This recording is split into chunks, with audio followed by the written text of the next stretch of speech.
Good morning, everybody. Welcome to Transition Ed 2021. I can't quite believe we're on our second. Sorry, classic muted. I thought I'd taken it off. Good morning, everyone. Good morning, everybody. Hope you're all well.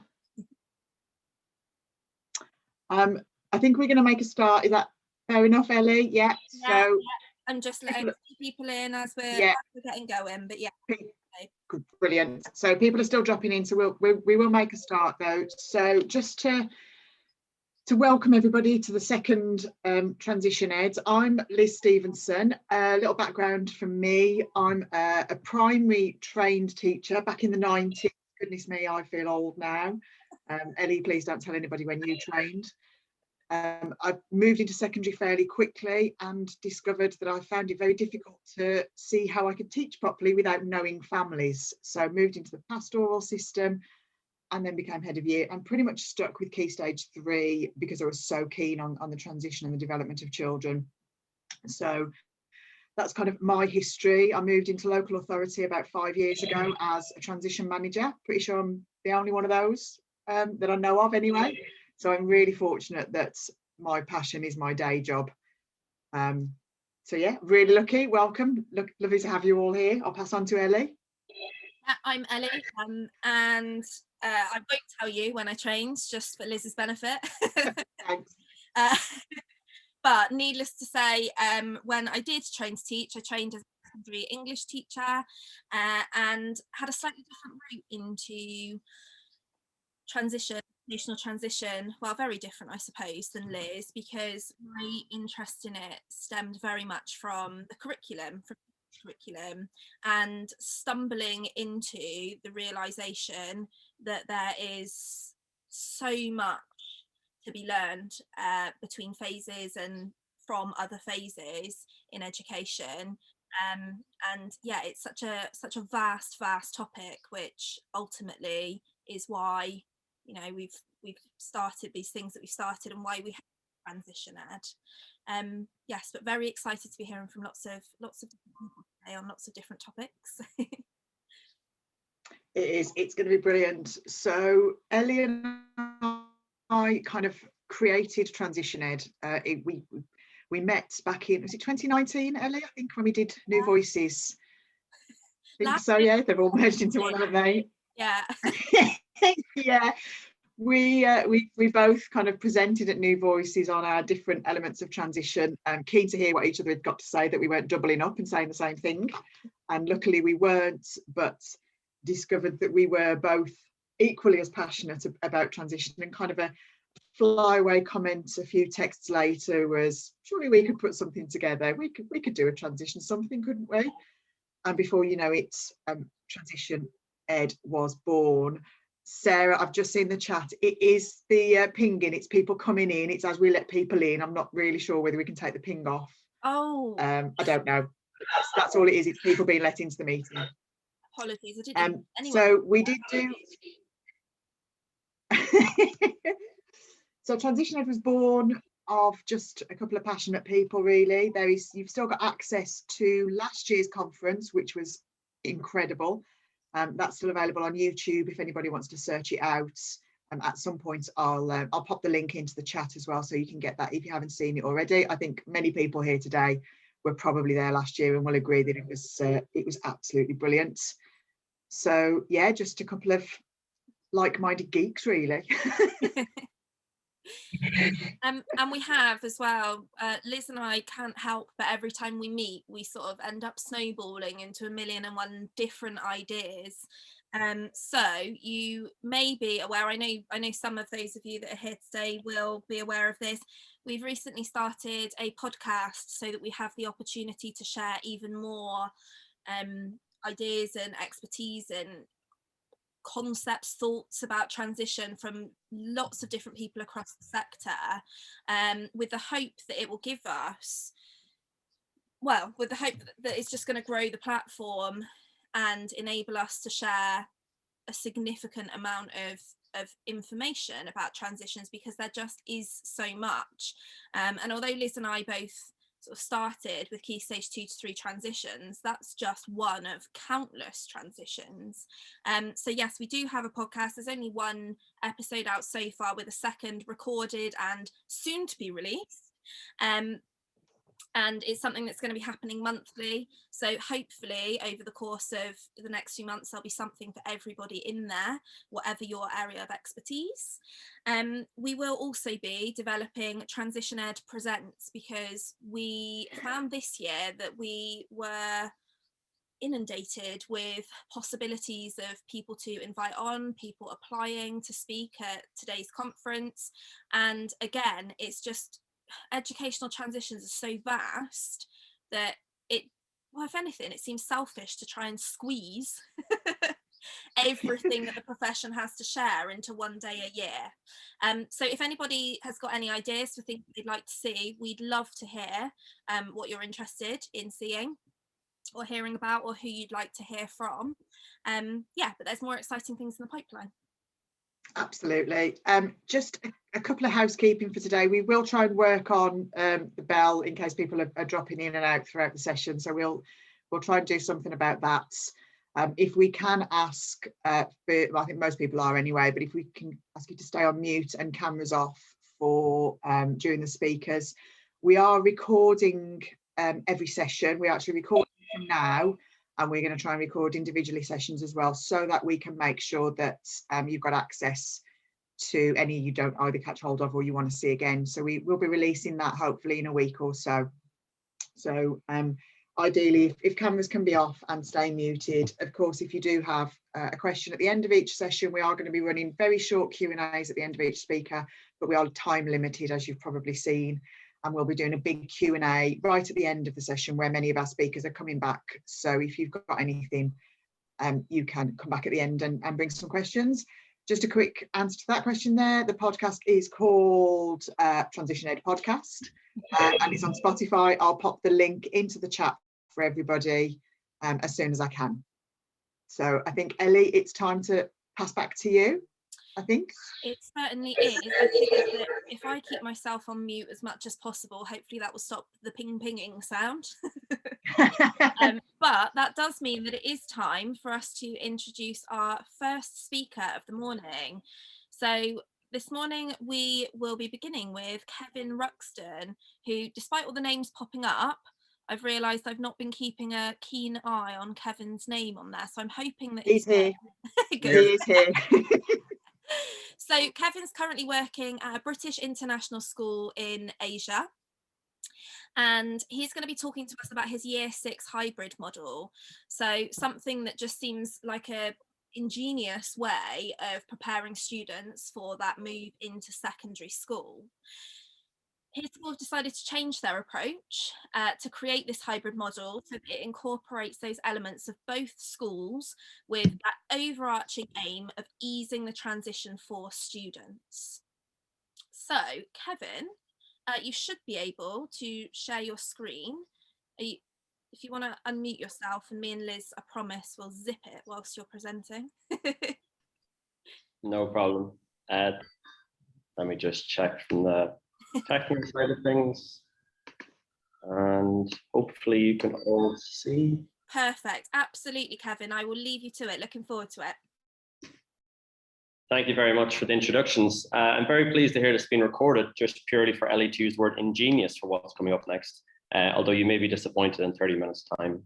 My name is Kevin Ruxton, and I'm going to speak to you today about a year 6 hybrid model. Hybrid, I guess, in the last 14 months has probably been the bane of our lives, in the sense that it is teaching the same cohort of children both online and in class.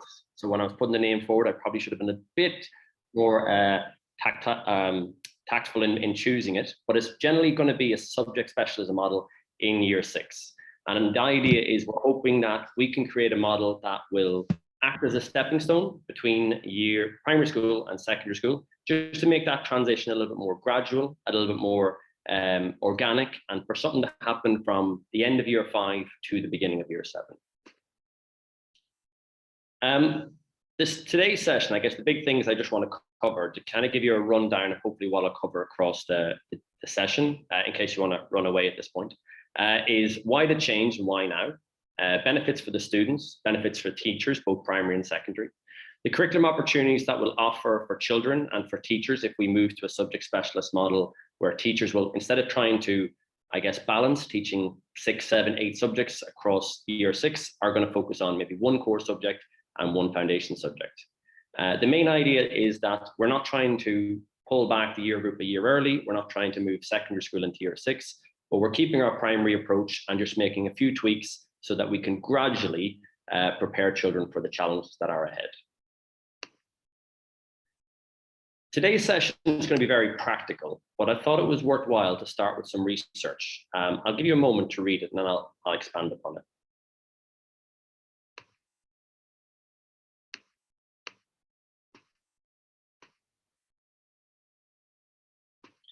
The main things that jumps out at me here from the findings from this study is that, I guess the definition is major changes in instructional materials and approaches. And it does make you wonder, does it have to be that way? Does a primary and a secondary school have to be separate entities? Does our approach to teaching our children does there have to be a major change from July year 6 and September year 7? Can year 6 be a stepping stone in between where we start to take parts of the two of them, offer a hybrid of the two approaches to make that transition a little bit simpler for children? And secondly, the idea of a specialism model where a 4-form entry school is giving children that first experience of developing teacher relationships. I guess the phrasing hiatus in teacher relationships is what strikes me the most. If we're expecting children to go from one teacher in the classroom and maybe 2, if you've got a teaching assistant, 1 adult in the classroom or 2, and then move towards, who knows, 10 teachers, a head of house, a head of year, that's a big change. Even for adults, meeting 10 new people in a new school year would be daunting. So we can imagine what it's like for our 10 and 11-year-olds. The idea of year 6 being something where they get used to 4 teachers they're familiar with, they've seen at assemblies, they've seen at house competitions, they see at break times and lunchtimes, they may already have a small relationship with them. Hopefully that'll prepare them a little bit better for one of the big changes of getting to know a whole new faculty of staff the year after. To give you a little bit of context, and again, I won't mention when I studied in case it causes any upset teachers out there. I grew up in the Republic of Ireland, and that's where I my own schooling. I studied to be a teacher in Belfast, and I guess my teaching practices were generally around city schools in that area. Most of my teaching experience was in London in a Catholic school that was very SATS driven, and I'll speak about that a little bit more later. And then since then, I've been in 2 international schools, one in Dubai and UAE, and now more recently, I'm in Kuala Lumpur. Again, if you're wondering why I'm speaking first, it's not because I've got amazing expertise. Ellie and Liz have been very kind to accommodate me with being 7 hours ahead. To tell you a little bit about our school, and generally, as I said about those schools and areas I've worked in, there's just a similarity of things I've noticed for the challenges I see year 6. I've generally always taught Key Stage 2, mainly because I love it, but also because year 1 and year 2 scare the life out of me, and that's a transition I'm not ready for. But this is the kind of school context we're in at the moment. We're an all-through school. We're primary and secondary on the one campus. We're not a religion-based school. We are a St. John Baptist school where we follow the Lasallian values, but we do have all religions and a very kind of diverse base of community for teachers and students. In the primary, we're predominantly a British curriculum school. We do differ in maths where we use Singapore maths, and in secondary they follow IGCSE and the IB curriculum. From a virtues point of view, or from PSHE point of view, we follow the Virtues Project in elementary, and I say elementary because it's a term we use for primary, and in secondary we use character education developments from years 7 onwards. So when myself and my assistant principal had this conversation way back in November, the big question was about why. And those of you out there who are involved in transition, I guess from the primary side or from the secondary side, you see these same things cropping up. Children's organization when they move to year 7 in secondary school, their responsibility, being ready for taking on 10 subjects across the week, going from class to class, moving within them, and not having one teacher that's there for them within the whole day. They're moving between teachers constantly, they're building new relationships, and they have an increased responsibility for their learning. Their confidence is something that really needs to build, and we need to build them up to be more confident in the move to secondary school. And minimizing anxiety is something that's so important. I did a little poll with my kids this week, and I asked them to give me 3 words to describe how they were feeling about moving to secondary school. And the sweetest, most thoughtful, probably even shy child said, "Oh, holy crap," which you can imagine if she's feeling that way, how the rest felt. It is something that we probably need to be better at in primary, of telling children, preparing them that they are capable of this. And this is something we want to work on. And then the benefits for teachers is, I think we can increase academic standards. Year 6 content is complex. And if we have people passionate about individual subject areas, it can only benefit the students before the step up into year 7, or the progress, the progression into year 7. And as a knock-on effect, we can develop subject leaders in our school, people who are able to develop expertise in their subjects, in English, in maths, that when they move away from teaching in a subject specialist year 6 for 2 years, they can have a bigger impact around the school. So that kind of led us to moving towards this model, which we hope to start in September 2021, next academic year. The 4 areas that kind of underpin what we're going for is, as I said, subject specialism, holistic learners for the children, easing the transition between the 2 schools. And then if this approach is successful, fingers crossed, what the opportunities is for secondary schools to build on it and how that might look. So for subject specialism, from my experience so far, and before we even start into it in September, I think the most important things comes down to the structure of how you're going to teach the different subjects, how you're going to cover your curriculum, and probably more importantly, the team that you have in place, the teachers that you have. We spent a lot of time on this, and we came up with this being possibly the best role, the best sort of method we could find for how this would work for our team. We're a 4-form entry school, so we have 4 year 6 teachers. We're looking at each year 6 teacher taking on one of these roles. Just like a secondary school, we will have that form tutor element. We will have our own class. We'll be there for them in morning soft starts. We'll be there for them in the afternoon where we have them for tutor time. And then for example, for me, I'll be teaching English and computing. I'll be the teacher T. I'll see that same class for English and computing. So they will still have that opportunity to have an adult they see a lot during the day. They're used to during the day. But they're getting used to that next step of mixing with other teachers, having a maths teacher who's different, having a science or a humanities teacher is different, which is just going to be that kind of next step towards year 7. And more importantly than the structure is the team that fits it. And I think we have been blessed with the teachers we have. Looking across the team and looking at the areas they're going to take on, it's crucial that they are passionate about those subjects. Madeline, for example, is passionate about English, is wonderfully gifted at teaching, reading and writing, and she herself embodies reading for pleasure, a love of reading, and it rubs off in her class. Sean, for example, he's already our Key Stage 2 maths lead. It's brilliant that he's going to get the opportunity to teach 2 maths classes across the week. A real opportunity to develop his own style and really refine his approach both as a teacher and as a leader of maths. And Shin, to be honest, is a Malaysian teacher that, in the context of what we're used to in international schools, may not always get a job in an international school. Parents pay a lot of money, parents expect international teachers, first language learners, even Irish teachers who speak English pretty well. But they may not be as pleased or may not be as happy to have a Malaysian teacher teaching the subject of English. But that's where it gives us a real opportunity. Chin is fantastic teaching at maths, and that's something that she's going to bring to year 6. Not to mention, as we follow the British curriculum, we teach humanities based on the British style and the British model. But I wonder how much does our children care about the highest mountain in England or the longest river?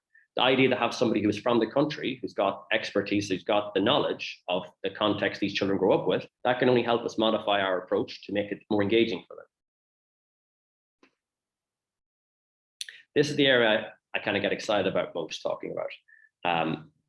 The opportunities for subject specialism is endless, and it's something I really have enjoyed talking with my team looking ahead to next year. Taking English, for example, myself and Madeline will be leading on English. We met this week and did a curriculum mapping session for next year. We spent 2.5 hours and we're not really finished. As a year 6 teacher 12 months ago, I couldn't dedicate that amount of time to one subject. So I do believe that English will be taught better in year 6 next year than this year. We're both very passionate about developing reading, developing children who are competent readers, who enjoy reading, who found the genre they're interested in. I've read more year 6 literature this year than I have on the rest of my teaching career combined, because I know I've got the opportunity to have expertise in it. Speaking to Madeline, the point she makes is having that opportunity. If there's 4 classes in year 6, we're going to teach 2 each. Having that reflective time, teaching one lesson, teaching another class, it's not going to get repetitive if it's only twice, but it gives you opportunities to reflect on your own practice and develop as a teacher. In maths, as I mentioned, we followed the Singapore maths program. It's a wonderful program that really has a massive emphasis on developing children as problem solvers, and it really emphasizes and uses effectively the bar model approach. But then we can draw a next step from that. Sean's experience in the UK as a maths teacher, as a year 6 teacher, really goes back to White Rose maths. The idea that you can pick some of the best aspects of White Rose, maybe the reasoning sections, and develop a slightly more broad, fuller curriculum can only help these children as they move on to secondary school. The idea of having 2 teachers collaborating on the one subject, again, can only help as well. I think this is the big one for next year. As I've spoke before about SATs, I think in year 6, as we're all used to, and I'm sure all of you in the UK have been delighted of one small positive of COVID, as you've had no SATs for the last 2 years, and you've got the opportunity to develop the curriculum for all its subjects. We're lucky in the sense that we have the secondary school on the same campus, and one of those science labs have been dedicated and given to the primary school to use for the whole primary school. But it's going to be a real opportunity for year 6 to develop science as a subject before secondary school. I'll be the first to say, I'm not a strong science teacher.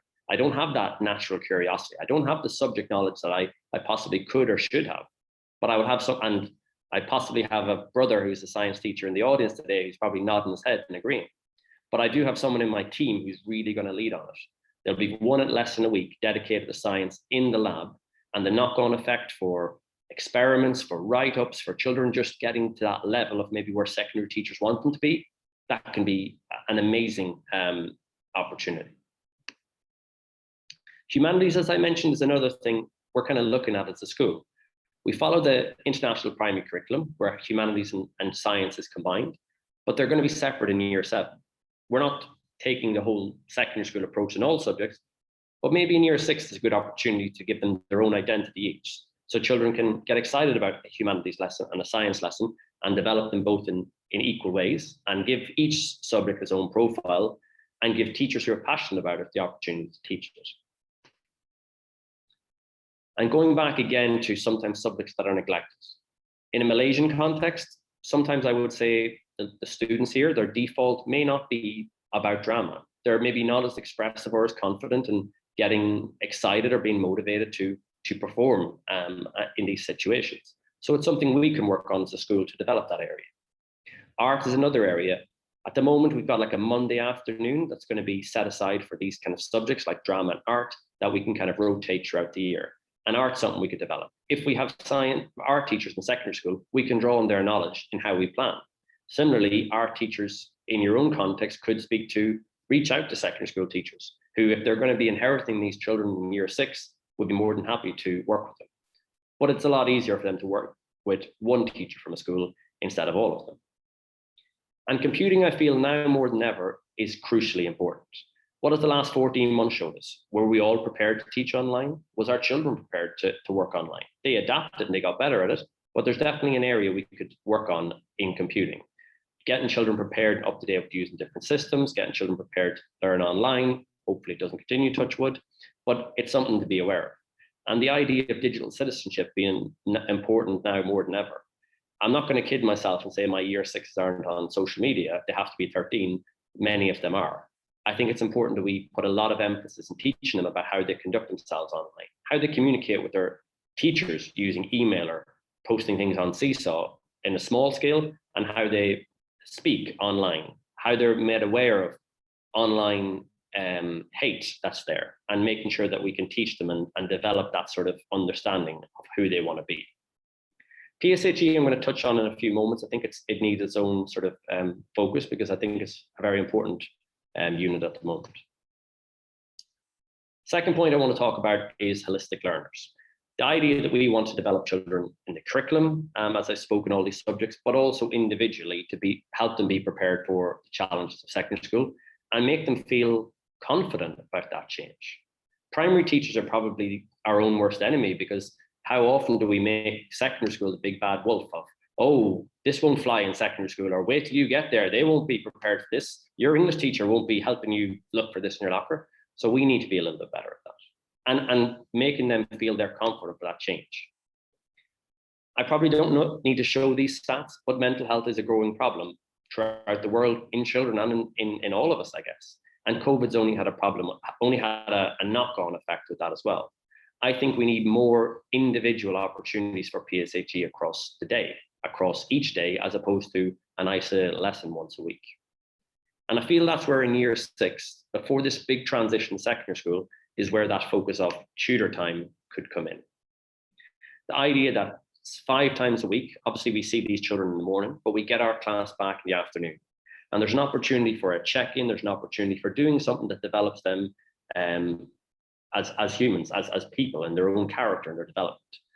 Mondays, they're part of the 5 and 6 assembly. They are still part of the primary school. We're not rushing ahead to make them part of the secondary.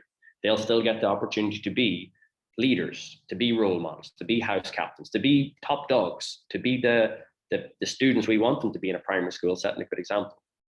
Tuesdays and Wednesdays, a focus could be on virtues and mindfulness, and also possibly looking at some of the strands of secondary school where they do character lessons and well-being lessons. Stealing Grouty's guides, lovely alliteration. I went for Ruxton's reading. I think it's an opportunity for each form tutor to work with their children, be it class novels, read alouds, drop everything and read, book battles. Good opportunity as a school for us, reading something we want to develop, for the teachers all across the school to have opportunities to do that with their kids. And then actually a PSHE lesson as part of the curriculum on Fridays, alongside a fun Friday, showing the children an opportunity to let loose and do something unstructured when they're overcoming so many new challenges on this stepping stone to secondary school. To give you a little bit more context about virtues and character well-being, in the primary school, we follow the Virtues Project. I generally recommend it. I think it's very useful. The idea that we focus on a different virtue each week, the children look inward and see if it's something they're good at, is it something they have an ability to do, or if it's something they can work on, and generally work throughout the week on finding opportunities in their day, at home and at school, to work towards that a little bit more. And in the secondary school, looking at children's health in general, their mental health, their well-being, their physical health, their relationships with each other, their relationships with teachers, as I kind of touched on. How are they getting on with those teachers? If I'm meeting with my class from as form tutor, how are you getting on with your math lessons? How are you finding your new teacher, Mr. Wilson? Do you find you're developing a good relationship with him? Do you understand his expectations? And that's my opportunity to kind of coach them through that opportunity, that new process of meeting new teachers, working with them. Finding out each child's own style of learning, and generally getting them to look at the world around them and how they can be a big part of it. I think this is a real opportunity for us to be able to get a check-in time every day, and it's on the timetable. Sometimes we can go over time in lessons. We want to spend extra 10 minutes in English, extra 10 minutes in maths. When it's this lesson and we can't get our kids back, it will force us, it'll put an emphasis on us as teachers to put the focus on these things. Everything I spoke about so far is with the idea of easing this transition, making it organic, making it a year-long process between one entity of a primary school to a secondary school. It's still a primary school approach, but just with some tweaks involved. And the idea, we want to make things easier as we go through for the children. A poll we did with about 80 children in year 6 this week, coming up with what were the things they worried about most in secondary school. What were the things that generally made them nervous? And a lot of these things came out. I'm not about to say this model is going to fix them all, this model is going to help with them all, but there's quite a few things that it can help with.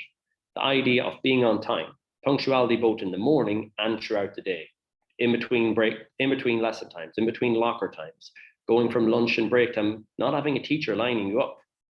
One positive is we'll be a year 6 class, year 6 Our 4 year 6 classes, apologies, will be on the one corridor. So it's not quite a secondary school where they're going to be maybe all around a building. So that can only help. Scary teachers, as I touched on, getting children used to meeting with different teachers, experiencing how to get to know them, building that relationship, and then telling them that next year will be just like this, that they can do the same. I think the ideas of getting in trouble and falling behind is just children's fear of the unknown. If we give them a few of those steps towards what next year will be like, year 7, when I say next year, that can only help with that. And as for new materials and subjects such as science and art and drama, hopefully we can develop them. They will get lost if they go to a new school building. They will forget places, but that can be some of the focus that year 7 could be about, if we can tackle some of these issues in year 6. Now, this isn't an advert, but I was listening to Transition Ed podcast episode 1, and I would recommend listening to it. One of the things that were mentioned was our parents prepared for transition. I think it was Paul who spoke about it, and he said about in year 7, parents turning up on the first day or in the first week and just saying, oh, I'm just going to pop upstairs and speak to such and such as teacher, or I'm going to pop up to their lockers. And the general feeling was that's not really what happens in secondary school. We kind of hope that our children's ready for that. We want our parents to be supportive. We want them to be there for our children. We want them to help them along. But by year 6, and definitely by year 7, we want that a little bit more independence. Maybe the opportunity for a student to have 4 teachers will put that emphasis back on the students to navigate their way through those relationships. As I mentioned with something like computing, the idea that we can teach children about using Seesaw and using Gmail, about communicating directly with their teachers if they have questions, if they have when a hand-in date is, if they have problems with learning, when we're online, using like the comment function on Google. This is an opportunity for the communication to go a little bit more smooth. Yes, we want our parents to be involved in learning, but instead of a year 6 teacher asking their parent to communicate with the teacher and back again, we could streamline that a little bit better. And that can only help with children taking on that little bit more responsibility. Obviously, we want parents to help as well if needed, but make those children a little bit more responsible for taking that first step to helping themselves with their learning. So with all of this in place, we want to think about what the opportunities could be for secondary schools. There's no point looking at this approach if we're not thinking about the next step down the line. Now, for us in our school, we will be thinking about this cohort of children starting secondary school in September 2022. What can be the knock-on effect in this approach for our school or any school adopting this? Well, I guess is looking at those issues that children encounter. And if there's things such as their organization, their ability to be on time for lessons, use their lockers efficiently, be independent, go on break and lunch times, getting better at teacher relationships throughout the day, then maybe in secondary schools, they could focus on some of the other problems that we can't do, physically are impossible if children are moving to a new building. Not to mention, and as I heard the podcast mentioning, I think it was Paul and Liz speaking about trying to get out to primary schools earlier. And I fully respect secondary school teachers doing that. But if we could have some of these things in place, it could help.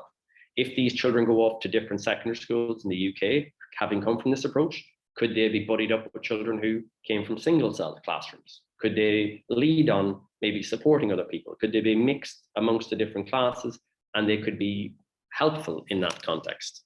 There is opportunities for those children to be of an advantage to a school. Not to mention, if we are getting children prepared for those transitions, if they are used to meeting new teachers and getting on with their learning, then hopefully we won't have that somewhat delay in their progress or that sort of pause in their progress while they're settling in. Maybe they can just pick up the learning as they go into year 7 without as many problems as we've seen in the past. Obstacles. Thankfully, inwardly, when I think about this, we have a team that are happy about their subjects, are excited about their subjects. I think when I looked into the research about this sort of subject specialism model, some of the things that jumped out was teachers feeling that, or people feeling that teachers may be de-skilled if they weren't going to teach a subject area for 2 years, whatever it may be. And it is something to consider. If you're a teacher who loves teaching the broad range of subjects across year 6, this isn't really for you. But if you're a teacher who is very passionate about one of them, this could be perfect. This is your opportunity to develop in that one subject area. This is your opportunity to really take time and develop it. How much time can you spend on your professional reading if it's just in maths, or your intervention groups if you're just focusing on your maths attainment for children? I think there's real opportunities there. Not to mention, taking me, for example, if I teach English and computing, for example, for the next 2 years, I imagine I might be excited about going back to maths. I imagine there could be areas for EAL learners from English that I develop over the next 2 years that I could bring back to teaching maths that would be good. Not to mention when we consider people who go on maternity leave or career breaks, they come back with renewed energy and get on with being excited about teaching again without really missing out on any of the, I guess, sub expertise they've had over the year, or over the years, their experience. They can get right back into it, and that's not a problem for them.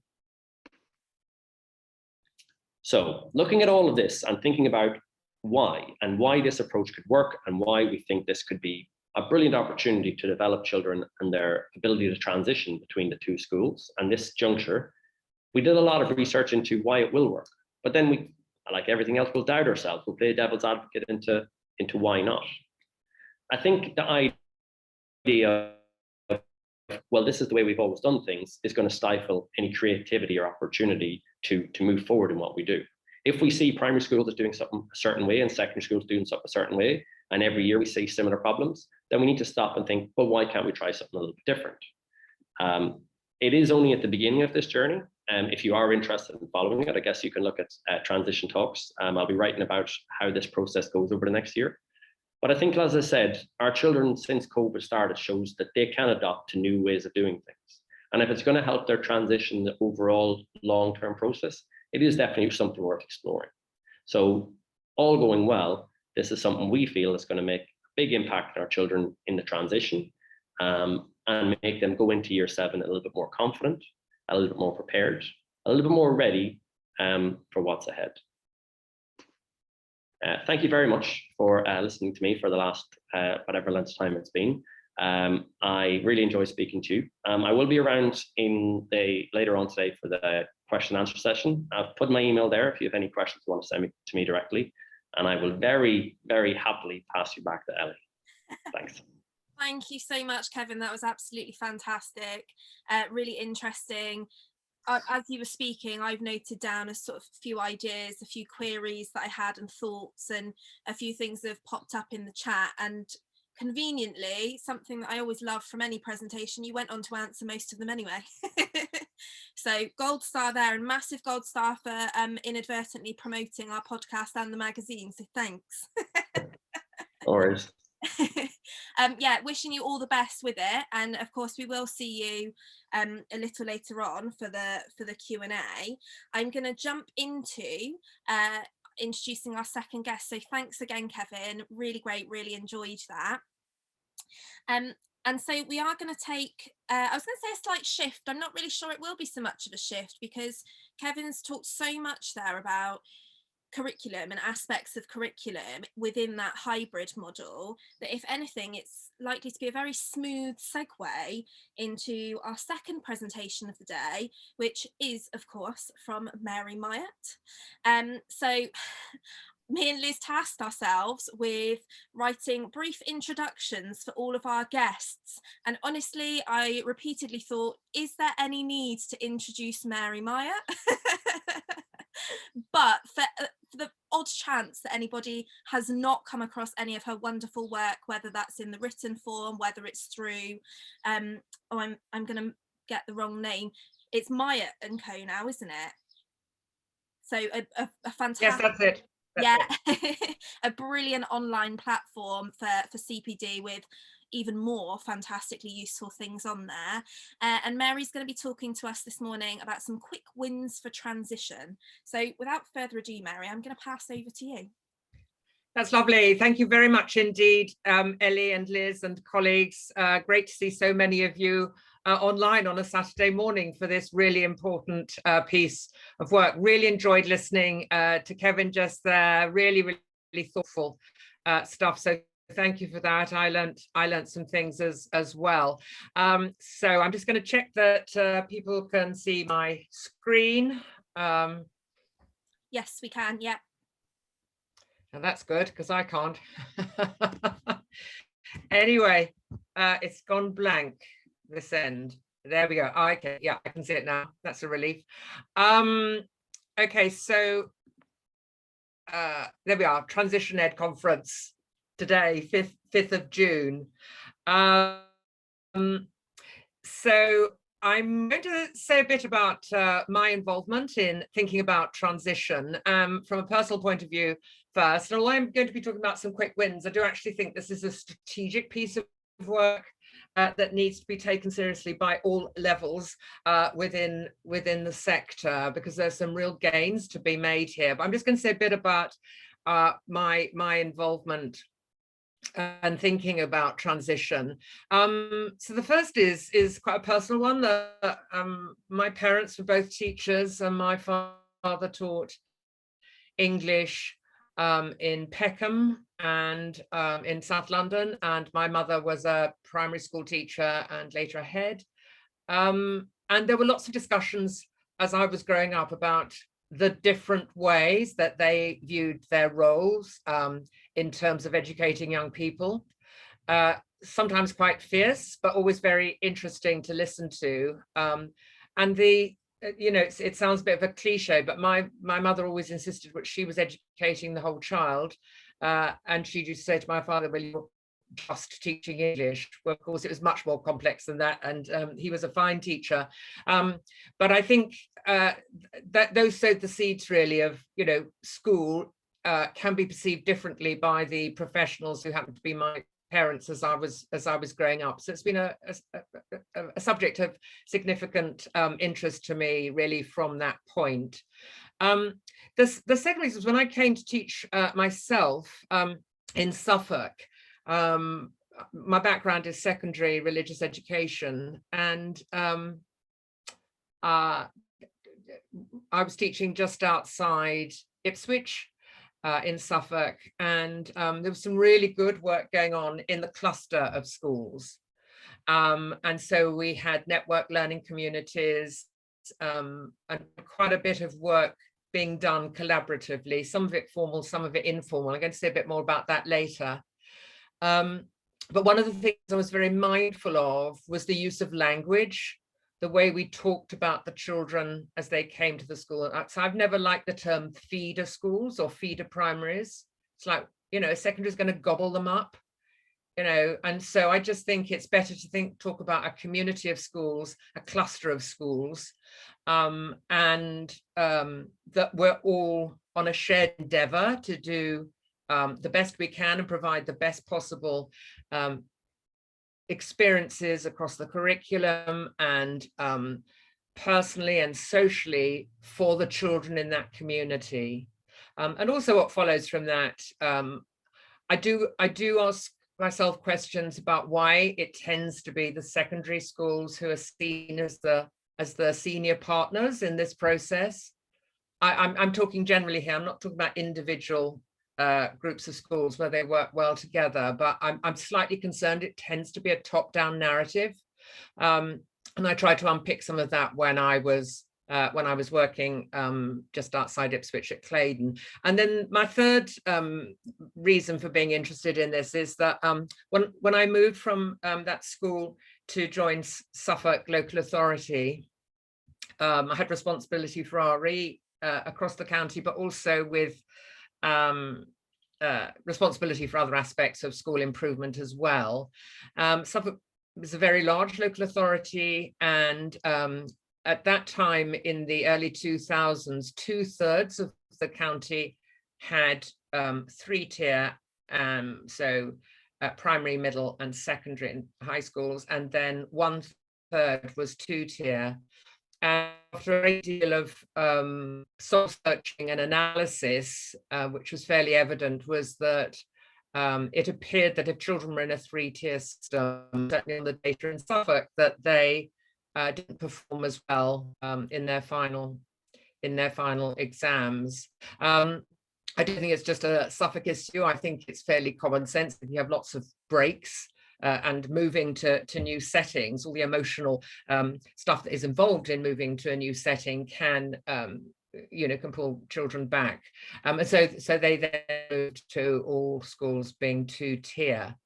But I think that the issues remain the same, that we need to think really carefully about learning loss, the emotional and social aspects of transition as they move from one setting to the next. So those are the main reasons why I've got an interest in this, both personal and professional. And I think it's important to clarify whether we're talking about transition or induction. Now, you all know the difference between transition, but I think this, because you're all on this call, you're all doing serious, thoughtful work about it, but I think that there's, across the sector, I think it can be assumed that induction processes equal transition, and transition is a much bigger picture, a much bigger story. In my view, I'm happy to have that contested. So I would argue that induction is part of the transition processes, and that's where children know which forms they're going into. It's all the mechanics of getting to grips with a new setting, where the loos are, timetables and that sort of thing. But transition is a much more holistic piece of work. So I think we need to be, those of us interested in this work need to be asking for clarification when these are talked about. We do transition really well. Yeah, like just top line stuff, and we want to get to this deeper stuff, which is likely to make a greater difference for children. So there are 4 main themes that I'm going to be covering in this, and I'm going to leave enough time for questions and disagreements. I always find it helpful if people disagree, because I believe no one person has all the answers. And so when we disagree agreeably, then it's a great way of refining professional thinking and practice. Also, I think it's just important to be open to disagreement. So I do want to leave enough time for that at the end. I can see some things coming into the chat. So 4 general themes. So the first is that I think that our consideration of transition as a big piece of work needs to be underpinned by certain frames of mind. So I'm going to talk about that.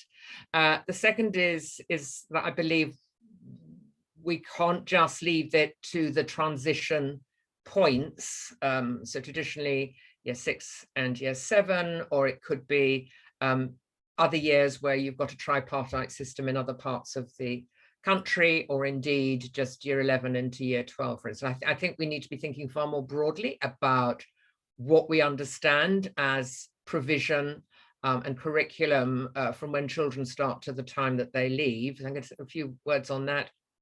I do think that there are some light touch strategies. I think there are some quick wins, but I think those quick wins need to be framed within a larger strategic mindset in terms of getting this right for all our pupils. And then finally, I want to share just an example of impact of a piece of work, visiting a school where this was happening really, really well. But by way of starting that, I do believe that there is work to do. There is work to do, and it's been identified for many years that there is work to do on the whole transition field. So when I was still at Claydon and moving into the local authority, across that time, I was very affected by Maurice Galton's and John Gray's and Ruddock's work coming out of Cambridge University, and that was 1999.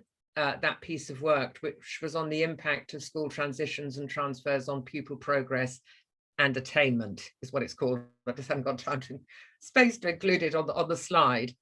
And the interesting is the thread of their conclusions was that in general schools were pretty good and intentional about the social and emotional and pastoral aspects of transition for pupils, but there was less attention paid to the academic aspects of transition. More recently, the piece of work which has come out of Oxford University Press in conjunction with the Centre for Education and Youth on bridging the word gap at transition. This again has been identified as a significant piece of work that I think the sector needs to be paying attention to. Well worth reading that report. It really highlights the difference in expectations because of the demands of subject disciplines in secondary compared with what children might be exposed to and expected to use in primary, and with some really interesting insights and also some strategies for cross-phase for addressing that.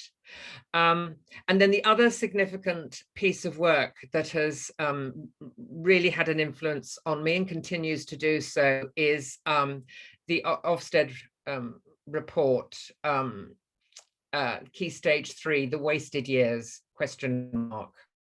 And it comes to the conclusion that there is too much that is wasted, both of children's potential and of a disconnect in some quarters. So that the experience and the insights from the different phases that children are transitioning through, that there's some waste there.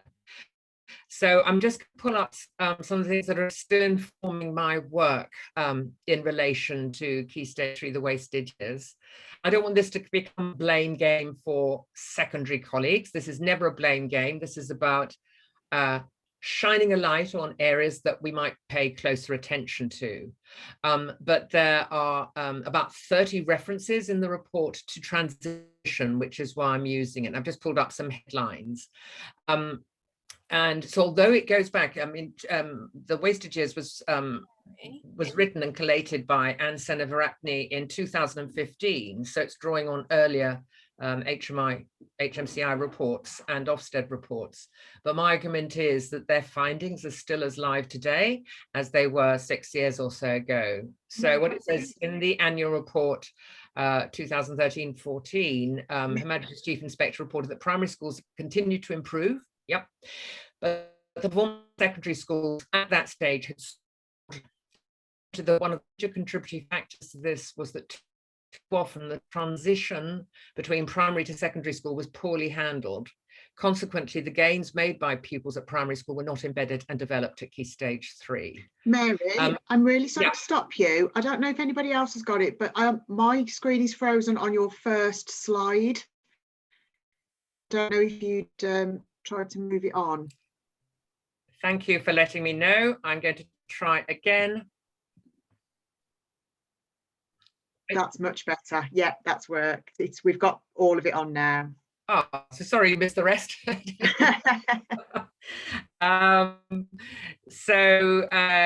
Yes, thanks for that. Thanks for that, Liz. Okay, there are some positive things that come out of this report as well, and some of them echo with what Galton and Gray and Ruddock found as well, is that leaders prioritise the pastoral over the academic needs of pupils during transition from primary. And while this affects all pupils, it can be particularly detrimental on the progress and engagement of the most able. It also found varying practice too for children who might have additional needs. But many secondary schools did not focus sufficiently on pupils' prior learning. And many of the senior leaders interviewed said they did not do this well enough, accepted some pupils would repeat some of what they've done in Key Stage 2. And pupils' responses indicate that repeating work is more of an issue in maths and English than in the foundation subjects.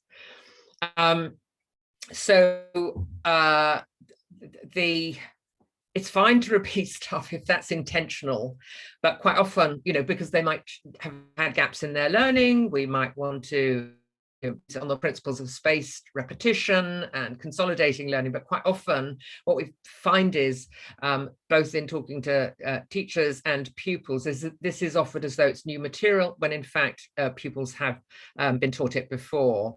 But there are some there are some positives as well, where it talks about the most successful examples of cross-phase work seen during the visits were based on mutual respect and trust between primary and secondary practitioners. However, during the telephone interviews, some senior leaders acknowledged this trust did not always exist, and one described a group of staff in his secondary school as being in denial about the level of Key Stage 2 results achieved by pupils in primary schools. So this is one head, but I think it's worth quoting. And another head expressed the view that negative attitudes occurred because secondary teachers were not aware of the standard of work that pupils were producing in Key Stage 2. So these kind of findings are why I think it needs a strategic response at senior leadership level to, because that's quite easy to put right, I'll suggest in a moment. But we can't get away from the fact that there is work to do here. And then a final example here of good work. Okay, so 4 of the schools visited doing joint curriculum planning and mapping of schemes of work across Key Stage 2 and 3 with their partner primary schools. This was enabling secondary leaders to plan their Key Stage 3 curriculum more effectively and build on pupils' prior learning. In 2 of the schools, staff had taken part in cross-phase training activities. In one case, this involved staff from different phases teaching their counterpoints aspects of the Key Stage 2 and 3 curriculum. A primary head teacher from one of the schools taking part said the buzz was phenomenal. It went some way to blowing away the myths about the standard of work in Key Stage 2. So I want to be clear that I'm not trying to lay all the blame here on secondary schools and the onus all being on them. But I think we can't shy away from the fact that there are some gaps in understanding and perception of what our pupils are capable of as they move from one phase to the next. So that wraps up my bit about why I believe there's work to do. And I'm going to turn now to some more general ways of talking about it and then have some suggestions as well. So I think sitting behind any kind of endeavor is the intent with which we approach something. So we could be doing good work, but actually it could be done reluctantly or purely transactionally. And I think my view is that we get better outcomes overall, both professionally and personally, and for our pupils, if we've got a really open frame of mind as we go about our work, without prejudging, being prepared to ask questions in the way of helpful, purposeful skepticism, which I think is healthy as opposed to cynicism. You know, nothing can ever change. It's always been this way. So one of the things I'm proposing in terms of frame of mind, which might sound surprising to you, is the notion of hospitality. And I think that works both ways. I think a really important way of thinking about this work is how primary schools prepare pupils academically and pastorally for the next phase, but then also how the receiving schools welcome those children. And it's not all bells and whistles. This is about thinking really intentionally, what does it mean to be a relative newcomer or stranger in this context, indeed in my classroom? What are some of the things that might have, they might be worried about before? How can I reassure them? Because one of the things that we know is, in terms of the differences between primary and secondary, is that there are so many that I think secondary colleagues just need to, and I put myself in that bracket, we just need to be mindful of them. So for instance, you know, in primary schools, generally parents are welcomed on site, and particularly in the lower years, parents are in and out a lot, and you know, as they go in the morning, taking their children there. That pretty much stops in secondary school. So if I'm mindful of that, I'm going to, either as a form tutor or as a teacher in secondary, I'm going to make sure that there is that extra bit of warmth in my voice that welcomes children both collectively and individually into my space. And we also know that for the most part, children's lessons in primary are in one space, in one room, for the most part. Whereas in secondary, when we're in normal times, we know that there's more of the consolidation in one space due to lockdown and containing bubbles and things. But in normal times, there's a lot of movement, a lot of transition between one lesson and the other. So the default is the children come to the teacher. It's not always the case, but the children come to the teacher. So, you know, if they've had to come across a school site and they're coming into my lesson, what is just doesn't take more time. It's not taking up lesson time. It's the attitude of mind to which I bring to the youngsters coming into my class. And also just thinking really from a personal point of view, what's it like when we join a new setting? How are we made to feel welcome? Where that's done well, it can make all the difference. But sometimes there's, it's not deliberate usually, but there's just a forgetfulness just to put ourselves in the space and the place of the newcomer or the stranger. And so I just think that is an important thread as we go about our work. The second area is that I think we need to be far more mindful as a sector of what it is that we as educators are providing in terms of curriculum and experiences in the time that they're at school with us across a community. And I think there's additional impetus for this with the impact of the greater focus on the curriculum for all sorts of reasons, and also having been picked up by the latest inspection framework, that we're thinking far harder about the intent of the curriculum in our schools. So I'm suggesting is we widen that out and say, what is the intent for the curriculum for the children in this community, so that we just have a sense of that. I think that can be done in a relatively light touch way. I also think that it can be formalized as some schools do. But if I'm teaching a Key Stage 3, have I taken the time to see what the Key Stage 1 and 2 national documents are for my subject?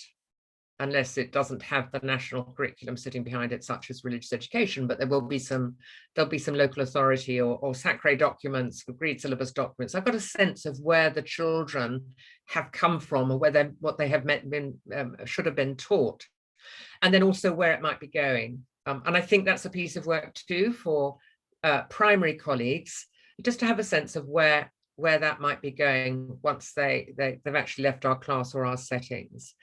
I think that can be relatively light touch. I don't think it needs to be a huge piece of work, but just to be mindful of the journey that they're going on over the time. That is going to inform the way we go about our planning. And of course, we don't need to be following the national curriculum if we're in academy, as we all know, but the expectation is that it's at least as ambitious as the national curriculum. And my experience, most academy trusts, schools within academy trusts are by and large following the national curriculum. But that, of course, needs bringing to life as we work through those curriculum documents. But so the main thread here is just having a sense of where children might have come from and where they're going. And I think there are some mechanisms that can support that, which I'm going to talk about in a moment. So that sense of the journey that our children will have been on and are likely to go on. Now, to come to the fact that I've emphasized the fact that I think this is a system level way of thinking about this aspect of provision for our young people, but I also do think there are some light touch strategies and quick wins in relation to this. So, because one of the things that worries me is that if we're just saying it can only be the big picture that changes, what can I do as a classroom teacher? I think there could be some missed opportunities. I don't need to wait until all the ducks are in a row with my cluster of schools or the heads and senior leaders all talking together. That doesn't stop me actually thinking about how might this have an impact on my practice. And I'm thinking here particularly from a cross-phase, but also a secondary school context. So just a few thoughts here. That even if this is not an established practice across the groups of schools, it would be possible for projects to be set up between one department and in a secondary school, working with their at least one of their primary schools that goes across that transition point. I think that's not unrealistic. What we want is children having this sense of their learning being ongoing, rather than these harsh punctuation points. And of course, those can be extended out as well. A really, really good book with lots and lots of suggestions for the types of projects is Dave Harris's transition book. This is from Independent Learning. Dave was head of an all-through school, so he's got lots of first-hand experience of this, and he's got some lovely examples of projects. And he's also got some really good, I'm just going to quote for a bit in a moment, he's also got some really good ways again of framing this. So he says, one of the caveats, we're going to do some projects, is that the focus of any multi-age endeavor, going across the key stages, this is how we do it at big school. So we've got to get away from the idea that the receiving schools are the senior partner in everything. We're all equal colleagues on a shared endeavor of, getting great outcomes for our children. And he goes on to say, but it needs to be on real learning together. He says it's a bombshell to discover that sometimes it's the youngest child in the group who produces the most insightful learning. And he's got an example from his own practice. So he's a scientist, and so he set up science projects across phase, but they could be local history projects.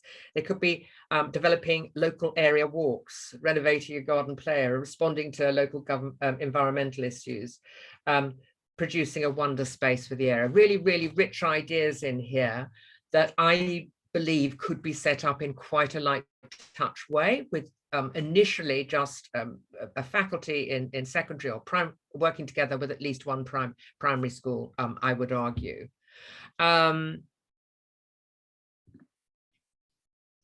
There's some great practice around taking books from one phase to the next. And I can't remember off the top of my head whether it was in the wasted years report or whether it was in it's in the case study. I'm going to refer to it at the end, where, really light touch way. It just needs agreement with the across the phases, with colleagues across the phases. We're going to select this book and we'll agree to stop at the end of this chapter, so that then we can pick up what it is that the children have learned. We've got an immediate segue into talking about what they previously read. It just overcomes so many barriers, opens up conversations immediately, but also great for retrieval practice, great for internal intrinsic motivation. Well, yes, we did this and now we want to carry on to the next bit. So that takes very little time to set up once we've agreed what those texts or books should be. And I although that would traditionally be in English, I think there'd be real opportunities for doing that, in other subjects as well. What would happen in RE if we took, for instance, The Lion, the Witch and the Wardrobe and read up to a certain point and then picked it up in secondary school? So I think that can be done in quite a light touch way. Another quick win is, I think, to talk to the children about the headlines of what they have learned previously, right? There is quite a lot of evidence, both in what pupils' responses are, but also in some of the ways that some secondary colleagues talk about the learning that we're starting at the start of secondary school as though it's a completely blank slate. The children haven't learned anything before. Of course they have. So I think to open up those conversations about tell us some of the really interesting things you've learned before. And I would argue this is different from baseline testing. I think there's a role for that. Just checking what some things they might know or not know, particularly in the foundation subjects, just so that we can adjust our teaching based on that. And that can be done in a light touch way, non-threatening, etc. But I'm talking here more expansively. So giving the children some time to think about some of the most interesting things they learned in their primary schools from geography or history or art or music or whatever. So that, again, we can open up these conversations, which I think can be really helpful. And then inset days. So I'm just going to talk a bit about my own experience from that. But when I was still in school in Claydon, one of the things that was set up was the timetabling of inset days, so that the primary schools had a different day from us as the secondary school. And that meant that when it was the high school's time for inset, the primaries were in school. So we were just sent out to go and spend some time in the primary schools. That was probably some of the deepest learning that happened as far as the secondary colleagues were concerned. They hadn't realized how high standards are in primary. They hadn't realized. So the question is, why not? Why didn't we know? Okay, so it's this lived experience of just going and seeing what's happening in primary, then shifts everyone's game up a gear.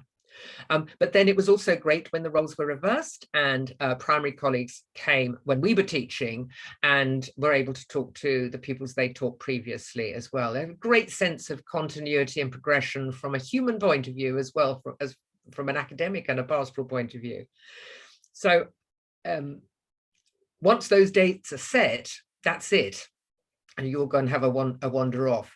Dave Harris in his book has got a really good suggestion. He talks about you could actually make this a bigger piece of work and actually go from, if you're a secondary, go from early years all the way through.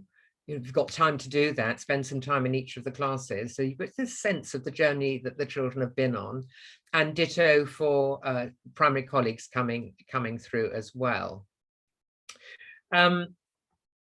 And then I just would like to share with you now a piece of work I was doing in terms of just gathering some evidence of impact. There's some good examples actually in Ofsted's The Wasted Years, but just the case study, which I'm just going to pull up, of Churchill Community College in Tyne and Wear.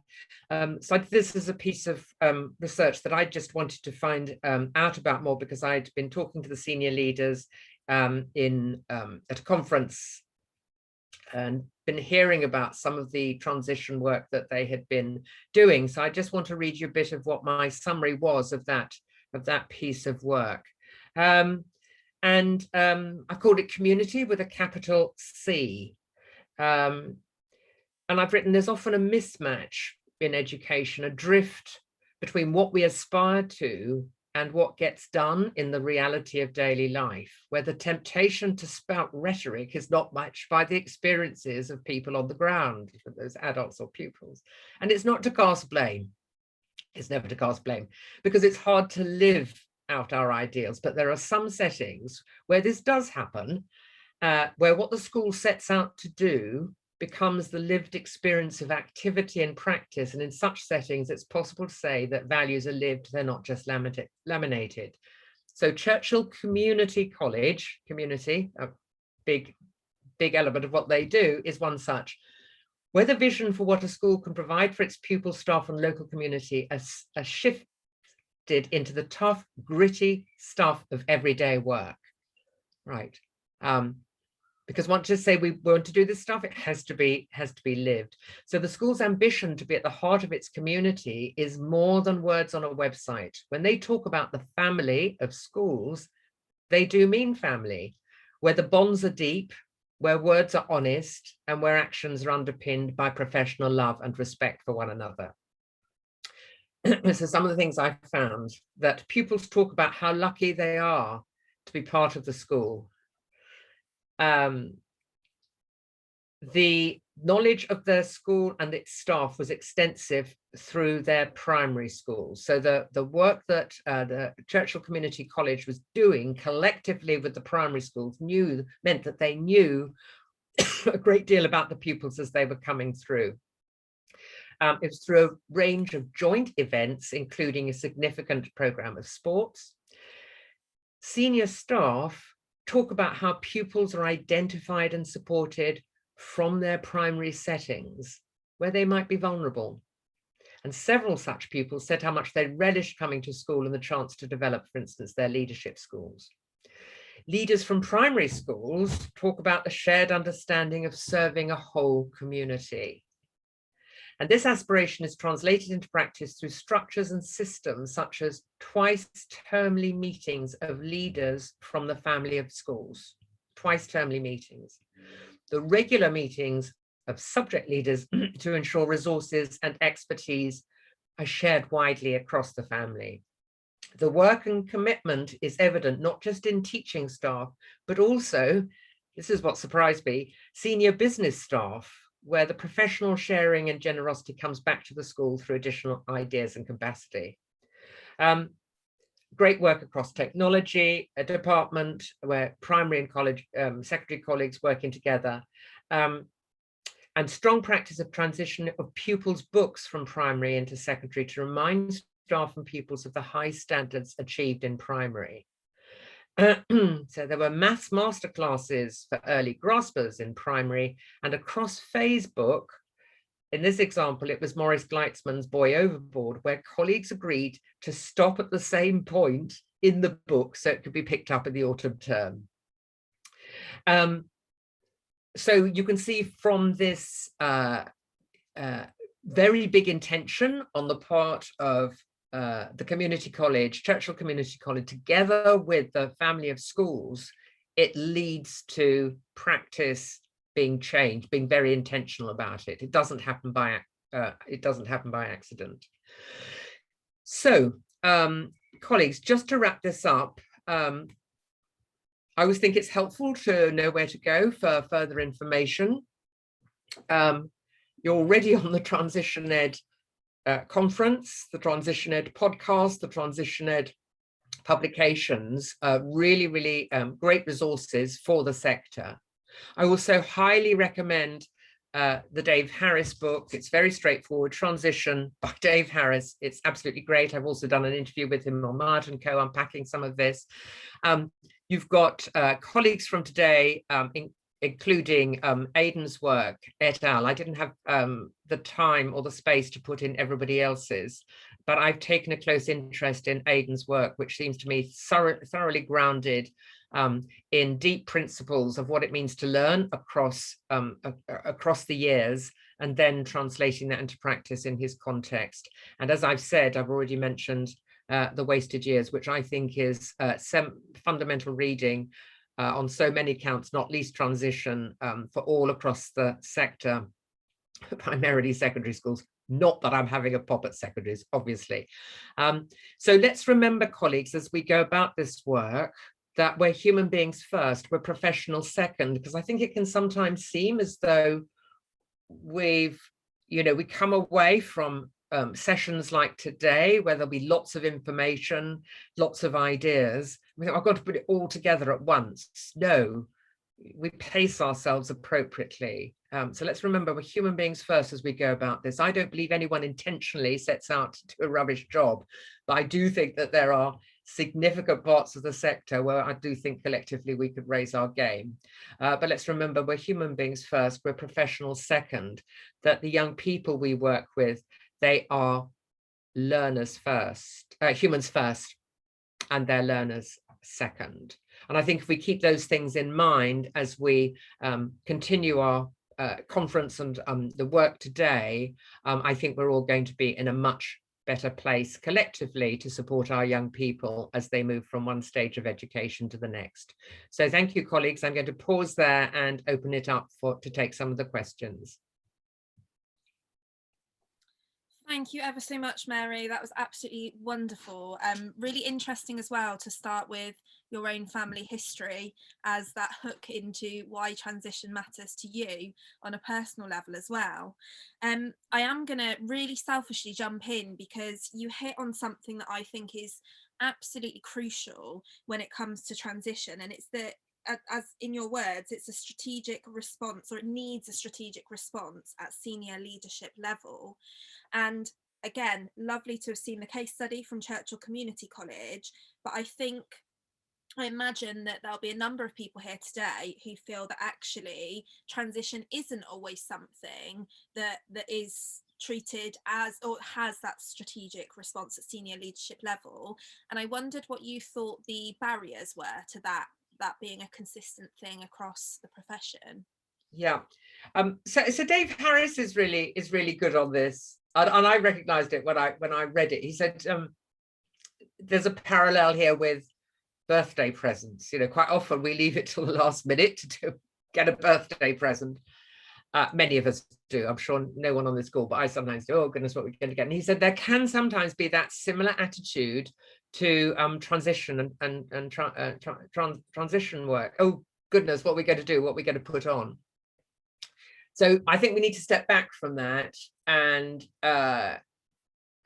see, I think a lot of this can be hidden. I think that's why the wasted years is so important, because I don't think much has changed since 2015. I think we've got a collective moral responsibility to have some conversations about this, because I do think the gains that would come, particularly in children's academic learning, would be, and that obviously has implications for pastoral as well. I think my view is that if you really want to get systemic change, you need alignment between the quality assurance systems and the sector. And I think everyone would raise their game if this ended up in the next Ofsted framework. I mean, I don't think we should be running our schools for Ofsted. Of course not, we're running them for our children. But there's no doubt that when something lands in the framework and then expanded on in the handbook, colleagues do take notice. And of course, people by and large are doing the right things, but I think that this has somehow slipped under the radar. It's been sort of just the significance of it, I don't think has really been addressed. And there's always the issue of time, but that's why these sorts of things need to be timetabled. And quite often people are saying to me, well, we take feeder schools, children come from lots of different schools, how are we supposed to make this work? Well, my view is that, because I'm talking here beyond English, maths and pastoral, is that you only really need, if that's the case, you haven't got a community set up like the case example from Churchill, but you just need to have, I believe that anyone leading a subject or a faculty in secondary needs to be part of their job to have at least one meeting a term with one primary school to talk about the subject cross-phase. I think it's only when it's grafted into the DNA of the system are we going to see more movement on this. But I think it's fantastic. You've got over 90 people on a call on a Saturday morning. There are lots of people. All interested in the same thing. Exactly, it's fantastic. It's fantastic. You sort of covered there. So actually, a little while ago, we had Pav asked, what might be a solution if you communicate with the many feeder schools, feeder schools, and not all of them are willing or able, for whatever reason, to share what they're doing at Key Stage 2? Right. So see, again, I think that's the wrong way round. Why should they have to share? As though, I've got to make my case to my secondary colleagues. No, this is a shared conversation, and this is where trust comes in as well. So it's not, for me, sharing is, or showing what I do is the wrong way of thinking about it. It's like, how are we as primary and secondary colleagues, talking about what it is our children are learning. And again, get away from this seniority of the secondaries. We're all professionals in this together. So where this works well, what we find is resources get shared in a good way, but quite often the gains in professional learning are greater for the secondary colleagues than they are for primary, because they just realize how much is going on, but also they can support them with some gaps where they might have resources that they can point them to or even share. And so yes, but that again comes back to that notion of being in the right frame of mind for this, which I think is a leadership issue.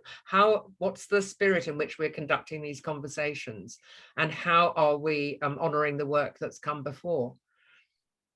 Again, it's great to hear you say that, because towards the end of the day we're hearing from Ben Spence, who's a principal in a primary school, and she's moved, so she was a vice principal in a secondary, and some of what you hit on there is exactly what she's been what she's going to present on today. And yeah, those learning gains, I think myself as a secondary practitioner, they are vast when you visit primary schools. Yeah. Yeah, and so sorry, I just want to pick up on am I pronouncing this, Adele Cronin's point. Yeah, with so many things, you prioritize 10 to trial different methods of getting information and scaled up, but the workload for primary staff was a key factor, ensuring the information gathered was communicated to secondary staff in a digestible way. And then you've got a suggestion then, one way of showing this as a priority was having it as a set agenda point on September inset. Yeah, but I think that can be helpful. I'm always mindful of workload. Where is this going? For my money, conversations are the lightest touch, most productive ways of doing this. Yeah, it's a quick win, isn't it? Yeah, absolutely. Yeah. Much as it pains me to say this, we're going to have to wrap up your presentation there, Mary, but it's been absolutely brilliant listening to, well, all of your ideas, experiences. Thank you so much for joining us and sharing that with us. I realise, apologies, I'm trying to do various technical bits and bobs behind the scenes. So in terms of Mary's presentation not working right at the beginning, with Mary's permission, we will share the presentation with everybody after the event so that you can see the slides. And if you so wish, you'll be able to pair it up with the recording. But Mary, thank you once again. Huge thank you. And oh, excuse me. I'm sure there'll be lots of buzz on Twitter carrying on that conversation too. Absolute pleasure. Well done for all the work you're doing. And so, Liz, we're off into a break now, aren't we? We've got 15 minutes. So at 11:45, we are going to be joined by, I don't want to say the wrong person, 11:45 we'll be joined by Sarah. Yeah. And just if you are on Twitter and following the conversation, it is #TransitionEd2021. There's plenty going on already, but do take a look and join the chat. And I believe, Ellie, that's it. We'll see people in 15 minutes. Yeah, feel free to stay connected if you want to rejoin. I'll be here so I can let anybody else enter.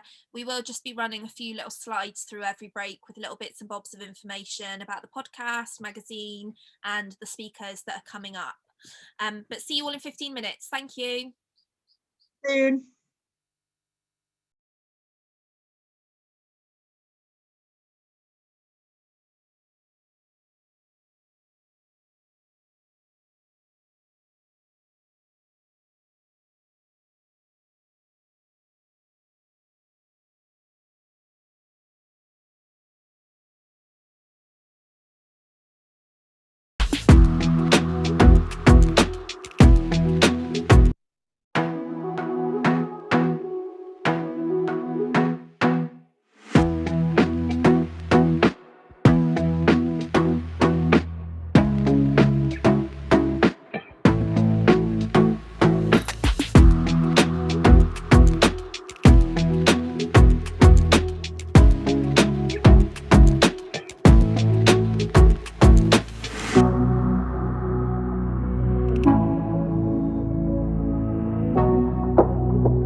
Oh, Ellie, you stopped it and it threw me. Hopefully we've got most people back. Welcome back. I think some people did literally leave for a little bit, but we seem to have most people back, so we will crack on if that's okay. So it's over to me to do some next introductions and make sure that we've got everybody raring to go. Next speaker is an amazing lady that I think I've been in the same virtual room as Sarah several times, possibly even in the same room, just not known it over various meetings and networks that we've been at in the past. So I was really, really thrilled when Sarah agreed to come and speak at the conference this year. She works for quite a large academy trust and is actually the lead teacher for vulnerable children across the trust.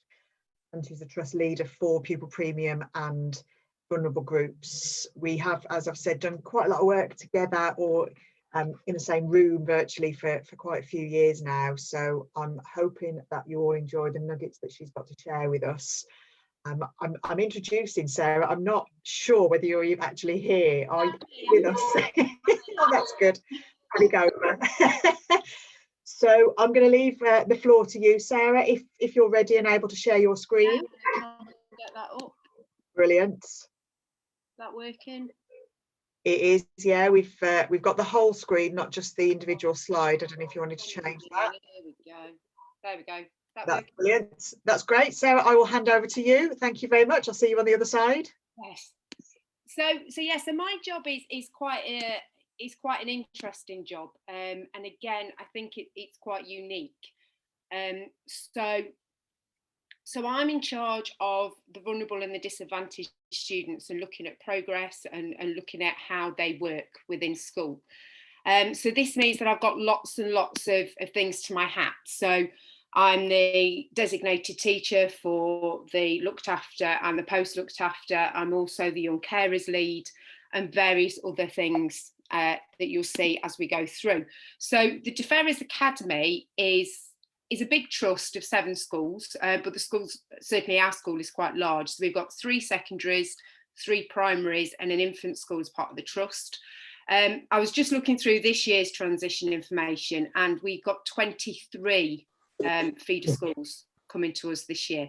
Some of those have only got 1 student come in, so we do have to take that into consideration as we go, but up to 23. Some of them are quite big, 3-4 form entry schools. Some of them are very, very small, but as you can see, we've got nearly 2,500 students and we split them across 3 sites. So we've got year 7 and 8 on one site, which makes transition to some extent a little bit easier, because although we are a big school, we've got less than 1,000 students on that site when they arrive in year 7. Then we've got year 9 to 11 on the next site, and then we've got a 6th form campus as well. Our catchment is very, very varied, and those statistics underneath don't really capture what our catchment is like. The 14% of free school meals, it should be much higher. But for one reason or another, the parents are not taking up the free school meal offer. We've got quite a large Muslim cohort, and we find that talking to the primary within that area, their free school meal take up is very low because families help each other out all the time, and they don't want to ask for that help. And therefore our PP is a lot smaller than it is. Now, when we're talking about disadvantaged students, it's easy to just think it's those pupil premium students, but we've got to sort of widen the net a little bit there. So 2 things that I'm working quite closely with at the moment as part of my role. One is the RADI project. So this is with Challenging Education, and this is where me and Liz sort of first met up, either virtually or in the same room. Now, the raising achievement, where's it gone? The raising achievement of disadvantaged students we've been with them for 6 years, and basically it started by somebody in the Wirral working out that if we took Key Stage 2 SATs and we did their projected GCSE grades from there, the PP students were always going to underperform because nationally their grades were always lower for various reasons. So the RADI project is all about giving students the same life chances. So by the end of year 11, everybody being estimated grades that correlate. So in a nutshell, if the PP average at Key Stage 2 was 4 points lower than the non-PP average, we would add 4 points on to our PP students. And then that meant that maybe they would have been, if we were setting, which we're not at the moment because of COVID, and we're going to carry on with mixed ability groups. But when we were setting previously, it meant that some of our disadvantaged students were in higher sets than they would have been originally, and therefore that pushed them on, and we didn't keep them down and put a ceiling on their attainment. So that's what raising achievement of disadvantaged youngsters, this RADI project, is in a nutshell. It's making sure that additionality is put in. So we've talked and we've heard a lot about gaps in learning, and this is what we do from year 7. So we find out what the barriers are, we find out what their gaps in learning are, and as teachers within our academy and within our trust, we start to work on those gaps earlier. So we don't leave it till the GCSE years and throw the kitchen sink at them. We start to do it from year 7. And that means interventions being put in year 7 for whatever reason, whatever way we need to do. The other thing that I'm looking at, and we're doing as part of a trust, is poverty proofing. So we're looking at whether the school day can be accessed by everybody. So the scary facts are that 1 in 4 students are living in poverty, and 72% of those living in poverty are not or have not been entitled to free school meals. So they don't crop up on our pupil premium numbers and lists. So it's finding these students that are disadvantaged, that aren't able to access the typical school day. They may be the ones who, take the day off on Wear Anything Day because they can't afford the pound that it is to come. They'll be the ones who are getting into trouble for not having equipment or not having their PE kit, not doing homework and things like that. So when we're talking about disadvantage, we have to look beyond just the pupil premium or the looked after child label. So the previous year 6 and 7 transition, and where I'm coming from today, is that at the start of the RADI project, we were talking about additionality, and we had the transition, and it was, to all intents and purposes, one size fits all. So our students would come up for a day on our site, the parents would come up, the SEND students would quite often come up for additional days. But when I say a protected visit, it wasn't a normal school day.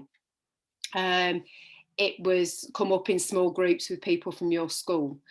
And obviously staff from our place would go to the primaries, the principal would go, the head of the campus, and they would go and have all those conversations.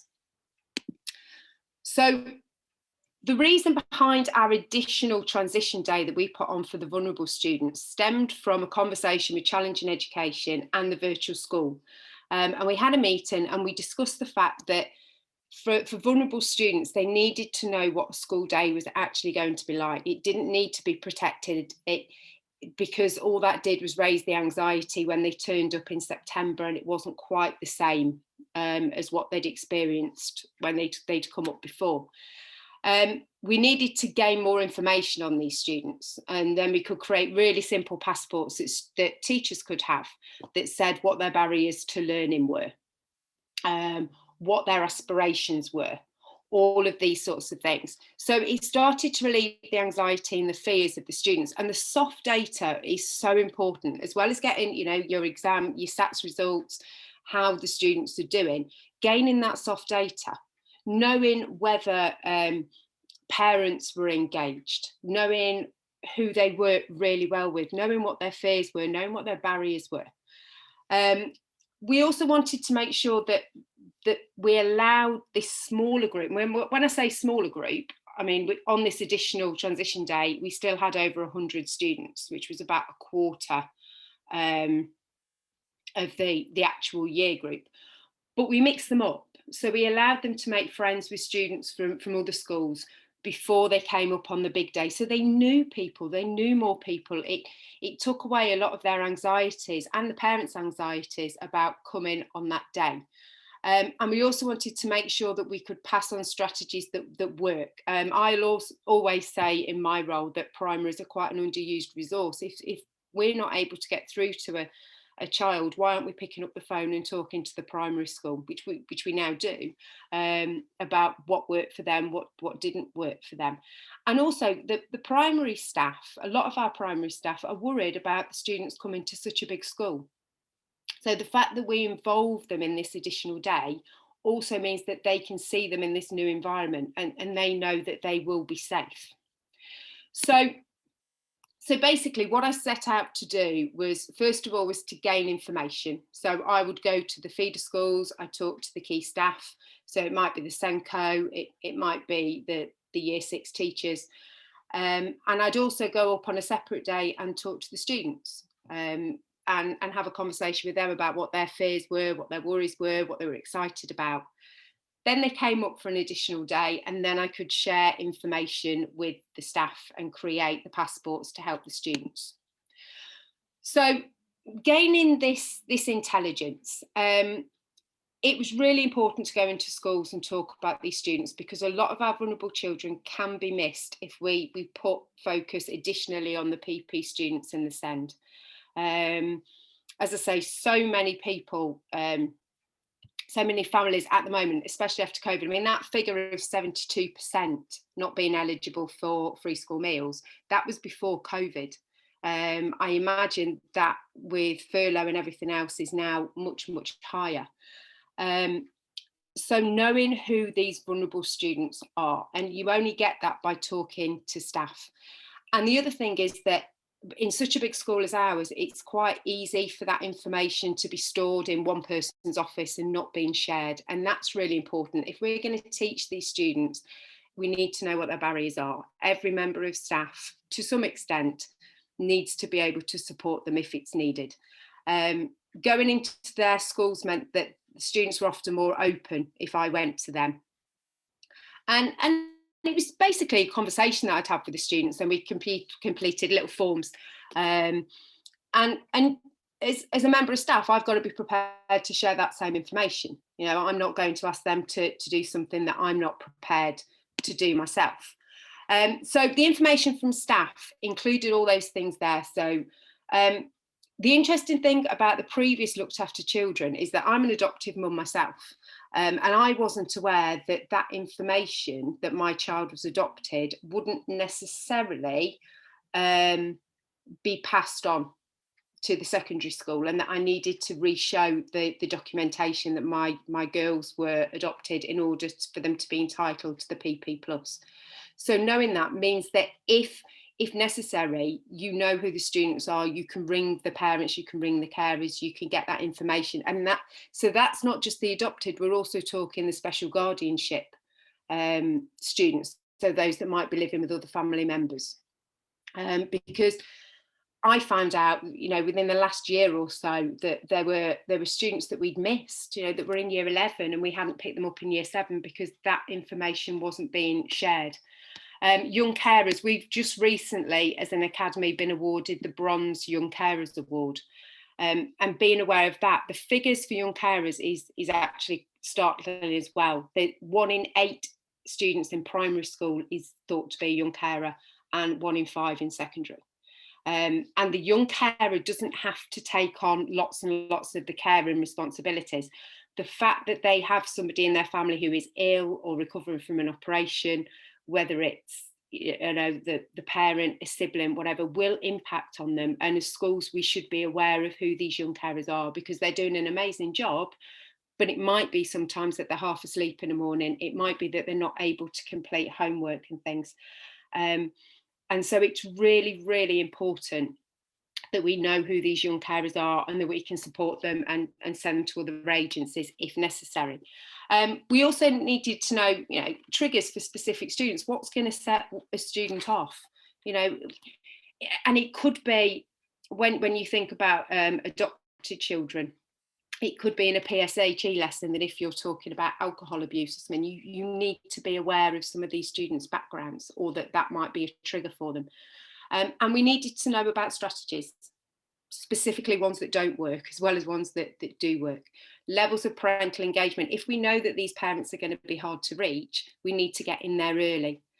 And also, when we were relying on SATs results, it's also useful to know which students don't perform well in tests. So those SATs results aren't necessarily a really accurate reflection of their ability. So from students, we wanted a lot of soft data. So the conversations and these sheets help with that. So what they felt about themselves, how they work best. How would other people describe, give 3 words that somebody else might use to describe you. Give 3 words that you would describe yourself. And sometimes it was heartbreaking, because when they described themselves, it wasn't particularly positive. Or how they thought other people perceived them. And you've got that information to work with. If you know who they live with, again, they holding conversations, they might say that the mum's poorly or whatever. Homework, again, an example being, well, I have to do my homework in the back of the car because we're taking my brother to extracurricular all the time. Knowing what subjects they find challenging means that you can let the teachers know that they might find that challenging, especially if staff have said that that's a subject where their behaviour is not as good because they don't understand it. We can learn how to get in with those students then. We can find what it is. If we know what their hobbies and interests are, we can link that to their work. We can find a way in to talk to them. Spent a lot of time talking about their worries and concerns coming up from a small primary into a secondary, and why it's not going to be that different. We looked at what was the same. Would their route to school be the same? Would it be different? Would they still be with their friends? Who would they see? What would they play? What extracurricular could they do? And one of the really important things was, what do they want the teachers to know about them? If they could tell the teachers something about them to help them, what would that be? And all of that was just really useful information that we could pass on when necessary. So the additional day, we decided that it needed to reflect a normal day. It needed to have sit-down activities. It needed to have practical activities. When we planned who was going to go in what group, we shared that with primaries. So which students need to be with other people. If we had a very, very anxious student that needed to be with a friend, we put them together. If we knew that they needed to be separated from other students, we made sure that happened. But we mixed them up. So it wasn't all one primary in that group and one primary in the other. We wanted them to make friends. We wanted them to get used to each other. Choosing which staff to use. You want the staff that are going to enthuse these students, that are going to show that our school was fun and that you wanted to come, but also they needed to be staff that had then the influence to talk to other members of their staff about what they learned from that day. We wanted them to make sure that they were happy engaging with the students that we already had there, so they knew when they came up on the main transition day, it was going to be fine. And from a poverty proofing point of view, we needed to get rid of any barriers. So if they couldn't come because they couldn't get the transport there, we made sure that we transported every student there by bus or by minibus. We fed every student. If they wanted to bring their own packed lunch, they could do, but we provided food for everybody. We didn't insist they came in uniform. And that goes on to that unconscious bias, because they came in like tracksuit bottoms and a t-shirt so that they could do the practical activities, we didn't know what school they came from. So we couldn't make any assumptions on that child's ability from what we thought about the primary schools or their behaviour for that matter. So we avoided all the unconscious bias, and we made sure that it fitted within their own primary school day. So we weren't asking them to come to school any earlier, and they weren't going home any later. So we made sure that we took away any barrier that we could to make sure that they could attend. If the parents didn't want them to attend, that was fair enough. But the ones that did attend did get quite a lot out of it. So we did 4 lessons. We did a maths lesson. It was a typical De Ferrers maths lesson. And it did surprise the maths teachers on the 2 times that we've run this before COVID. It did surprise the maths teachers, the ability of these students and their willingness to answer questions, and their cooperation, really. And it was all about having a go. It was all about, it didn't matter if it got wrong. You know, if you're not sure, it's still really important to have a go and talk in front of other people. And it built their confidence. We did a literacy-based lesson. Quite often, it was about reading aloud and encouraging the oral and the listening skills. And we also used some of the PP money to buy books. So from a poverty proofing point of view, we don't know how many children may have access to a book at home. So the fact that they could start to read it aloud as a group on this day and then take the book home with them. And then when they came back, they could have that conversation with staff and other students about what they thought about it. We did PE. So on one occasion, I think it was rounders, but we included lots of problem solving activities in it. So, stand in terms of height, stand in terms of birthday dates and things like that. So again, it was that communication with each other. And on the other time, we did a new activity. So we did basketball that none of them had done in their primary previously, but is something that we teach at secondary. So they had that experience. And then we had drama, and our drama teacher is very charismatic, but his was about being okay to fail. We all go wrong, and it was drama games and it was just so funny just watching them interacting with each other. And I think that's where a lot of their friendship started to build, because it was such a fun and engaging lesson where people were laughing and everything else. The impact that it had was that when the next, the main transition day came and these 400 students turned up, because the vulnerable students had met a lot of the staff, they were able to walk through the building and say hello to everybody. They'd been able to go back to school and talk to their peers about how it wasn't scary and it was okay. But when they came in and they were waving at everybody and saying hello, they felt really important. The parents weren't as concerned about the main transition day, because on that day the students do have to get to school themselves and go home themselves. But that was the only difference to my day.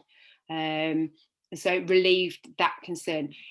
When we looked at attendance, the attendance went up by a few % in the autumn term, because again, there wasn't that anxiety about coming. And we felt that we understood these students, because during that day I was around, the SEND team were around, and we made sure that their needs were understood as we went through. And when they came in year 7, we were aware of things that we may not have been aware of otherwise. And the other thing that happened was that on that day, we asked staff from their primary schools to come up with them. So whether that was the teacher or it was the TA, and then we had our TAs within the groups that day. And so they could share those strategies, they could have those conversations, and we could pass on the strategies that were, and see it in action rather than it just being on paper. So if a student was getting overexcited or was unable to regulate themselves, our staff could see how their staff managed it. And that was really important. And at the break times when they went outside and mixed with our other students, we asked the primary staff politely to just let our staff deal with it outside. Because they were really anxious about whether they would be okay outside in that environment. They didn't all have to go outside. We had a safe space for them as well in the library, but most of them chose to go outside. And you could see the primary staff being quite jittery. But then when the students came in and said, well, what a good time they'd had outside, and they'd met people that they'd known previously at their primaries, you could visibly see the sort of relaxation then, that everything was going to be okay. So we did build passports for students, but again, it's what you share and when you share it. We don't want to give too much information, because teachers need to know so much, but they don't need to know necessarily all the ins and outs. That can be shared as and when is necessary. And also, if you give them too much information earlier, again, you've got that unconscious bias going on. And we found that students behave very differently at secondary to primary school. So using that information, you've got to decide how to use it, and it will be different for every student. It's not a one size fits all. And what we did after that event is that we sent them postcards. So I wrote a postcard to every student who was disadvantaged. I did this during lockdown as well, saying how much we enjoyed meeting them. Obviously I didn't do that over lockdown, but then it was how much we were looking forward to meeting them, and gave them my email address. So if they got any concerns, they could get in touch. And also we found that, especially during lockdown, there was a lot of negativity, a lot of negative words used on social media from parents about how worried their child was about coming up to secondary. And we tried to change that narrative so that rather than them being worried, that they were excited about what they were going to be doing. Because it could be the same feeling, but we wanted to make it a more positive experience to come up to us, rather than being scared of coming to big school. So thinking about moving on, I mean, we're doing a summer school this summer, which we've got over half of our year 6 students signed up for. And we're using, although we can't run this additional transition day this year because we're still under quite strict COVID regulations within the academy, we are using a lot of points from it, and we're building on it. So during lockdown, I was taking pre-loved uniform out to students, and when we have the summer school, we will have our second-hand uniform, our pre-loved uniform out. And what I'm trying to do is make this become the norm, so it's not seen it's just the people who can't afford uniform get it, but you grow out of a blazer, it's quite expensive. Let's get into a habit of swapping it. So I want that to be more available to the parents. We need to think about, we do have quite a high Muslim community. Not all of the parents can read English, so translating letters into Urdu is again something that we're starting to embrace, and making sure that information gets out as best we can. And being aware of families without devices at home. I'm sure over lockdown there were cases that you came across, certainly for us, where there might be 4 or 5 children in the house and only one device, and the parents needed that for work, and so getting work completed was really difficult. We're lucky, we're an Apple school, and from next year all of our students will have access to an iPad, but we need to make sure that they've got access to the Wi-Fi at home in order to be able to use that. And we've also, for September, bought all of our year 7 students a pencil case filled with the equipment that we need. So again, they're not going to be in trouble for not having the equipment, we're providing it. So we're doing, thinking about this poverty proofing all the time. Just moving on with transition, just from year 6 to year 7, we have obviously with 3 sites, we've got quite a lot of transition points. So making sure that we do visits for the year 8s going into year 9, so moving from the campus 11 into 12. Our looked after children, we've got different students on each, different staff on each site who are responsible for those students. So when they have the last PEP, like you would from a primary into a secondary, we're making sure that we have those transition PEPs going over. We're looking at work experience for our year 10 students who are vulnerable and pupil premium. A university visit, we did that a couple of years ago before COVID, where we took them to Birmingham University, but we took their parents as well. So a number of these parents didn't know what it was like to go to university, what it would be like. And they did a talk there, they were brilliant. They did a talk about finances and how much you would pay and things like that. Our career advisor targets those vulnerable students, and we make sure that we're aware of bursaries, because there are bursaries for looked after and post looked after children in different universities, and for young carers and things like that. So being aware of all of those. So it's a lot to cover in half an hour, but there's my email address, and if anybody wants any more information about the RADI project or the poverty proofing or the young carers, all these ways of supporting our vulnerable students, by all means get in touch. And now I'll hand you back. Thank you, Sarah. That was incredible, and I've got far too many notes and questions of my own to be able to do today. I think some of the takeaways I've got from that, I found particularly interesting the fact that on your induction day, when you've got those children up, that they're not in uniform. I think the go-to has always been, when I've been in schools, to have them in their uniform, but that link to the unconscious bias of the schools, I think, is a really interesting way of exploring that idea. And so many incredible points that are there. And I just think I can't thank you enough for doing this, and we have kind of met several times, haven't we?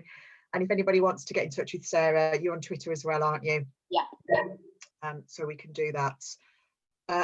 And there's been loads and loads of chat coming in, lots of people doing. Yeah, and I've just seen about a Google form, and we've done that over lockdown, and that's where we've been picking up the young carers. You know, if it says Gran lives with them or Mum's ill, we can find those. So the Google form's been brilliant.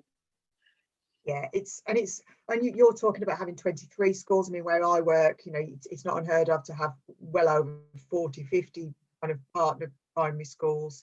So it is really important to get those, like the quick wins, like Mary was talking about, make it easy for you to get that information and the sharing. Do you find that the staff are on board listening to the information that you share and yes, really follow that? Yeah, I mean, we've been working with Challenging Education and RADI for 6 years now. So talking, we don't use the term PP anymore. We use the term RADI. Yeah. So it just, you know, just gets that whole cohort of students under sort of one banner. And when it comes to performance management, we have certain staff who their performance management target is to work with the RADI students and things like that. So yeah, our staff, and there's a lot of them, we've got over 230 staff. But, you know, they are all on board. That's brilliant. It's an incredible place to work. So yeah, check out Sarah on Twitter and the things that she does. There's some stunning things there. I'm going to move on swiftly, if that's okay. Thank you again, Sarah. I'm going to be introducing next, I'm hoping she's on with us, I think she was earlier, Dr. Charlotte Bagnall. Again, I've been lucky enough to work with Charlotte a few times. I met Charlotte through Professor Divya Jindal-Snape. Those of you that were with us last year will have seen Divya talking. She's another member of the International Research Network of Transition Researchers and currently an associate lecturer at Exeter University.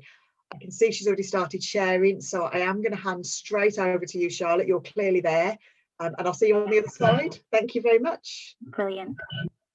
So yeah, thank you, Liz, for that introduction. But yeah, my name's Charlotte, and I'm Associate Lecturer on the Educational Mental Health Practitioner Programme and the Children's Wellbeing Practitioner Programme. So drawing on some of the provisions that were outlined in the Green Paper. So what I'm going to talk about today is a very recent study I conducted with Dr. Yvonne Skipper at the University of Glasgow and Dr. Claire Fox at Manchester Metropolitan University, which used a UK-wide survey to explore children, parents and teachers' experiences of navigating primary to secondary school transition in the context of COVID-19 lockdown. So what I'm going to cover in this talk today is I'm going to firstly sort of set the scene by providing a brief overview of the significance of navigating these two key major life events for children. So firstly, the transition to secondary school, but also in the context of COVID-19. I'm going to draw on some insights from psychological theory on how we can improve provision during this time and take the same approach, but also draw on my own research, which we conducted this year. And then finally, I'm going to end the presentation with some recommendations and closing thoughts for practice, policy, but also further research. So to begin with, what is a transition period? I suppose we've covered this already quite a bit in the day, but transition is an inevitable part of life for children. It is recognised as a critical period and a status passage in their development. During this time, they are susceptible to significant change behaviour. Some of this can be for better, but also some of it can be worse. And transition can heavily draw on an individual's ability to cope, which is sort of encapsulated by the 2 quotes on the slide. Primary to secondary school transition is no exception, and it has been conceptualised. As one of the most difficult transitions in people's educational careers. And this is unsurprising as children navigate many changes, not only in their school environment, but also in their social interactions and their academic expectations. And on this slide, I've sort of summarised some of the main changes children negotiate as they transition to secondary school. And what I've done is I've outlined how the COVID-19 context is likely to heighten this. So firstly, when thinking about academic discontinuity, so we've already mentioned this today, but when children move to secondary school, the way they are taught and what they are taught can be susceptible to change. But when we think about the COVID-19 context, prior to the transition, many children missed out on key learning opportunities, such as sitting their national assessments, which all had worked tirelessly for. And many children also experienced academic discontinuity through the transition to online learning. So relational instability. So as has already been mentioned, children transition from many primary schools into one secondary school. And what's commonly shown is that relational instability can begin from as early as year 5, when children start to make school choice decisions. So start to decide what secondary school they wish to go to. What is often shown is that they instrumentally use social capital to move closer to classmates that are going to the same secondary school as them. And this can cause relational instability within primary school. In the context of COVID-19, many year 6 children did not have the opportunity to say goodbye to their friends and their teachers at primary school in the same way as they had maybe done in previous years. Once at secondary school, relationship formation opportunities were initially technologically dependent. For example, if secondary schools facilitated online discussion spaces during lockdown for transferred children, and then when they returned, social interaction opportunities were mainly limited to class bubbles. Children also negotiate significant environmental change when they transition to secondary school.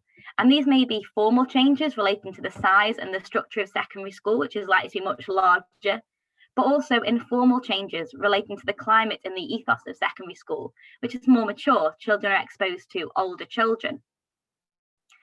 So in the context of COVID-19, prior to the transition, many children's face-to-face visits and the move-up days were cancelled. And this limited children's exposure to their new secondary school environment and their opportunities to acclimatise to this. When children did return to secondary school following lockdown, many were taught in the same classroom by the same teacher. They had set lunch times, and they weren't able to interact with other children, other teachers outside their bubble, which meant that they hadn't really had the ability to fully navigate the new school environment. And then finally, transition is recognised as a key rite of passage for children, which can draw on their personal resources, such as their coping skills and their resilience. In the context of COVID-19, transferred children missed out on emotional and personal opportunities, such as celebrating the end of primary school, and also being able to celebrate the transition of moving on to secondary school on this milestone. So to summarise, children negotiate many changes over primary to secondary school transition. And negotiating these changes can negatively impact on children's ability to cope.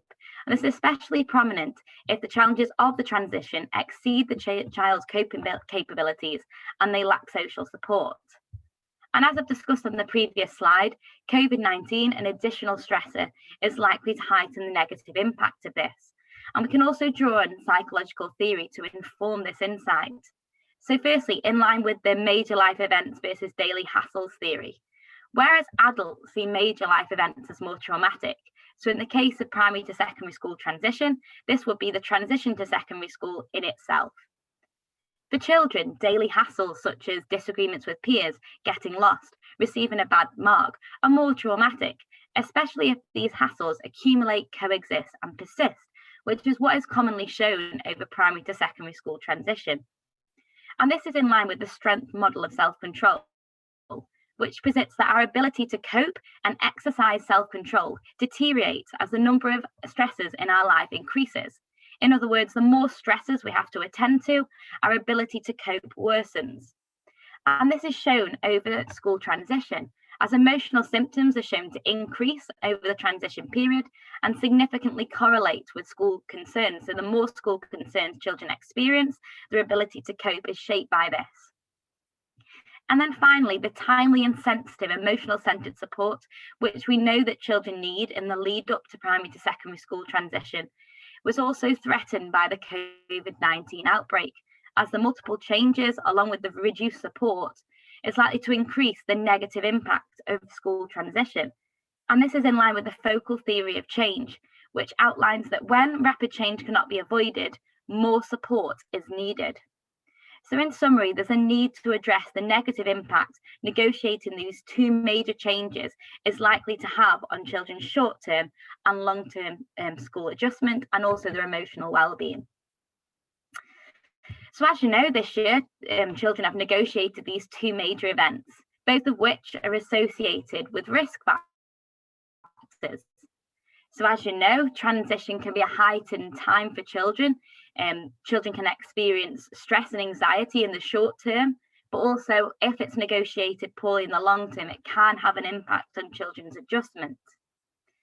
As shown on the previous slide, COVID-19 and additional stressor is likely to heighten this, with Year 6 children feeling anxious and apprehensive about COVID-19 in the here and now, but also when they do transition to secondary school, negotiating additional changes subject to the social distancing measures. However, given the rapidity of changes associated with COVID-19, there are key empirical and practical gaps on how we can support children during this time. For example, to date, there is no current published research which has explored how COVID-19 has impacted children, parents and guardians and Year 6 and 7 teachers' experiences of navigating both the transition and also COVID-19. So in practice, key stakeholders who are fundamental in supporting children during this time faced uncertainty and were struggling to implement clear and consistent provision because of this. So in sum, there's need to take steps now to develop evidence to allow schools and policymakers to make evidence-based decisions to support children now. This is especially important given the stretched mental health resources, which we all know about. So to do this, myself and Dr. Yvonne Skipper and Dr. Claire Fox conducted a UK-wide survey consisting of both open and closed questions to explore children, parents and guardians, Year 6 and 7 teachers' experiences of navigating school transition in the context of COVID and how they feel this could be improved. So our sample consisted of 101 children, 88 Year 7 parents and guardians, 26 primary school teachers and 40 secondary school teachers. 81% of the children spent most of the time at home during lockdown, and 90% of children had started secondary school when they completed the survey. So the closed questions were analysed using descriptive statistics, and I've summarised some frequencies and percentages on the slide. So it's very clear from these figures that the transition period would have been easier for all stakeholders without the lockdown. And nearly 1/3 of parents and children reported feeling optimistic about the transition, rarely and none at the time, which is concerning. In terms of support, more children, parents and primary and secondary school teachers reported receiving a little or a lot of support than no support pre-transition, which is positive. For children, reports of a lot of support from their parents was most common, followed by support from the primary school and then support from the secondary school. However, a significant number of parents did report receiving no support relating to the transition from their child's primary school. And rather interestingly, 19.2% of primary school teachers reported providing no support for their children during lockdown. And a significant number of secondary school teachers did report receiving no support relating to the transition from their feeder primary schools, which suggests that during the lockdown period, primary schools really did struggle. So the open-ended qualitative findings were analysed using thematic framework analysis, taking an inductive open coding approach. And what I've done on this slide is I've summarised the 4 framework categories, the corresponding subcategories and some of the supporting quotes. And I'm now going to address each one in turn. So for the first thematic framework category, so the impact on the transition, focused on how the school environment was different subject to COVID-19. So this may have been because of social distancing measures, which made the transition harder to manage. And parents discussed that once the children had gone into secondary school when schools were reopened, they had not fully experienced the true environment of the secondary school. And that's encapsulated by that quote on the screen. So a parent said they are still not experiencing secondary school and getting to know their surroundings, but they should be. Experience of absence, so events not happening, was also elevated within the sample. So there were missed learning opportunities. So parents, children, also teachers discussed children missing SATs and the impact that had had on them. Relational opportunities, so children were unable to say goodbye to classmates and teachers at primary school. And also emotional and personal opportunities. So being able to celebrate the transition and the milestone of leaving primary school. And it was also clear that the lockdown had also meant that there were fewer opportunities for transition work to take place in class. Teachers and also parents reported the children to be different this year. So this was discussed in line with the children being less ready for secondary school and lacking knowledge and understanding of the new school environment. And this was discussed in line with the missed school visits the children had had, but also that they lacked maturity to navigate the challenges posed. And children were discussed as being less independent and confident following the lockdown than children had been in previous years. And the impact, the emotional impact of COVID-19 on parents, children and teachers' experiences of school transition was discussed heavily. So they discussed how transition was a difficult, disruptive time this year due to these feelings of loss and uncertainty. Amongst teachers, there were numerous comments about the impact of COVID-19 on their mental health, which were discussed in line with the additional demands teachers face this year, but also the emotional impact of COVID-19 and thinking about their pupils, but also their own children. And teachers also reported feelings of anger pertaining to how they were being portrayed in the media, which they found additionally hard to cope with. In line with the second thematic framework category, so meeting children's needs pre-transition, support strategies included relationship building, sharing information, practical support, and emotional support. So subject to social distancing measures and remote working, new strategies were needed this year for secondary schools to build relationships and share information with children and parents. And this consisted of virtual transition tours, welcome videos, emails, and phone calls. Practical support for the transition included designated transition work in primary schools, but also secondary schools providing transition workbooks for children to complete at home. Discussions relating to secondary school as a class and one-on-one in primary school was discussed as a valuable source of emotional support by both parents and children, especially in managing their expectations. And children also felt that their peers provided a valuable source of emotional support pre-transition. Underpinning efforts to meet children's needs post-transition included academic support, so recognising gaps in children's knowledge. Secondary school teachers discussed providing children with additional academic support this year. So this was a greater focus on numeracy and literacy, skills development, but also online homework. More emphasis was placed on developing relationships with peers and teachers. So this was keeping children in groups and having more form time. Practical support included secondary schools being more patient and understanding with parents and children this year. And there was also a clear additional focus on supporting children emotionally post the lockdown period through an adapted curriculum, which had more form time to support children's personal, social and emotional development. And there was also a determined effort made by secondary schools to identify children who found the transition particularly challenging and providing these children with additional support. So the final thematic framework category looks at looking ahead and the lessons learnt in order to translate this into practice. And what we did is we divided this into advice for children, advice for parents, and also advice for schools. So in terms of advice for children was the importance of communicating not only with the parents, but also with their peers, being confident and having a positive mindset. Parents can help children feel ready and excited for secondary school by preparing them practically.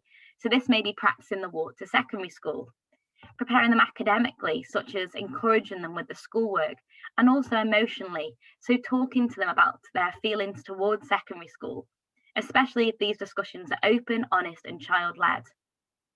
Advice for primary school teachers was part of it, like integrating preparation for secondary school throughout primary school to promote a positive mindset.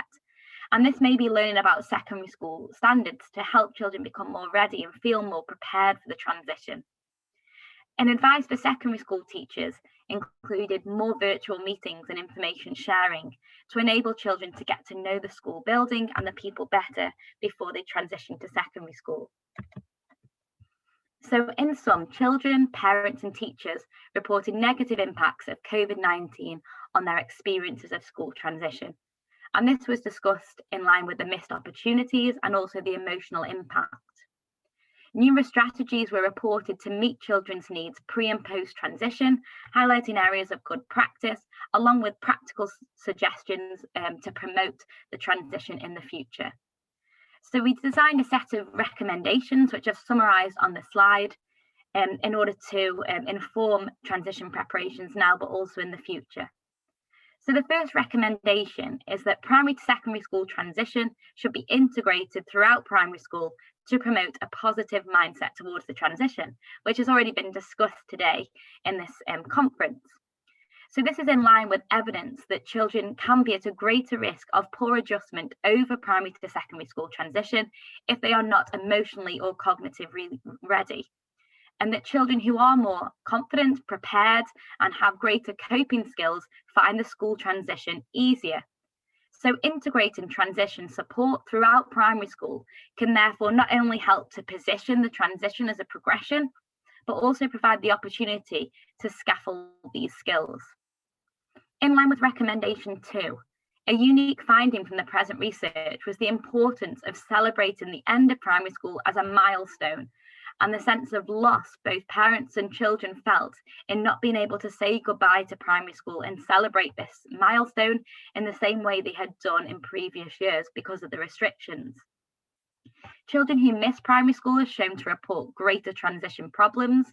So for children who have transitioned this year, it's important that we help to manage these feelings of loss associated with the missed opportunities they may have experienced.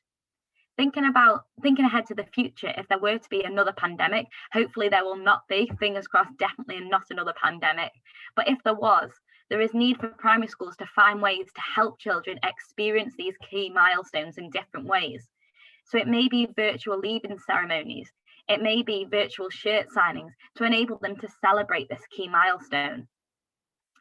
Recommendation 3, so two-way communication between parents, guardians, primary and secondary schools is key to support transfer children. So this is not a new idea and something that I've reported in my previous research, but it's recommended that there is need for further research to identify strategies which help to facilitate supportive relationships between primary schools and secondary schools, but also with parents in order to share this best practice. And hopefully as part of the conference, we'll be able to do this. In line with recommendation 4, providing children with gradual and sensitive emotional-centered transition support, especially in the context of COVID-19, is paramount.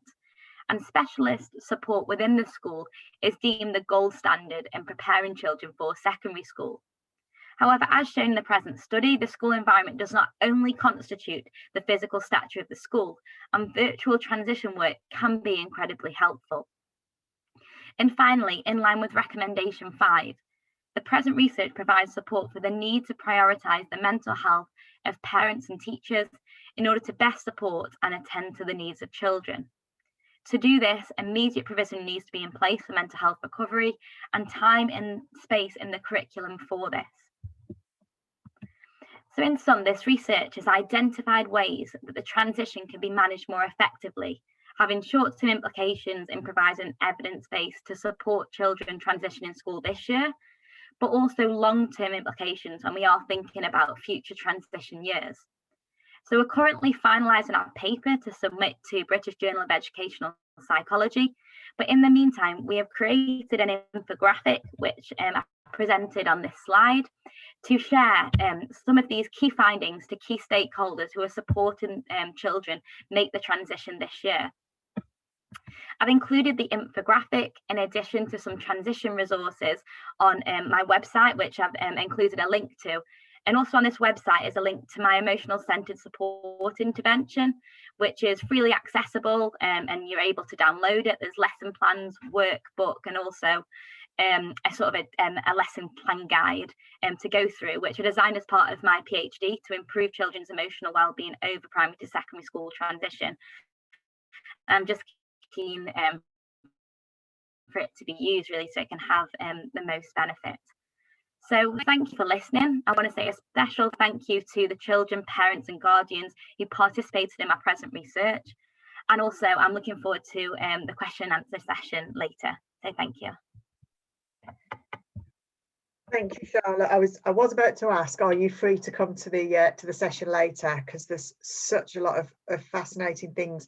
So are we able to share links to those if we get those out to people and across Twitter with the links to your websites? Yeah, definitely. And all the resources are on there and they're freely available for you to download. I just want it to be used really so it can make the most benefit. That's brilliant. Thank you very much. And have you got any plans to, I know you're submitting this so that it will get published, which we'll share as soon as we've got access to it. Have you got plans to extend this or do anything more with this work? Well, definitely. There's definitely more to be done, particularly when thinking about the support strategies between primary schools and secondary schools. So some schools were showing that, they were doing that very well, but other schools weren't. And I suppose with the nature of the questions that we asked, we weren't able to explore that in as much detail as we wanted to. So that is definitely something we can follow up on further research. But also, I'm evaluating the programme in Sandwell Council. So hopefully, as part of some of the findings coming out of this, but also the scale development study I'm doing, and we can extend it as part of that too. So definitely more in the pipeline for this, yes. That's brilliant. And you mentioned Sandra, like, for those of you that know me, that's where I work. So I'm particularly happy to have Charlotte on board working with our children, and we're doing some interesting work looking at you're not the only person today who's mentioned kind of longer term preparation needed. I think almost everybody that we've heard from today is talking needing a lot more than just being the end of year 6. And we've talked about year 5 and we're working together, aren't we, Charlotte, on some 5 actually following children through to year 8. So we'll be able to share that soon. Again, thank you ever so much. Some fascinating reading. I've tweeted some of the pictures on there. Would it be okay for us to share your presentation? Yeah, no problem. To holders as well, because there's such a lot of detail on there. It'd be really good to be able to spend time digesting. And there's lots of great comments coming in thanking you. It's brilliant to have a current researcher to be able to share and really pull together with evidence based on the things that everybody else has been saying today. So that's fabulous. Thank you again. Thank you. I'll look forward to seeing you later on this afternoon. That's great. Yes. It's sticking with me to introduce our next 2 speakers. We've got 2 doing a double act for our next session. I'm so fortunate that I do work with so many people doing some brilliant transition. I can see Laura's already there in the wings waiting for us. So I'm going to introduce Laura. Is Rachel with us as well today, Laura? Yeah. I can only see you at the minute, so I'm yeah, there she is. I can see her. She's popped up. Brilliant. So we've got Laura and Rachel, who are both assistant head teachers at, I'm sure they'll go into a little bit more than this, a centre called Albright Centre in Sandwell, where those of you that know me know I work and bang on about how brilliant we are. They're going to share their story and how they work in transition in a non-mainstream setting, which they'll go into now. So ladies, I am going to hand direct over to you, and I think we'll be going into a lunch break after that. So I'll come back and close up afterwards. So thank you, ladies. I'll leave it with you. That's fab. Thank you. I'm hoping that the sharing screen option is going to work. It so should, that you can see what we're talking about. Yeah, that's come up again. It's that's it. That's perfect. Brilliant. Thank you. It's always the first hurdle, isn't it? Making sure that the technical side of stuff works. We will do a little bit of an introduction, but we would like to take you on a bit of a journey through Albright. where essentially transition is the very heart of what we do. So if I pass over to Rachel to begin with. Yeah, so I'm Rachel Kelly. I've been teaching for about 16 years, started off as a mainstream teacher, teaching science, quickly moved into working in specialist provisions, and then about 7 years ago ended up at what was then Whiteheath Education Centre. We moved locations a couple of years ago, changed our name, so we are now Albright, where I am assistant head and Senko. So you've been there about 7 years, and like Laura says, everything that we do is around planning for transition. Over to you, Laura. I'm Laura Lawrence. I've been teaching since 2005. Moved to Albright 7 years ago. Actually, Rachel and I started the same week, and I'm responsible there for teaching and learning and for CPD. I moved as maths lead at the time. So I still teach maths within the centre, but I also possibly the only maths teacher who oversees whole school literacy as well. So there's quite a mixed bag of things that we do within Albright, but we're really passionate about our centre and what we provide for our young people. Okay, so as you can see, and I won't read through everything, but hopefully the PowerPoint's here to give you a bit of an overview of the things that we do. We're the home, school and hospital tuition service for Sandwell, as Liz has said. We work with children and young people, currently up to Key Stage 4, and we do that within a range of settings across the borough. We are essentially a short stay provision, so transition is very much the heart of what happens within Albright all the time, at all the possible stages of education, and we will kind of give you a little bit of an overview of what that looks like as we move through this. A similar provision to Albright will exist in all local authorities, so you may be aware of one that's close to you, but it is really worth exploring what provision is around you for pupils that require it. It might be that you've never heard of us, it might be that you've had pupils that have experienced moving to a similar provision, but what we think is really important is, and I think this was really key when we started Albright, is that all of the pupils that we see have been sat in one of your classrooms at some point in time. So you may not have dealt with an alternative provision yourself, you may not have taught in that yourself, but actually it's really good to understand where these pupils are going to, what they're accessing, how what experience they've had before they come back to you. So the first kind of transition really is how pupils get to us to begin with.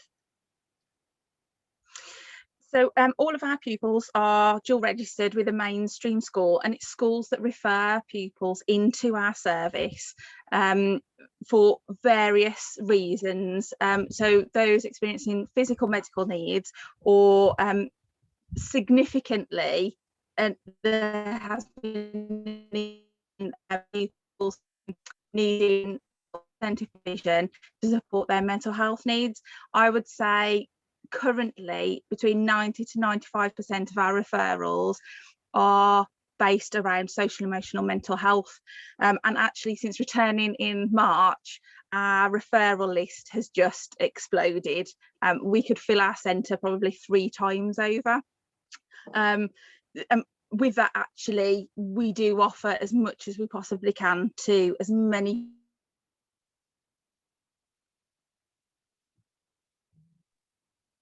the borough as possible. But one of the so sorry, I think my internet is a bit unstable at the moment, so please let me know if I dip out. So when schools refer to us, we ask that there is supporting evidence. So a professional that has worked with the young person who knows them really well, so that we're getting really good advice about whether we are the right provision for that young person, to ensure that we are minimising transitions and making sure that their transition to us is purposeful, that we can provide the right support that that young person needs. and if not, we will help direct to the right provision for that young person. So having that supporting evidence is really, really key. And you can see that we use a range of professionals to work with us, the mainstream school and the family and young person. Following that, if we think that actually we are the right provision, we will meet with all of those stakeholders, again, just to go through, show them around our centre, again, just to make it really concrete. Person going to be purposeful. And as part of that, we use something now called the PATH model, so Planning Alternative Tomorrows with Hope, and we've trialled this with our Key Stage 2 pupils, and it's worked really, really well. So it's about getting everybody involved, that we are just a short-term provision, and planning right from the minute that they're coming into us, actually, what is our exit strategy out of Albright, again, to increase that revolving door to ensure that we can provide provision for as many young people within Sandwell as possible.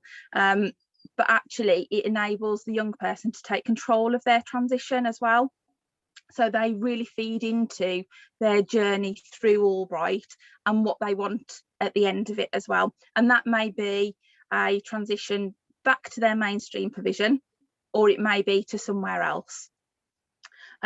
Once all that has been agreed, we do a really slow induction process for that young person, where they will have one-to-one sessions with our deputy head, to ensure that we gather all the information that the teachers will need before that young person actually even steps over the threshold into a classroom.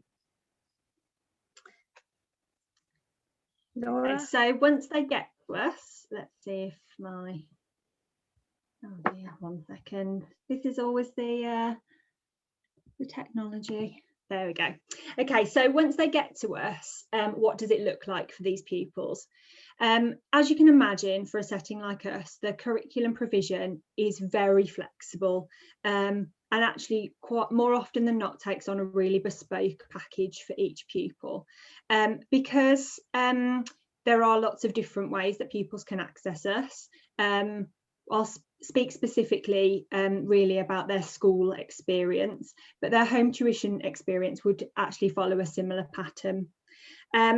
We actually have a Key Stage 2 and a Key Stage 3 mixed age teaching, which means that because pupils are starting and ending at any point of the year, staying with us for a real variety of periods of time, those curriculum opportunities really need to be broad. They need to be focused on developing key skills, and for staff, flexibility and differentiation is key. So they're really taking on board what those pupils need. They're really responding, and they're using the information that's passed on through the induction. For us, the induction and small class sizes really mean that the element of transition is based on really knowing your pupil and really knowing what they need at that particular time. It means that we can provide an appropriate level of challenge based on individual pupil needs, regardless of being in a mixed age class, and it means that we can provide a really bespoke package for them.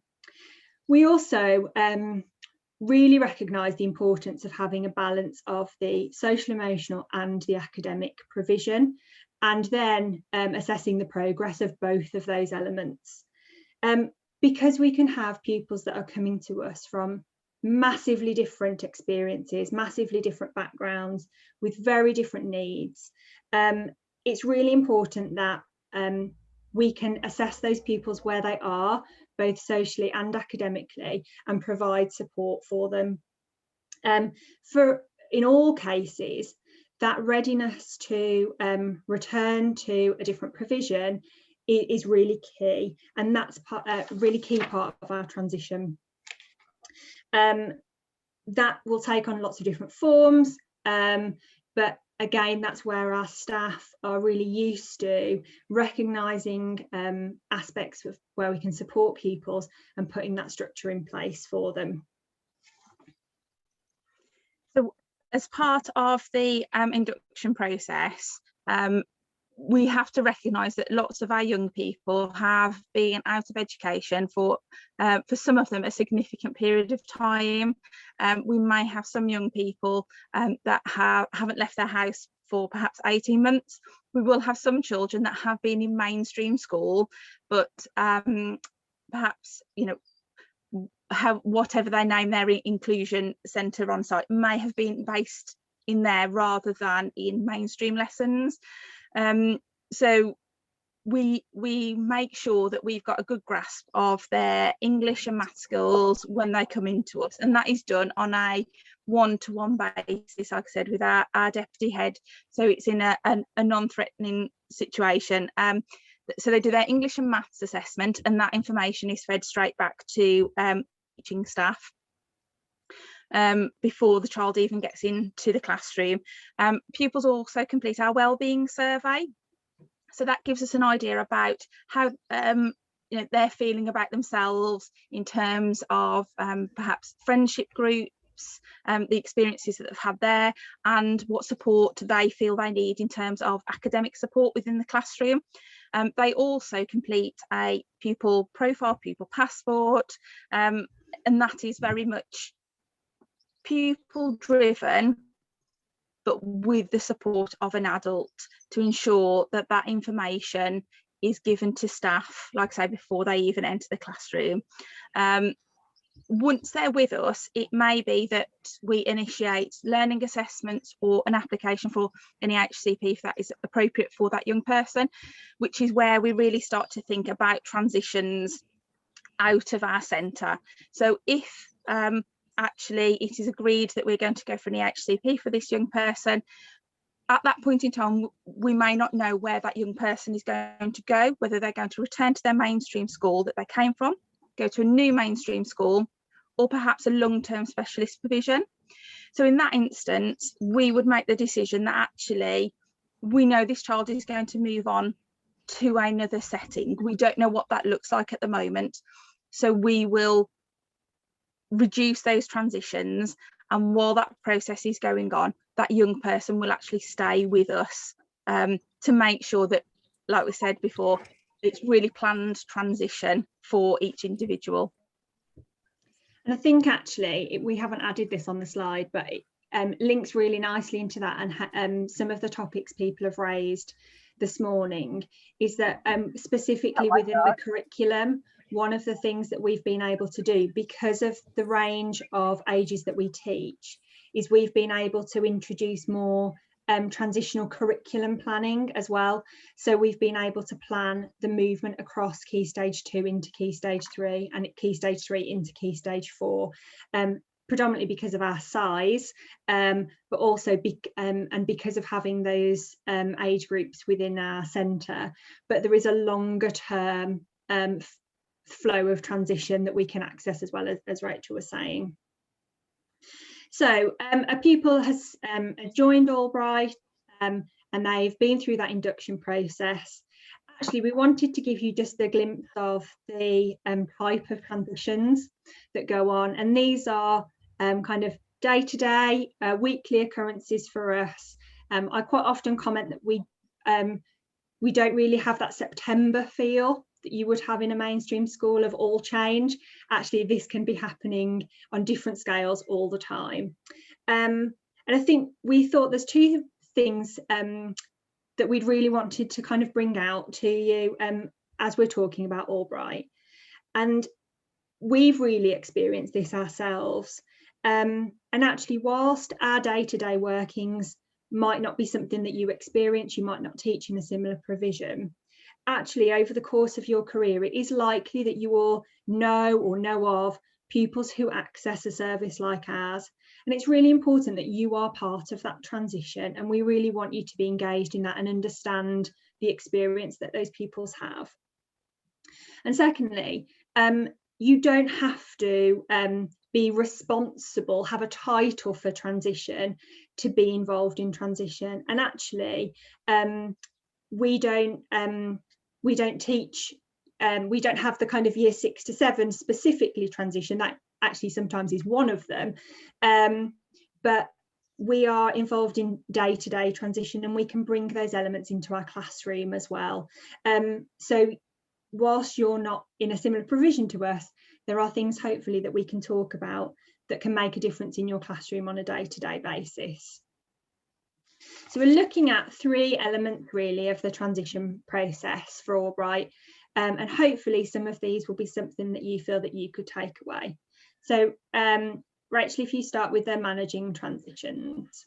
Yeah, thank you, Laura. And it's quite interesting, actually. One of the things Laura and I spoke about in terms of the logistics, and that thinking about the year 6 to year 7 transition, we think about pupils more en masse, whereas for us, we're thinking, about that one pupil that's entering a classroom where routines, friendships, seating plans have already been established.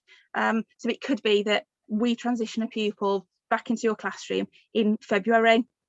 So it's really key that actually that pupil goes through all of the same transition elements that their peers would have gone through during their year 6 to year 7 transition. So where to sit, where are they going to go for their lunch, where is their form room, having a look around the school, all of those things. And it really made me think this morning, an experience that I'd had. So earlier this week, I went out stand-up paddleboarding, which is really, really difficult. First time trying to stand up, I was straight back in water. My daughter was up, she was away. So we went out again this morning. She was up, she was away. And she was like, come on, have a go, have a go. So there I was in the middle of the lake, and I managed to get up on my feet, and I was standing up, and I was just stood in the middle of this lake, and my daughter's shouting at me, you need to paddle, you need to paddle. I'm like, all I can do is focus on this one thing of standing still and not falling in the water. And it really made me think, actually, I found that so difficult, the transition from sitting on the board to standing up, that I couldn't focus on anything else. And that's what it must be like for some of our young people when they're entering a setting where they've been previously, had some time away with us, or going into a brand new setting. And it's those little things that we need to think about. So we will start with having a look around the school. That may be when the children aren't there. So we've got a transition coordinator that may go with the child after school, just to give them an idea, familiarise themselves again with the building, and go through some of those logistical things with the young person. The pace of our transition is very bespoke on the young person, working with the mainstream school and with the family, because it's really key that we involve all of our families with the transition. They may have had their young person at home with them for 12 months prior to coming to us, so their attendance was 0%. They come to Albright, and we have a fantastic team that work there, and we get them attending for 100% of the time. They start making friends, they socialise, so they make all of this progress, and then we say, right, okay, we think you are ready to start the transition. And family will become nervous about that, because we're saying, well, we're going to put your child back into the setting where they may have had difficulties prior to coming to us. So that support for family has to be there, which goes right back to our initial meetings where we plan with the parents that transition. So we've got a structured plan. All stakeholders are involved, so that is very much the young person, and they have to be key to this transition. And it's about sharing that information. So anything that we have gathered along the way, along their journey through Albright, will be shared with their new setting. And those clear expectations that actually, if we are putting a plan in place, that everybody agrees to play their part in that transition. That's fab, thanks Rachel. So I was thinking about this as we were preparing, and last last weekend, over the bank holiday weekend, we were due to travel to see some family. We were due to travel on a Saturday morning. I was ready. I'd got everything planned. I knew what I was doing. Friday, while I was at work, I was thinking, okay, I need to have this washed. I need to have this bit of the house sorted. As you do when you go away, you've got your kind of tick list of things. Well, I certainly do anyway. So when I arrived home on Friday afternoon, and my husband said, oh, let's just go now. We'll change the booking on the hotel and we'll go now.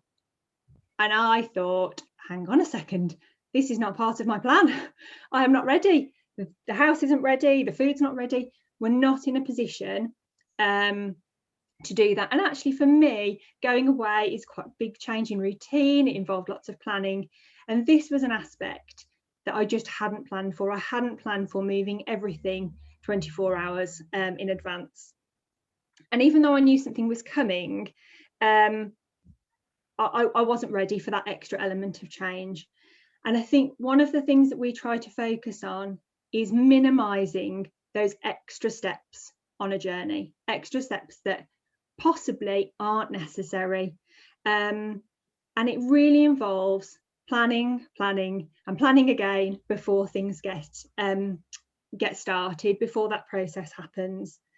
I was thinking yesterday, as my dad would always say, that you measure twice and you cut once. And I do try to stick to that philosophy most of the time in my own life. And actually, how many times do we take it into educational changes as well? Let's think about that step beforehand to minimise them. So in terms of your own classroom, for example, is it a case of we don't put a change in seating plan in the week before a big change is going to happen? We plan out our themed activity days where timetable will be very different for pupils, so that they've got those spread out. We're not experiencing lots and lots of change in addition to a big change that's coming up. It was really interesting listening to Charlotte talk actually about those kind of the little daily hassles that pupils experience. And whilst as adults we think, oh, a big life change feels like a big hassle, for them moving seats can be a really big deal. A change in timetable can be a really big experience for them, and those stresses that they're experiencing, let's limit those, particularly when you're working towards a larger transition. I think over the past year, a lot of us have experienced what we might consider kind of decision fatigue or change fatigue. Even those who actually really like change. And we've understood that idea that if we can take that longer term planning approach, we can have a clear starting point. We've collaborated with the stakeholders. It means that we can minimise those additional transitions as we work towards that longer term goal of transitioning through setting, for example.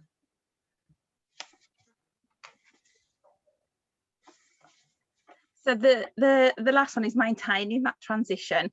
Like I explained a little earlier, actually, we want to make sure that it's the right transition at the right point to enable it to be successful for the young person and for the family. A lot of our families have experienced trauma, based around experiences of the young person. So really putting in that early and appropriate intervention for the young person and the family. We're very lucky at Albright that we have got two fantastic counsellors, and because we've got that provision, we're able to provide support for the young person from one counsellor, and then if appropriate, support for the family from the other counsellor, so that there isn't that conflict of interest. And that really helps to maintain that transition. So the work with our counsellor will start before we've identified what school the pupil is going to be transitioning out to. So it will just be preparing the young person that transition will be coming up, and that we will be talking and planning for that transition. So that may be several weeks, several months before the plan is finalised. It wouldn't have been last year, the year before, I did a piece of work with a trainee educational psychologist for our local authority about maintaining these transitions, and she did some in-depth work with some of our families and young people who had recently transitioned out of Albright, and one of the big things that came out from that was this sense of belonging for the young person, that actually they're going into something that's already established, those friendship groups, you know, and those seating plans, those classrooms, it's already established. So where do they fit in? Which is why our planning is so important for these young people, and why now our provision actually continues to be involved with that young person and the family for a number of weeks after they've made the full transition to their final school. So our counsellor will then go into their new provision, so that actually they don't think, you know, we've cut all ties with the young person. They know that we are still checking in with them, so they've still got that sense of belonging to Albright as well as their new provision as well. Communication, I think that probably has been mentioned an awful lot today, but it is definitely key, that effective communication and meeting with all stakeholders that are involved. And one thing for us is definitely flexibility. We are very much used to thinking on our feet at Albright, and again with transition we will put a plan in place. However, as a mental health provision, we know that actually there may be things that come up along the journey where we sit down and we have to make changes to that plan, but being flexible enough that we're still continuing towards that transition, because we're really key on our young people seeing that actually there may be a bump in the road, but we will come up with a solution, and that it's about the team around that young person coming up with that solution, rather than saying, well, we've hit a bump, that's it, the transition has ended. We will continue to work with the family, with the receiving school and the family and young person, to make sure that we've got a solution to move forward to make the transition successful.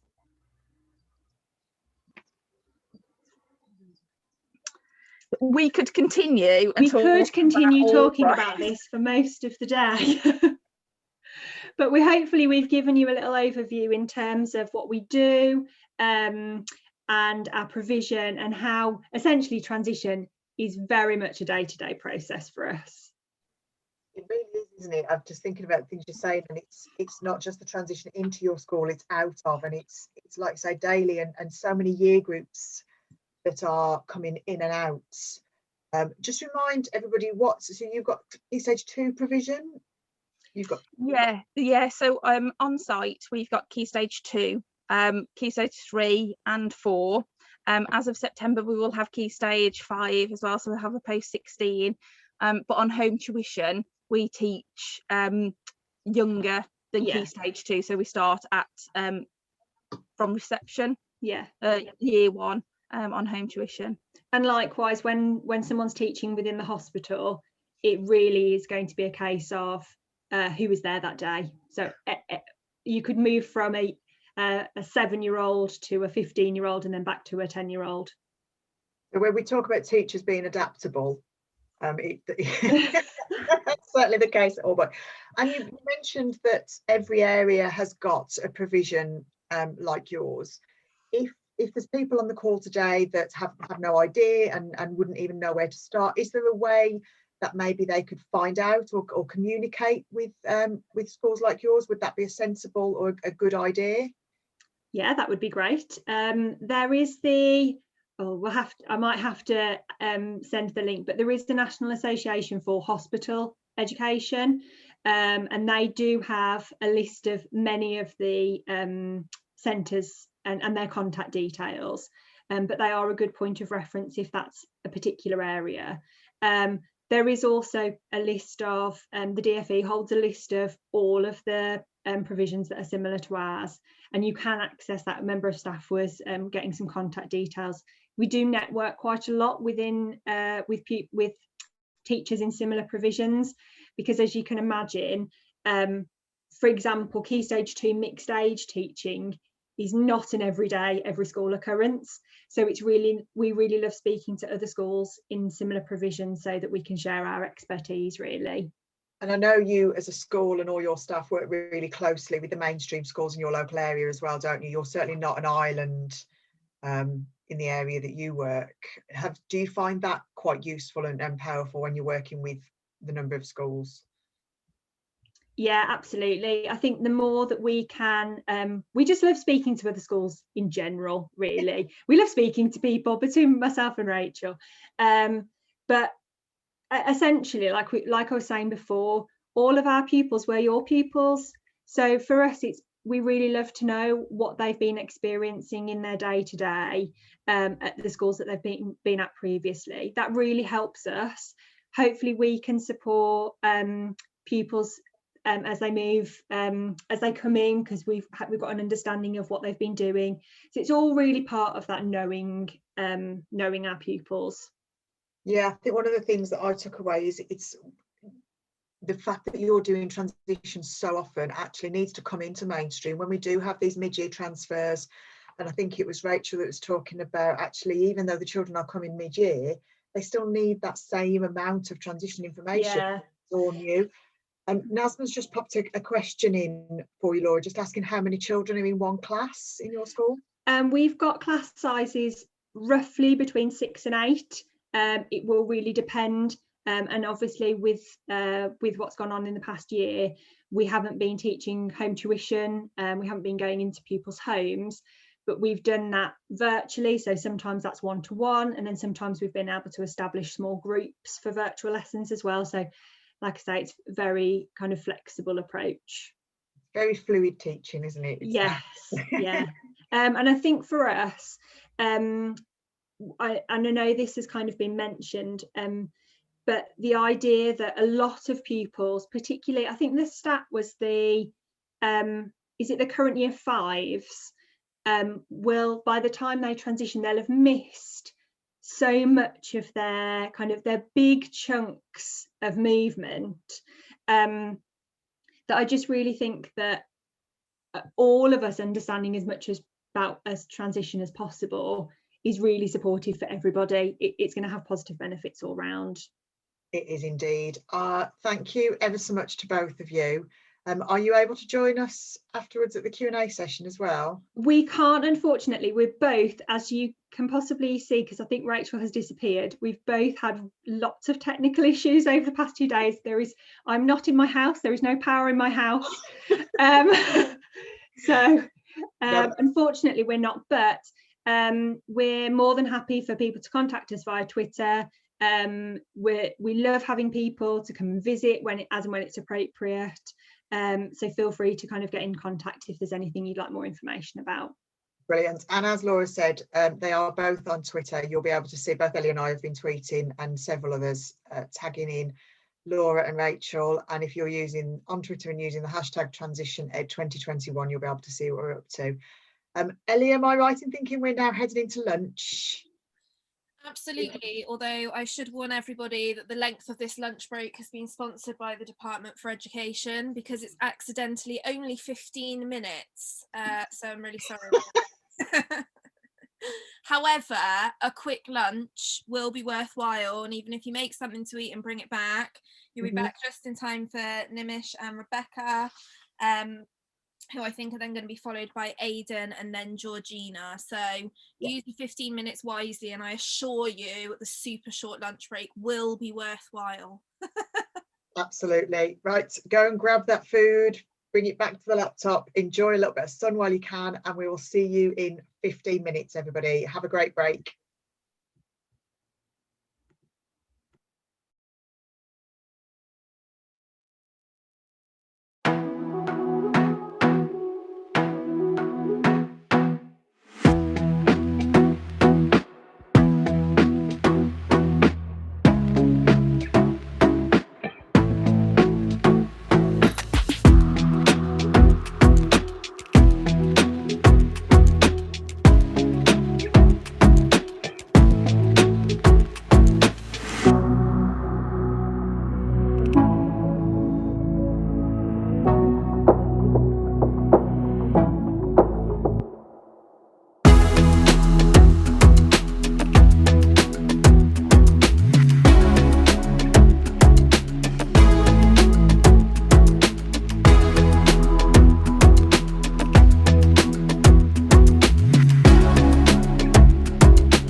Ellie, you do know you're still muted.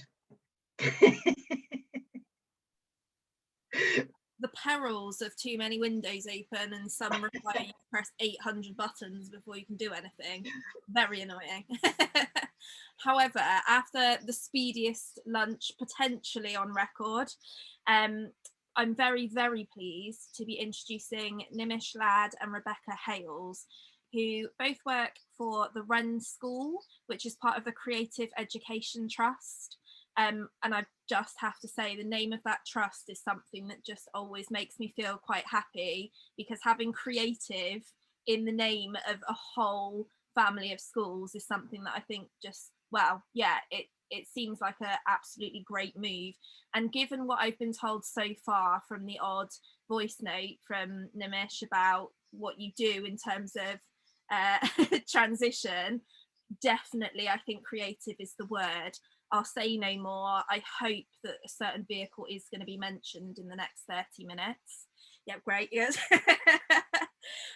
Rebecca's the vice principal there.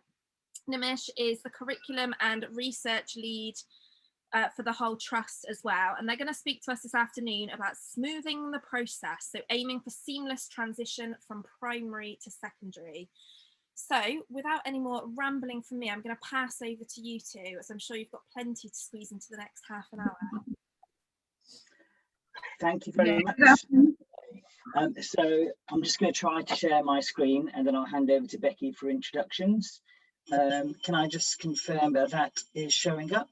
Yeah, absolutely. Perfect. Over to yourself, Becky. Yeah, so good afternoon, everybody. It's been a pleasure to be able to come along and speak to you today. And I think we're probably going to talk about quite a few things that will mirror some of the messages that I've seen being spoken about on Twitter and some of the other presentations. And really, our aim is for you to be able to take away some ideas of what you can do within your school, and also learn from our case study at Wren. So if you just want to flick on one, please, Mr. Ladd. Yeah. Okay, so we're going to consider really our school, what's happened at our school, and a very much a case study of how we've approached transition, very honest about where we were and where we are now. And we're going to look at this from a range of different angles. In essence, we've doubled our first choices and we've met our PAM, and that's brilliant. But actually what's more important for us is that we've improved our transition for all students. And we will talk about the different ways that we've done that today. So we're going to have a look at our reputation and where we started from, and some of the problems we had. We're going to talk about pastoral aspects, data and curriculum aspects. And then we're also going to finish off by just really thinking about what's our next stage, because everything is always continuously developing and where we want to take this next. And I'll hand over to you, Mr. Ladd.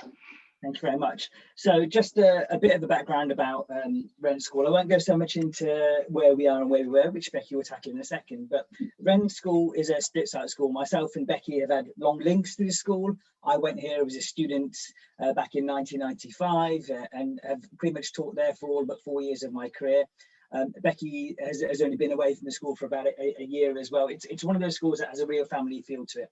It's a split site school. The sites are about 3-4 minutes walk apart from each other. On one site, initially we had year 7, 8 and 6 form, so that's a site on the left hand side. On the other side was years 9, 10 and 11. So transition, while we talk about transition being key stage 2 to key stage 3 is the one we're talking about today, there were transition points within our school, and we learned a lot of lessons from what was taking place there. So at the end of year 8, students would transition over to the other side. I know Becky's done loads of work on that area. And at the end of year 11, students would transition back over in terms of going to the 6th form. So transition became a bit of a thing for us, and we got a real good understanding of it, mainly through the work that Becky did and how she drove that forward in a lot of what we did. Ellie mentioned the voice notes I've sent and spoken to a little bit about the science bus, which will be coming out, which we'll be talking about today, sorry. But the science bus itself is something that came out of a body of work that started all the way back in 2006. So I'll save that for later on, but that's definitely something that we'll be talking about today. Right, over to yourself, Becky. Okay, so I think this news snap that I took from the internet when preparing for this really sums up where we were. In October 2017, we had an inadequate Ofsted, but at the same time, we were part of a previous trust and all of the schools had been handed back to the DfE. And whenever there was a news story about our previous trust, our school was always used as the headline, because as you've seen in the previous images, our school is actually really beautiful. It's an old school. And this was where our reputation was at. There was reports that we were closing. We did have a large debt, and that was publicly reported. And we were linked to an academy trust that had failed and had to hand back all of their schools.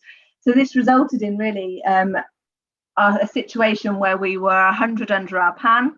We were, for vast majority of the our year 7s coming in, they hadn't put us first or second choice. We were very much a third choice. And also for 20% of the students that we got in around that point, they actually hadn't even applied.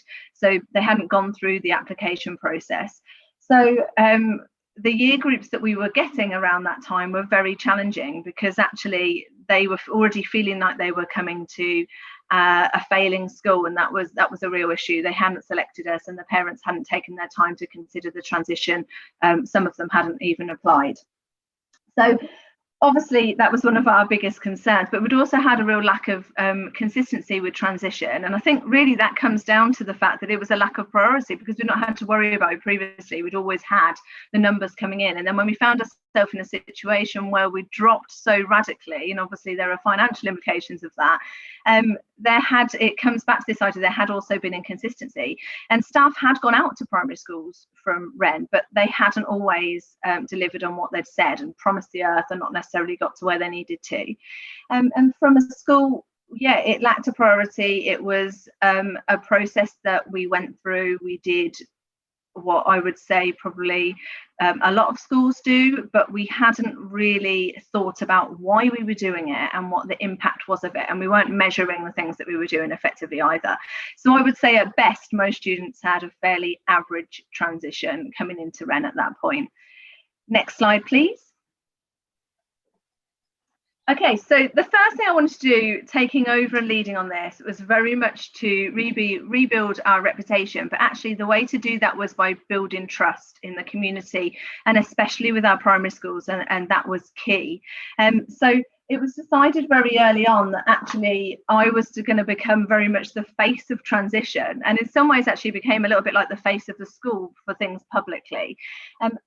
Consistency is my key word when it comes to transition. And I know that there are lots of schools that will send out different members of senior leadership teams into their primary schools to greet the students before they come in, and they'll do different things. For me, consistency at this point, when we were rebuilding our reputation, was incredibly important. So they had to link into and believe in me in order to be able to do the next stages. So I would deliver all the open evening speeches. I'd be the person that went out to all the primary schools. I still am. I still visit all of my primary schools personally. I would be there on the first day, transition days, first days in September, pick up any concerns. And that meant that I could give a really consistent message to both parents, students, and primary school colleagues as well. And they really kind of got to know me very well, and that was very important. And then the second thing was that obviously when I got out to all the primary schools, and I went out and had meetings with all of the heads of the primaries so that I could introduce myself and talk about the work we wanted to do. It was really important, and I know it sounds so simple, and we say it all the time, but it's so important to follow through on the promises that we make.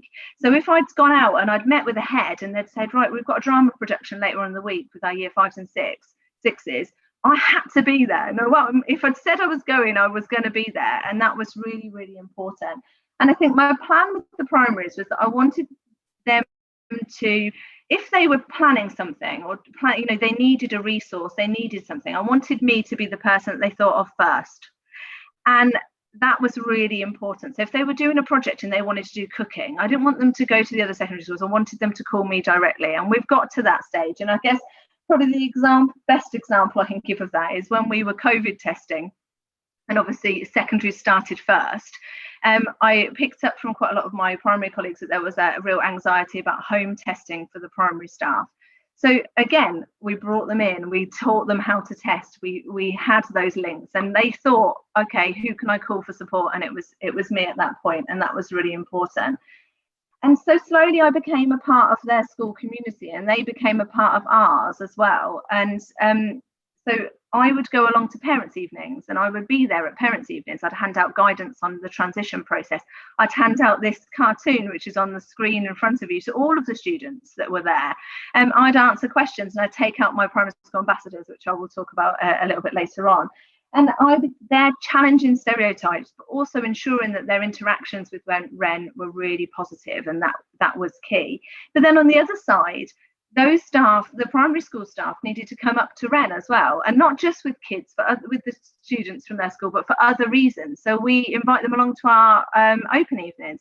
I do fish and chip Fridays for the year 6 staff, so they can come up and see their old students once they've settled in at Wren. And really intertwining our communities was key. We've had them come up when we've had keynote speakers. We've invited their leadership teams to come in and to listen to the CPD. And I will do that again with my next stages as well. And because we built that community, we managed to create honest relationships. And again, that's something that you think is really simple. But what I was finding was that I was going out to primary schools and having conversations with the primary staff about students, and I wasn't fully getting the truth. And I think that came from a place of they've tried everything they possibly could, and they felt an element of shame because it hadn't worked with the students. And I had to challenge that, because they had to trust me to say to me, this student, whatever we've tried, it's not worked, and they're coming to you and they're not ready. And in the other side, I have to be able to contact them and say, I've got this student, he's in year 7, he came from you, he's really struggling. Can you come back in and come and visit us and observe him and help us?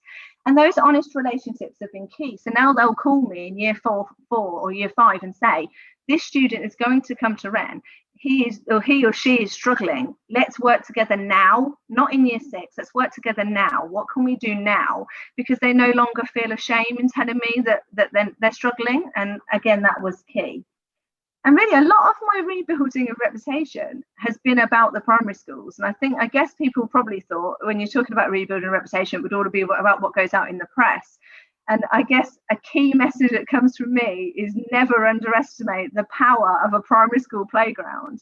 It is those conversations that take place in the playground. It is what the teachers think about the school. It is what the head is saying about the school that is really, really important. So actually rebuilding my reputation really started with our primary schools and going into our primary schools. Next slide, please.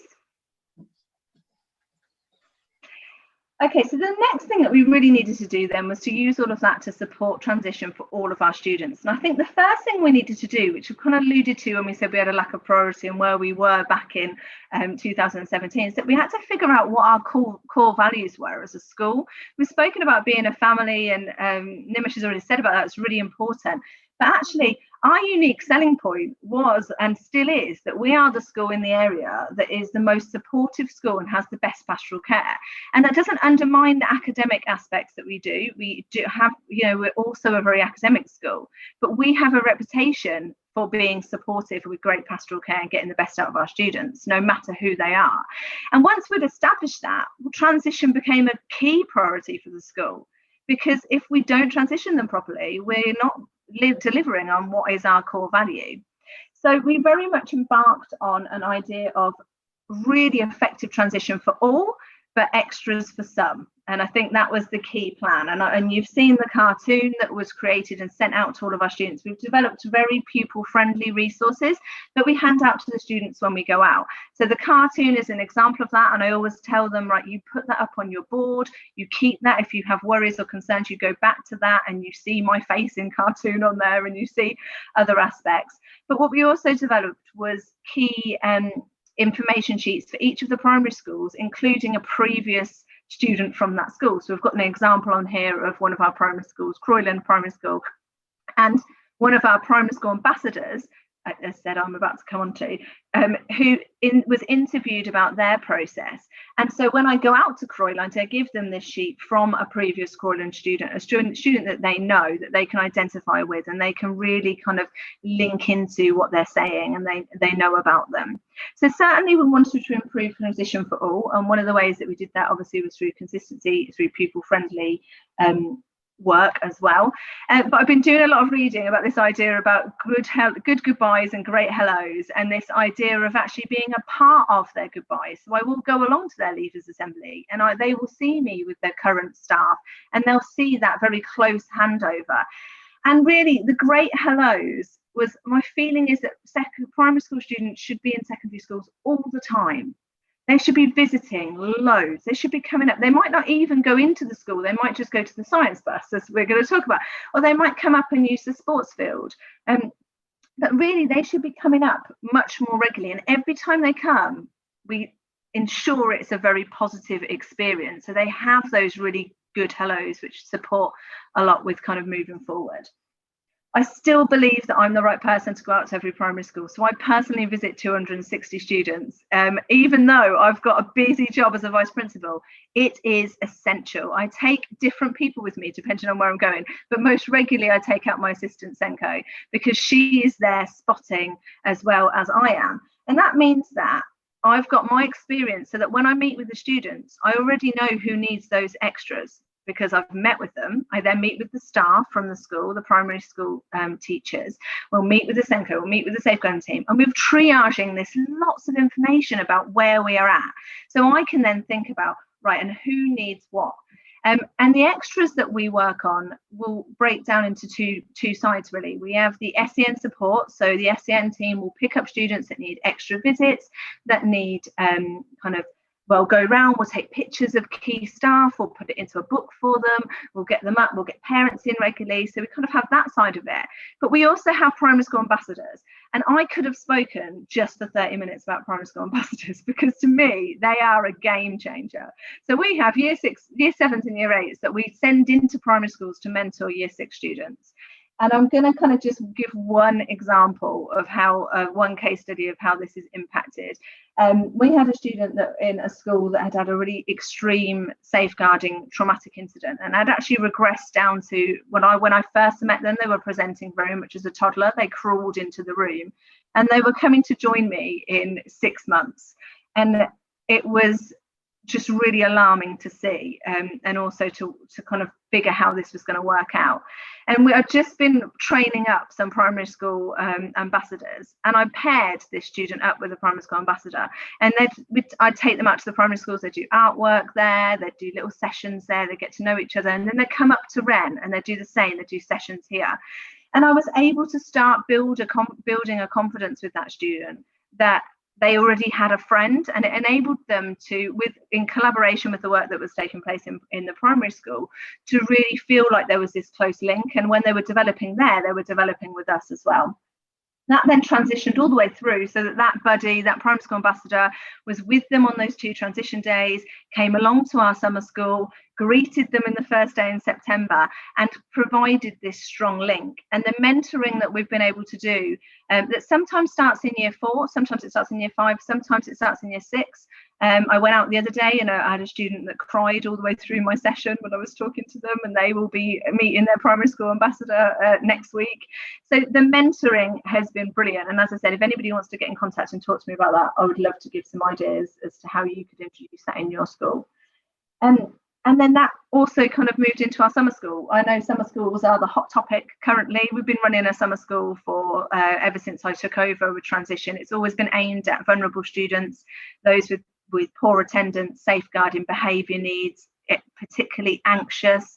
Primary school ambassadors there as well as the key staff. And we've found that actually we've been able to make a success of students that had they have just started in September after their 2 days, they would have failed very quickly. And we'd seen them previously in school. We've seen the students that we knew were kind of going to fail, and we've been able to put things into place through our summer school that's been able to support that. Right, over to you, Nimish. Thank you very much, Becky. I can't undervalue any of Becky's work. Any of Becky's work that she's done, and her approach to transition, and the team that she's put in place, and brought it to the mindset of every single member of the leadership team that transition is the key job. You know, not just in terms of getting bums on seats in schools, but also in terms of actually allowing students within our schools to be successful. Becky's done so much work on that. And while I talk about data and curriculum and some of the outreach work that we've done, all of that rests upon the relationships that Becky has built, but also the ability for that smooth transition that is now happening between year 6 and year 7 within our area. So when we talk about data as part of transition, we think about, well, what do we actually have on arrival?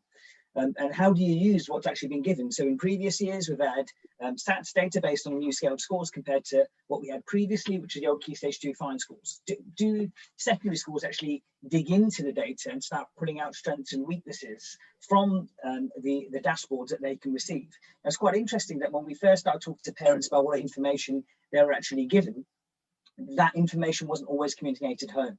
Some of the times that only gets given to secondary schools and not to primary schools. So we found it really useful to quickly just mail merge a letter and send that information out to parents upon a transition evening when they first arrive in year 7. Also, we need to think, well, how are we going to find out what we actually need to know? So as I mentioned, some of that data is off that dashboard, but what we actually try to do is triangulate that with all that information that Becky is getting with her team as she goes out to those schools, and we really start to triangulate what's going on. We build a holistic picture of a child, and not just data in terms of academic outcomes, but match that against attendance, safeguarding, pastoral, anything that we think can actually help to improve the lives of our students, we match together. And obviously in the last few years, in the last year, we haven't had any academic data in terms of Key Stage 2 SAT scores for us to actually use. What we found really interesting is that as Becky built really strong links with the primary schools, we could actually see how well they were actually predicting, or how well they were actually assessing their students in terms of what scaled score they think they'll actually get.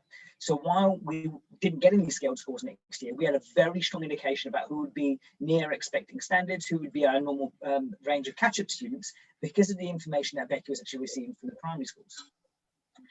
From this, we start to think, well, what do we need to share with parents? So as I mentioned, we have an evening where we get the students in early in year 7, where we talk through all of our processes, and that's where we start to really share information with parents regarding what we have at our end that wasn't necessarily provided at primary schools because it wasn't available to them. We also think, well, what do teachers and pupils need as well? Well, pupils obviously get everything that a parent gets in terms of as a letter, but we take it down to their level to make it easier for them to understand. But in terms of teachers, we also make sure that the same information is shared with them. It's so important that in this triangle, in terms of the pupil, teacher and parent triangle, that everybody has that same level of information so we can support the person who's key in this, which is the pupil. After they start, we need to make sure we're managing the overload in terms of data. There's been a lot of data that's been bounced around between parents, especially going home. The level of communication, the data that they're now going to get is huge. While might expect previously in primary schools. They're only getting information from one member of staff within the school. They might have up to 10 or 11, that was mentioned earlier today in some of the presentations. The expectations there of students is also really important to manage there. The expectations of what we're expecting the students to reach in terms of data standards is really, really important to manage. And therefore, they're going to need training in the systems. So what are the systems that actually take place within the school that we're going to need to share with parents and pupils to ensure that as the students transition through into year 7, they have a good understanding of the information that they're going to be receiving. It's been mentioned quite a few times today that curriculum is an important part of this process. And upon arrival, we need to be aware of what they've actually been taught. And the best way of doing that is, yes, we could baseline the students, but also talk to the primary schools, see what they've been delivering within those schools. Some schools, while they're following the national curriculum, certain aspects of it have been left out. Certain aspects might have been stressed more than others, and that's through choice, because schools have a choice as academies what they can actually choose to deliver. Think about what core and hinterland knowledge has actually been delivered when we're coming across areas. So say, if I'm talking about Pythagoras in maths, then actually some students have knowledge about Pythagoras and some of the learning they would have done about ancient Greeks back in year 4 or 5. Has there been a subject specific or thematic curriculum in the primaries that you're picking up from? Because actually that might affect what students' viewpoints are about the subjects that are actually on offer in secondary school. They might not be able to distinguish between the different subjects in the first instance if they're at a thematic curriculum, or if they're used to thematic, how can we actually pull some of those ideas together in some of the cross-curricular and extracurricular work that we do in secondary? And we can't make any presumptions. We can't presume that certain things have been covered or not covered. And I think quite often it's a dangerous thing to do when we're assuming that, or presuming that students arrive at a certain level of knowledge. I think it's quite often thrown away comment that students arrive at secondary having lost learning over that summer. And I think that's a definitely a presumption to make. I think it's something that we shouldn't be making, though, and we need to look at it very carefully in terms of what we're assuming the standards of students are when they arrive to us in year 7. After they start, we need to try to get them to a similar starting point. So actually we can launch off all together. And the model I always like to think about here is what happened to me at university. So in terms of the curriculum that I received in my first 6 weeks at university, I was one of the students studying physics that hadn't done further maths. There were students in the room that hadn't done further maths. The viewpoint of the university was get us all to that same level of what would be covered for a further mathematician that was relevant for the physics course that I'm about to do. Because at that point, we can all launch off together. And I think that's something that primary schools and secondary schools need to work together on. How can we get students to a similar launching off point, not just start the curriculum straight away from the second that they arrive? And therefore, we've got to make sure that high level of challenge is in there. We could think, well, actually, let's spend the whole of the first half term, the whole of the first term reteaching the parts of year 6 to make sure all students are at the same point. Well, you could do that, but actually, is that the right level of challenge, especially for the students that are ready to kick on and go further? So I know Ellie wanted us to talk about the science bus, and I know we've only got a few minutes left, so we'll go through this quite quickly. It started, our outreach really in science started in 2006, so that did not start with the bus. It started more with outreach work in primary schools, where we went and did some on-site support there with one of our science technicians. We started with roadshows, where we went in and started to deliver science roadshows that were essentially an add-on to the curriculum, extracurricular sort of activities, but done during curricular time, done throughout the school day. Then we started moving that alongside curricular support. And Mary Myatt mentioned earlier on about projects that could be run across secondary and into primary. And that's something that we really focused there, that started in the primary school and moved up into the secondary school. So some of the projects that I was involved in writing were the egg project, where they did some science in years 5 and 6 around eggs that were continued then again when they reached year 7 and 8. And therefore it support their schemes of learning in primary schools by analysing them and matching them to ours. We could make that link go through from year 6 through to year 7. We had visiting delegates, so we had people come from our school to go visit the primary schools, some of our senior leadership teams, some of our curriculum leaders, to go and talk about what we're doing and share our ideas. And that is now the work that's been picked up by these primary ambassadors, as well as other leadership team members of the school. And that then led to us getting a double-decker bus, putting it on our playground and kitting it out completely as a science bus, which we use for outreach events. And unfortunately, COVID has prevented us from using it recently, but as we open back up again, we'll be using it a hell of a lot more. So just some things to consider in terms of data, curriculum and outreach. How are these 3 areas currently linked as part of your transition plan? And which cog is driving the process? Is it the outreach that drives curriculum and data? Is it the data that you're getting in that's telling you, well, actually your curriculum needs to focus on these areas and therefore your outreach needs to be focused on this? How are you contextualizing these 3 for your school compared to the one up the road? Because you're potentially getting slightly different students to those that are up the road.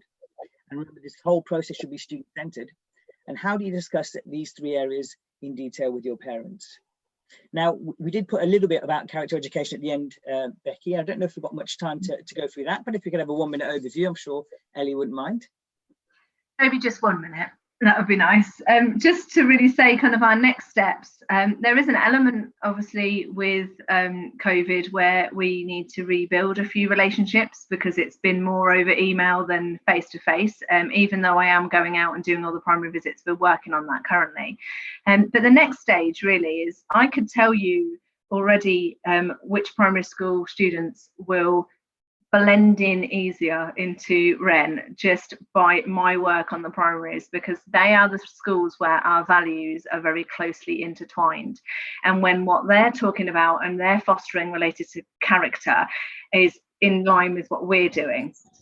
So I am introducing we're doing a big kind of action plan on character education, which I've got a little bit of there on the screen anyway across the whole school, but that will naturally be a large part of transition as well as I build it into our summer school. Our summer school this year, which I've seen a few people kind of commenting on Twitter, is based on our core values, and it is going to be academic in terms of intertwining with that, but it's really about them being able to learn what our values mean. I will be working with primary schools to develop a scheme of learning for them to do based on our values as well, and CPD for them as well, about the work we're doing at Wren. And it is just about those communities really coming together and our values being kind of intertwined. So that's what's up next. Thank you very much, Becky. And I think we'll end there. Yeah, thank you, everybody. Thank you both so much. Honestly, it's been fascinating to hear you talk through that holistic approach that you've taken and all the different steps that have fed into it. So there was no way I was going to stop you when you were talking about the next step either. I think that's a really interesting movement on, because there's lots of discussions. Certainly I've been in sort of on the periphery of a few recently, questioning, you know, what happens when values are different between a primary school and a secondary school, and behaviour systems and expectations and things like that. And so it's really interesting to see that you're going to move ahead with an approach to aligning those at that transition period. Honestly, there's so much in there. I think between the two of you, you could create a toolkit of try this, do these things. Yeah, loads of really interesting stuff in there, and stuff that I'm sure a lot of people will be keen to head off and have a go at as well. I have to say I'm slightly jealous of the fish and chip Fridays. That's obviously my favourite. I mean, it's all great, but those two are just icing on the cake. Absolutely. So thank you both so very much for joining us. I wish we had a bit of a chance to unpick some of those things a bit more. Are you both joining us for the Q&A session later on? Yeah, I will be, yeah. Brilliant. I know I've got you on the slide that will pop up a little bit later on, but for the time being, thank you both, and we will hear more from you later. And up next then we will be speaking to Aidan Severs, who was briefly mentioned by Mary Myatt this morning. You may, if you're a Twitter user, I'm sure you'll have come across Aidan at some point if you're following all things transition. He's got a very interesting blog with loads of useful stuff on there. He is currently the primary deputy head of Dixon's Allerton Academy, which is an all-through school. So we get quite an interesting perspective, I think, from Aidan on all things transition, and he's going to be talking about transition from a slightly different viewpoint. He's flipped this idea on its head. So instead of making primary students ready for secondary school, he's going to talk to us about making secondary schools ready for primary students. So Aidan, over to you. Can you hear me? Yes. Brilliant. And can you see my screen? Yes, all good. Excellent. So yeah, I am going to talk about how we can make secondary schools more ready for primary children. But I'm particularly going to focus on the curriculum, because that's the piece of work that we've done the most on, I think, at the moment. And it's something that we've kind of got started already. So yes, curriculum will be the focus, although if there's time, I will sort of cover some of the logistical things that can support a good curriculum transition. I'm just trying to progress my slide on, and it's not quite working. I've got the blue circle, but I'll carry on talking and hopefully it'll catch up with me. So I just wanted to sort of outline who I am, what my experience is before I start bending your ears off about transition. So I actually trained as a primary school teacher, primarily in Key Stage 1, doing all my placements in years 1 and 2. Then I got a job. My first job, I went for a Key Stage, a year 2 job, but they offered me the year 3 job, which I took. And from then on, I've sort of moved my way up primary school into year 3, and then year 5, and then year 4. And then I ended up in year 6 and kind of haven't moved from there since, which I think is probably fairly common for quite a few year 6 teachers. So I've taught year 6 for 5 years in 2 different schools, and I've led up a Key Stage 2 for 6 years in 2 schools. So three schools altogether where I've worked with year 6 and year 5 as well. And my last 3 years have been spent in an all-through school. So we've got nursery all the way up to 6th form. It's a very, very large school. So the primary is 2 form entry. And then I think each year group in secondary is around 245 children. So it's quite big. And the primary side of the school, the primary phase, has been growing year on year. So this is our second year 6 cohort. So we haven't had a proper non-COVID transition yet. We had our first transition for our year 6s last year, but obviously lots of disruption for them, and still going to be some disruption for this year's, but hopefully it's going to be a little bit more normal. So we're just kind of new to the journey, and it's great to see schools like Wren and to hear their experience and all those things that work together, that image of those cogs turning together to make transition a smooth, successful thing. There's lots for us to learn. My thing really is curriculum. That's what I enjoy. So when I moved to this school that I'm at now, which I made that move because I really wanted to improve transition, and I saw that all throughness as a great opportunity to really do something a bit different. And my kind of inspiration behind that was having dealt with transition from a year 6 teacher point of view and feeling quite helpless about it in a lot of ways, especially when like in my previous school, our children went off to about 17 or 18 different secondary schools. We're in Bradford, so there's plenty of secondary schools around, and they all sort of disperse, and transition just seemed like a really difficult thing to do then. So yeah, I moved to this school. It was just about to have its first year 5 cohort, designed all the upper Key Stage 2 curriculum, redeveloped the rest of the school to kind of flow better, to ensure consistency and things like that. And then over the last 2 years, I've been working with the directors of learning, or the DOLs, in the secondary phase to create a transition curriculum for years 7 and 8. So we've rolled it out. We've had our first year of the year 7 curriculum, again, very disrupted because some of it has been delivered remotely, some of it has been delivered in school under all the current sort of restrictions, and some of it has been delivered to the year 8s as well as a kind of trial run for these year 7s moving up to year 8. And then the other factor that's probably kind of really got me going on transition this year is the fact that my daughter is in year 6 too and is moving up to secondary school, and it's just that added interest, I suppose, because you really want it to go well for your own child, and you kind of understand it from another point of view when you've got 60 children in your own school who are about to go to secondary school, and you know, all that, you kind of feel it from their parents' point of view as well, and you want to do the best for them. So that's where I'm coming from. As Ellie said, we're in Bradford, part of the Dixon's Trust. We've got a couple of through schools. Ours is sort of the most established of the through schools.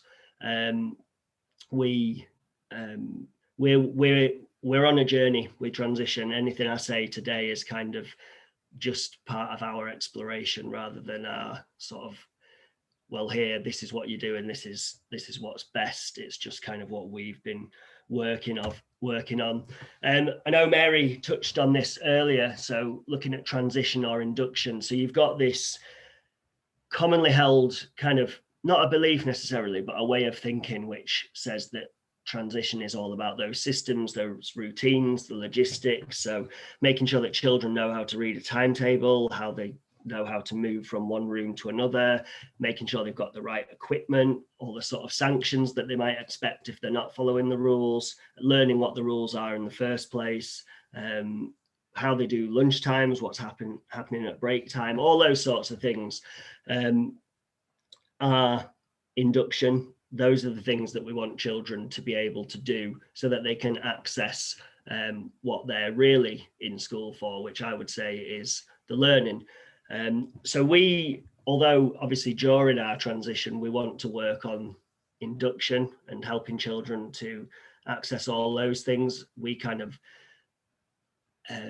we're not expecting primary schools to be able to do that. We've got about 30 different primary schools who send children to us, and you're just not going to get that consistency of primary school teachers being able to explain this is how it all works at this big school you're going to. So we wanted to focus really on something that we had a bit more control over, and something that really mattered, something that would really help children to settle in to year 7. And we decided to go for the curriculum aspect of it.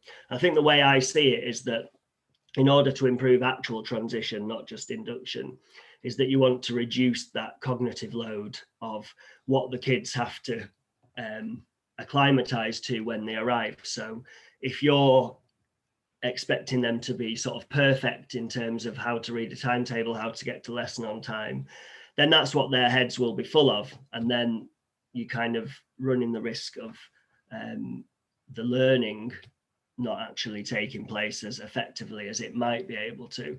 So the sort of concept that I have is that second point there, that if the number of new aspects of school life are reduced and the children are just allowed to focus on getting used to a more limited number of changes, then they'll be more likely to feel less overwhelmed and hopefully more capable of success in particular aspects of school life. So here, the actual learning that they're kind of there for. So we asked ourselves, well, what aspects of secondary school life do we think are most important? And we kind of settled on the curriculum and the learning. I've written a few blog posts already about some of these things. So there's just a link to one there. I've tweeted them out today as well, if you want to find them. And they might provide a bit more background to what I'm going to say in the next 20 minutes. So one problem that we highlighted, and this wasn't from me, this was from the principal of the secondary school, and it was from her experience, not only in ours, but in her previous school as well. She sort of identified that year 7s lose their spark and enthusiasm by the end of the year. She kind of described them as bouncing in at the start of the year, but by the time July comes, they kind of lost that eager to learn attitude. And she was really keen to try to do something to stop that from happening, really. So that was kind of the driver for us. We wanted children still to be excited about being at school, still enthusiastic to come through the doors every day, and learn new things. So we decided again that the curriculum was the focus for us. So before I kind of move on, I think it's probably best to say that what follows is a case study. It's just what we've done. We've done it because we have a primary school on site, that the primary school that I'm the deputy head of, and around I suppose around 50 to 55 of our primary school children move through into the secondary. And so for them, we wanted to make sure that their journey was smooth, and we wanted to use our primary phase as an inspiration for the Key Stage 3 phase. And so everything that follows is how we've decided to do it, but that might not be the same for all secondary Key Stage 3 curriculum. So we looked at what our primary curriculum was like and tried to pull out some of the key factors, the key features of our curriculum, to see if we could imitate them somehow in the secondary setting. So some of our primary curriculum features are the following. And as I've said, this might not be the same. I think Nimish said earlier that you need to look at your primary schools and see, well, have they had a curriculum where the subjects are taught very discreetly, or have they had a more cross-curricular approach? And if you were to decide to develop your Key Stage 3 curriculum, you would want to do it based on that piece of research. So for us, in our primary curriculum, we have cross-curricular units of work, which bring together relevant learning from a range of subjects. And the hope is that those links aren't tenuous, that they are real, strong links that actually help children to learn more. We've got units of work that are largely developed from key areas and objectives in geography, history, and science. So often you'll have a geography-led unit where the main skills and knowledge that are being taught and learned are from the geography curriculum. But there might be some aspects of history and might be some aspects of science in there as well. There might be one that's a science-led one with some aspects of history and geography and so on. Then we've got units that are led by an overarching question with sub-questions to guide content. So the curriculum always seeks to be answering those questions so that all the learning draws together to kind of answer this bigger question, giving learning a bit more purpose, I suppose, is the reason for that. We have key concepts which are taught and revisited within and across year groups and within and across subjects. So Claire Seeley's blog about the 3D curriculum has been an inspiration there. So we have these key concepts mapped out across the curriculum, and children will return to those time and time again. They will learn about civilization a number of times, and they'll be able to assign, or the hope is that as we develop this, they'll be able to say, yes, I know what civilization is. I remember when we learned about the Greeks, the Romans, and so on. Then we also have agreed and established key facts and vocabulary for each unit of work. So it's roughly about 10 key facts, 10 key words. Again, they're not going to learn the same keywords time and time again. So that the new learning depends on them having had the old prior learning for when they return to a similar concept. We also have linked fiction and some non-fiction texts. So the read aloud book they're having, some of their reading lessons, some of their English lessons and things will link to the unit of work as well. And then all of this is kind of carefully mapped and documented in unit overviews, which we use to really keep a track of coverage and consistency over the years. And in doing that, having a deliberate sequence of learning. So those were the features of our primary curriculum, and that's what we wanted to carry over into our secondary curriculum for years 7 and 8 initially. So I went away and put together some examples of what that might look like to present to our directors of learning for the different subjects.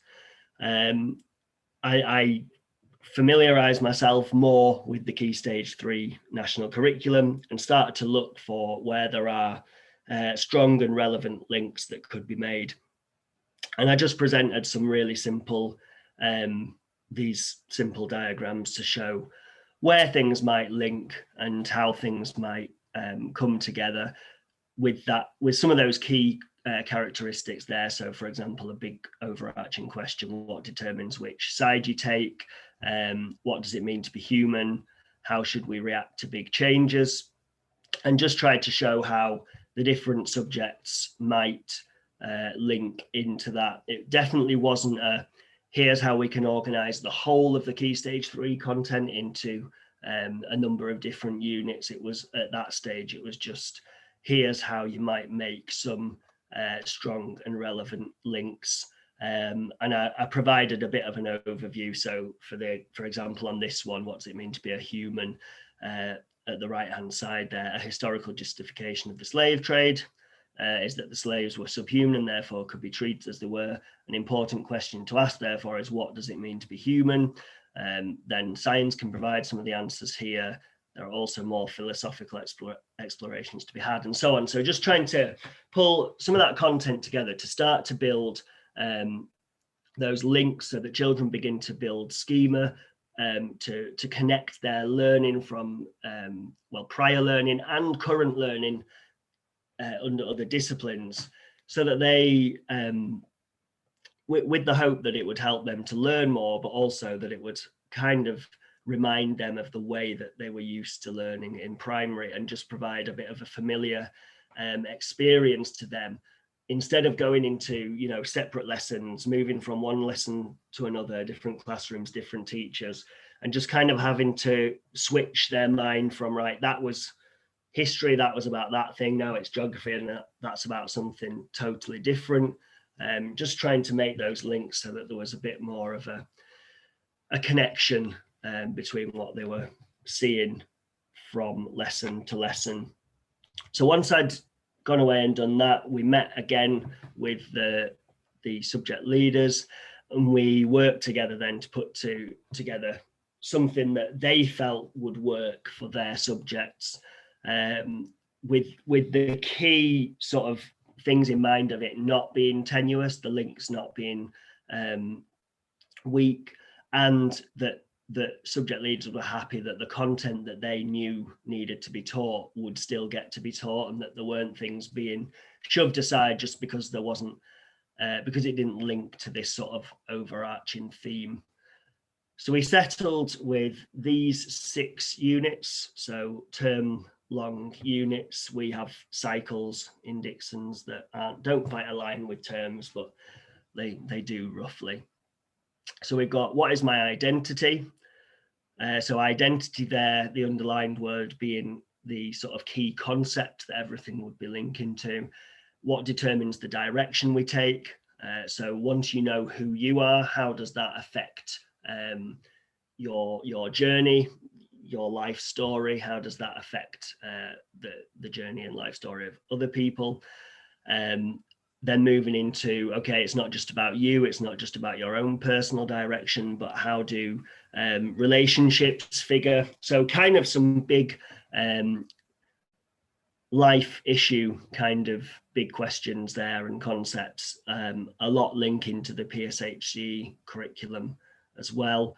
And just trying to have a kind of holistic view as well. This is not just subject silos of knowledge, it's also, how does this mean something to us as people, and how does it help us to understand ourselves and the world around us? That was where we were coming from with these questions and overviews.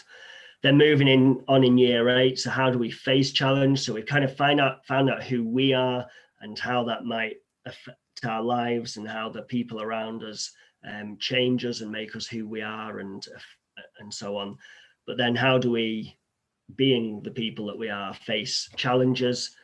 moving on then to why does responsibility matter? So it's not, again, it's not just personal, it's about, well, what about everyone else around us? So linking back to the relationships. And then this last one, should the world celebrate? So a bit more open-ended, a bit less linked to the other ones, but hopefully bringing together a lot of the strands that they've already thought about to really think about the fact that people are different. There is diversity present. It's not just all about me and my identity, but there are so many other identities around the world and around them and so on. So it's kind of trying to be a journey through those 2 years that isn't just about the academic, but is also about them as a whole person, about the world they live in, about the people who they come across in their lives. So we managed to create this overview, and then the subject leaders went away, worked with their teams, started to get putting together long-term overviews to make sure their content would fit, lots of smaller questions, so each individual lesson or week of lessons led by another question for children to kind of get their teeth into and answer, with these key concepts to make the links and to make sure again that these links were actually strong and relevant. We're at the point now where we've kind of done a year of it, but as I said before, it's been very disrupted. Evaluation has been quite difficult. What I have seen, certainly in the winter or the autumn term, I was able to get into a lot of lessons to see what was going on. Was able to meet with a lot of teachers, a lot of the leaders to find out what their thoughts were. I definitely saw a lot of really well sequenced lessons, moving from one classroom to the next. So from an English lesson to a geography lesson to a history lesson, it really felt like, yes, these are discrete subjects being taught by subject specialists who are able to deliver the content that they need to deliver, but there is this real strong link between what they're learning, and I saw children referring back to things that they'd learned in other lessons. I saw teachers being able to do that because they had access to the plans and the content of the other subjects' work, which is something that I'm not sure happens normally in secondaries. What I saw as well was a really high level approach. We'd kind of talked about how, yes, children are going to come with maybe different experiences of the curriculum. Well, that doesn't mean you necessarily have to dumb it down. It might mean that you do have to recover some information to make sure that the children have the basics, but we were able to deliver a really high level curriculum with some really complex ideas and concepts being taught. And we saw the year sevens coming across with a very, very mature attitude to learning, discussing things that I know from working with year sixes that they are very capable of, but that I'm not sure all year sevens get the chance to do because of that sort of perceived dip when they come through into secondaries. And I think that there are lots of missed opportunities in terms of, I was hoping that we'd be able to get teachers meeting together more from different faculties to sort of review what the offer was from all the different subjects before each unit was taught. We've not managed to do that this time, but hopefully that's something we'll be able to do in the future. And we didn't really get to do some proper evaluation. It still remains to be seen what a more official sort of student voice evaluation would reveal, and similar from teachers as well. However, the sort of day-to-day anecdotal evidence is definitely that this has been something that children have really enjoyed, that they have had a really good attitude towards, and also that they have actually learned a lot from. Just before I finish, I think there were lots of aspects of things that happened this year because of COVID that actually we're looking at continuing next year. So lots of logistical things that actually support the curriculum that we've put in place. So I've just chosen a few examples from this blog post that I wrote a while back, which was just me trying to put some thoughts down really to keep them in one place.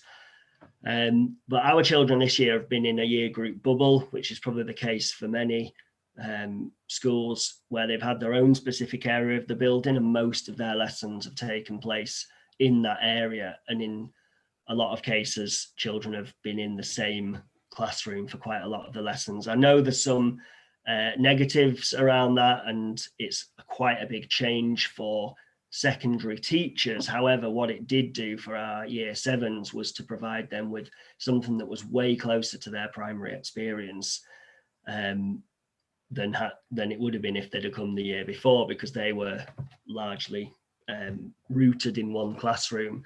So that reduced movement around the academy took away all those worries about kind of timetable and where's this room and how do I get there. It also, in our academy, meant that they didn't see sort of the misbehaviour of older year groups who might not be as exemplary as we wish they were. And therefore we didn't see these young, impressionable year 7 kids kind of beginning to take on those behaviours themselves. So we are going to, next year, carry on running with that. So the year 7s will have a very specific area of the building, and they will have quite a few of their lessons in the same room. So there's less movement. As I said, kind of mimicking something of what primary was like. I've covered that one by saying that. Obviously, where there's specialist rooms, they'll move. So actually that's tipping them towards the more secondary side of things. So it's for a few lessons, they'll move, but for others, they'll stay put. So it's kind of a halfway house between primary and secondary. Just thinking about classroom environment, I know this is kind of very personal and there's lots of opinion on both sides about what classroom environment should be like. However, one thing that I've observed for sure is that the environment moving from primary to secondary is very different, largely because they are never in the same room for very long. So there's not really any point in having stuff on the wall that is relevant to their learning. However, if we are keeping them in a similar classroom for all of those subjects that are covered in that more linked curriculum, then there's more opportunity to kind of make that room their own, to celebrate their work, to have stuff on the walls and stuff available to them that will actually support their learning. So we're hopefully going to try and work on that a little bit next year. And then we're just doing some things around staffing as well. So we've tried to reduce our key stage or our year 7 teaching team to have some teachers in maths, English and science who will teach. The majority of their lessons will be the year 7 lessons. So there will be fewer people involved, fewer faces to get to know, fewer names to learn for the children, and just more of a small set of teachers who will be around more. So hopefully to develop those relationships that I know others today have already talked about.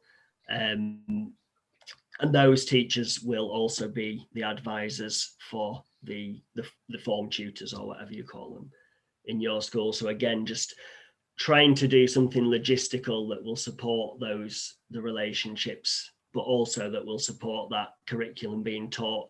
We will know that if we've got only a small number of teachers teaching those subjects, that children are more likely to get a consistent offer because those teachers are teaching the same lessons, but to different groups. I've covered that bit already.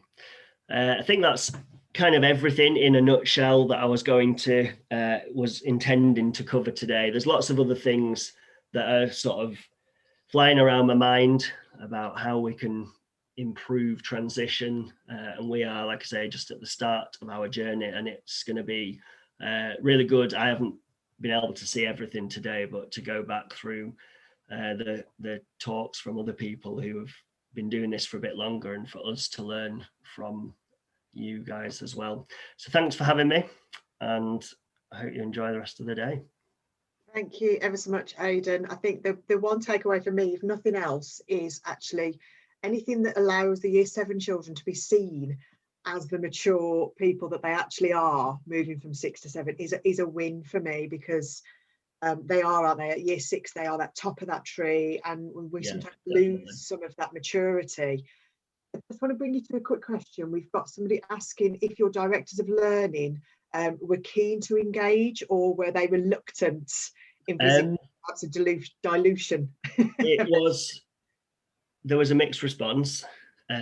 Originally, I pitched to a wider selection of directors of learning than actually ended up being part of the curriculum. So science, we decided not to try and keep linked, which was fine. Yeah, it was a very different way of working for them, but I think they all saw the same issue that we were trying to tackle, and they were keen to think outside the box. There was some talk around, well, what about assessments, trust-wide assessments, and so on. Basically, they didn't want to kind of ruin their results and that sort of thing. But honestly, after a few initial meetings, we were all very much on the same page, with lots and lots of buy-in, to the point now where they're running that, they're developing that, and I don't have to do anything more to kind of convince them that this is the way to go for our place, at least. And that's where you want it, isn't it? And I think I am going to extend my own invitation. I'm going to come and see you in action as soon as we can. And it's also brilliant to see kind of the connections between the speakers. You know, we've got yourself, we've had Mary, we've had a few others speaking about that difference between transition and induction, and I know that's been talked about on Twitter as well. I know you've kind of suffered through this today. You've not been very well. Are you able to make it to the Q&A at the end of the day, or are you going to go rest? I don't think I'll be there for that, but any questions on Twitter, I can manage. My thumbs still work. Thank you very much, and thank you for powerhousing through it, Aidan. I really appreciate it. And are you in your shorts? I am. I'm not going to show you. Brilliant. Thank you very much. And that leads me, thank you, beautifully onto Georgina. Georgina is somebody that I kind of started to hear about when we worked together, really, on the Metamorphosis blog that was produced last year.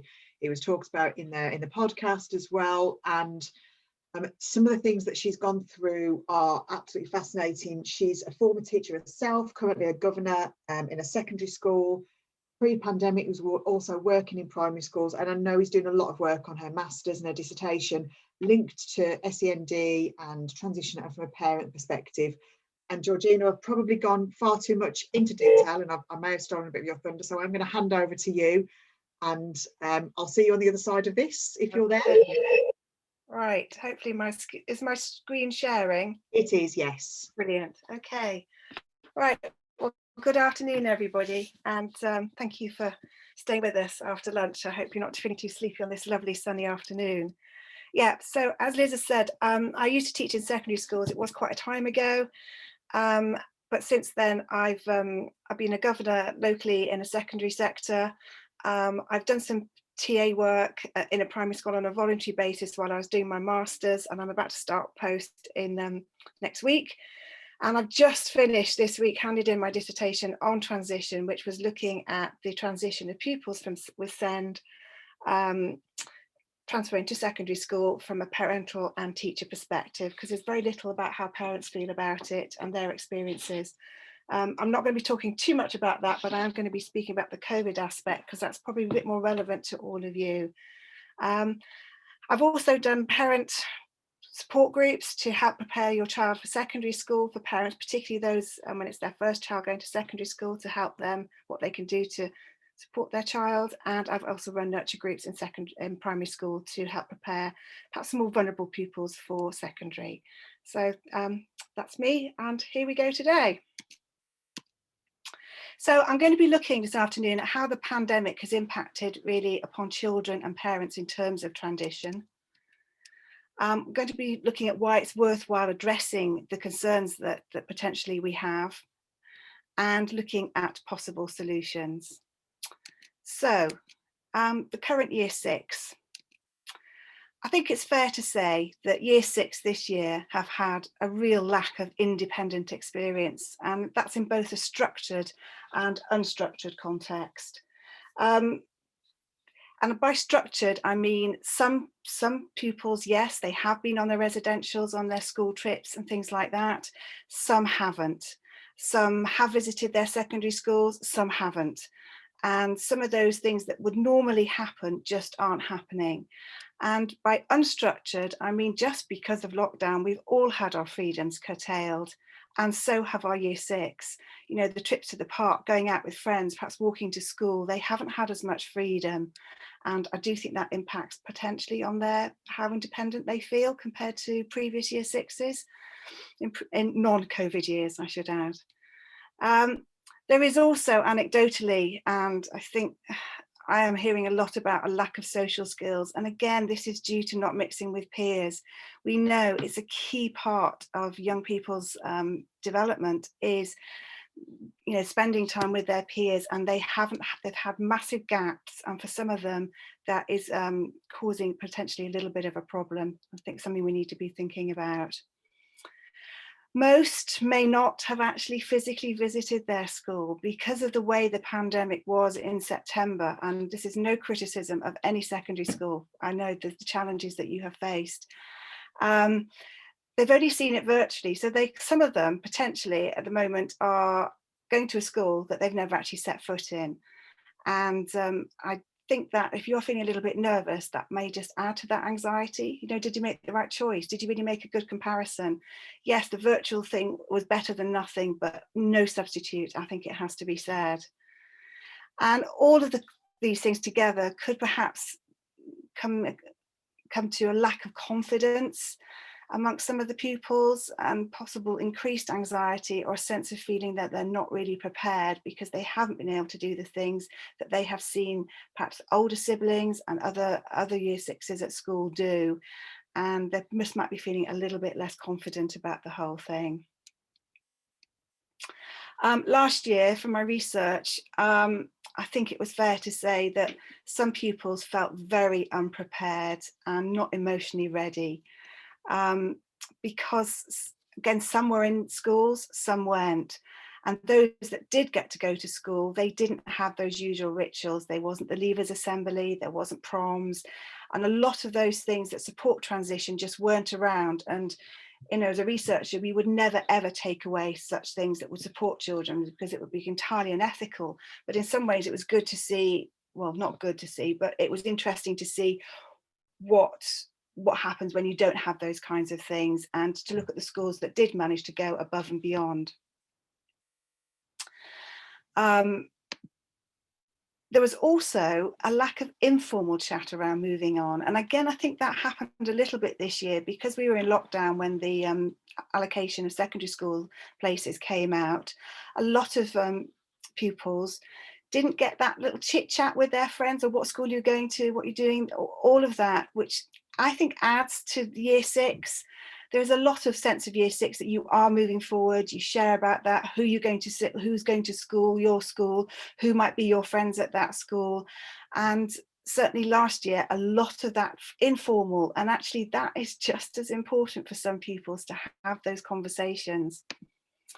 Some pupils did not get to visit their school, even some with special needs, until very late in the academic year. And for some of those pupils, it definitely led to increased anxiety. They felt very nervous. And I think that the longer the gap, the more the anxiety went up. So, yeah. Some observations as well I took away from my research was pupils with the HCPs were more likely to be overlooked.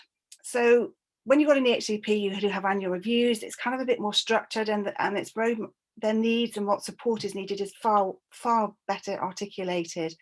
For those pupils who are perhaps SENK, who have mental health needs, it's perhaps not so clear, and sometimes that information wasn't getting transferred as easily, and certainly parents felt a bit more concerned about those pupils. Communication was more difficult. Yes, teachers did reach out to parents, but sometimes parents found it hard to contact schools. You know, did they have a named contact? Who should they contact? How much can they contact? When they felt it was really their role to be advocating and making sure the school are aware of their child's concerns, it was sometimes not easy to do that. And that was both in primary school and secondary school. Again, because of social distancing, it was really much harder to have those one-to-one chats that normally would have happened. And as a result, I think parents are a little bit more anxious as they haven't visited school. I recently did a workshop with parents to prepare their children, and it was really interesting because I think there's a little sense of, especially for those who haven't got older siblings at the school and it's their first time for their child, their first child to go to secondary school, they are feeling a little bit nervous themselves because they haven't really, and they don't understand the school, and it's all a bit new for them, and there's not that they've not been able to go into school yet perhaps and have those transition talks with school, and so they are, and that can transfer onto children. So I think that's something else for us to be aware of. Whoops, let me go, there we go. And some pupils, again, didn't get to visit their school until later. Again, I think this is again leading to potentially an increase in anxiety. And it also, again, anecdotally, I know it's not many, well, depending on different schools and different, you know, where you are in the country, because we've all had very different experiences over COVID, but there are also some pupils who are very disengaged from learning. And, you know, how do we re-engage those pupils who have not had a very good experience over the last 18 months? And I think that's something that we do need to be very mindful of. So what can we do? And why is this relevant? We know that adolescence, also a horrible spelling mistake there, sorry guys. Adolescence is a critical time for mental health. We know that because of so much is going on in terms of puberty, because their metacognition is better, they're more able to worry about things, and because of the many changes they are facing on many fronts, from you know, physiologically to starting a new school to new peer groups. It is a really critical time for mental health. So for any pupils who are anxious, this could be a critical moment for them. So we need to try and support them as well as best we can so that it doesn't continue. As we know, well-being is crucial. It is linked to progress and future attainment as it supports learning. It impacts on academic functioning, as adults will, as individuals, find it difficult to concentrate. If they're feeling anxious, if they're not feeling good in themselves, they're not going to be giving as much focus to their learning as we would like, and it can impact on them. Working with parents is key, as they are a really vital part of the network supporting children. Parents do so much to support their children, and if we work and listen to them and take on board what they're saying and also try and support them and address their anxieties, that will make the whole thing much better and make for a more seamless transition. And it's regularly acknowledged that ongoing parental support at home is key to a successful transition. They are our allies, absolutely, so we really need to bring them into the equation. So my possible solutions, they're based on what's called self-determination theory, which is a psychological theory. It is a theory based around motivation, but I think there's a lot of this that you will probably identify with. And say it's been around a long time. Brian Adecki sort of came up with it originally in 1985, and you can certainly, if you Google it or YouTube it, you can find out more about self-determination theory.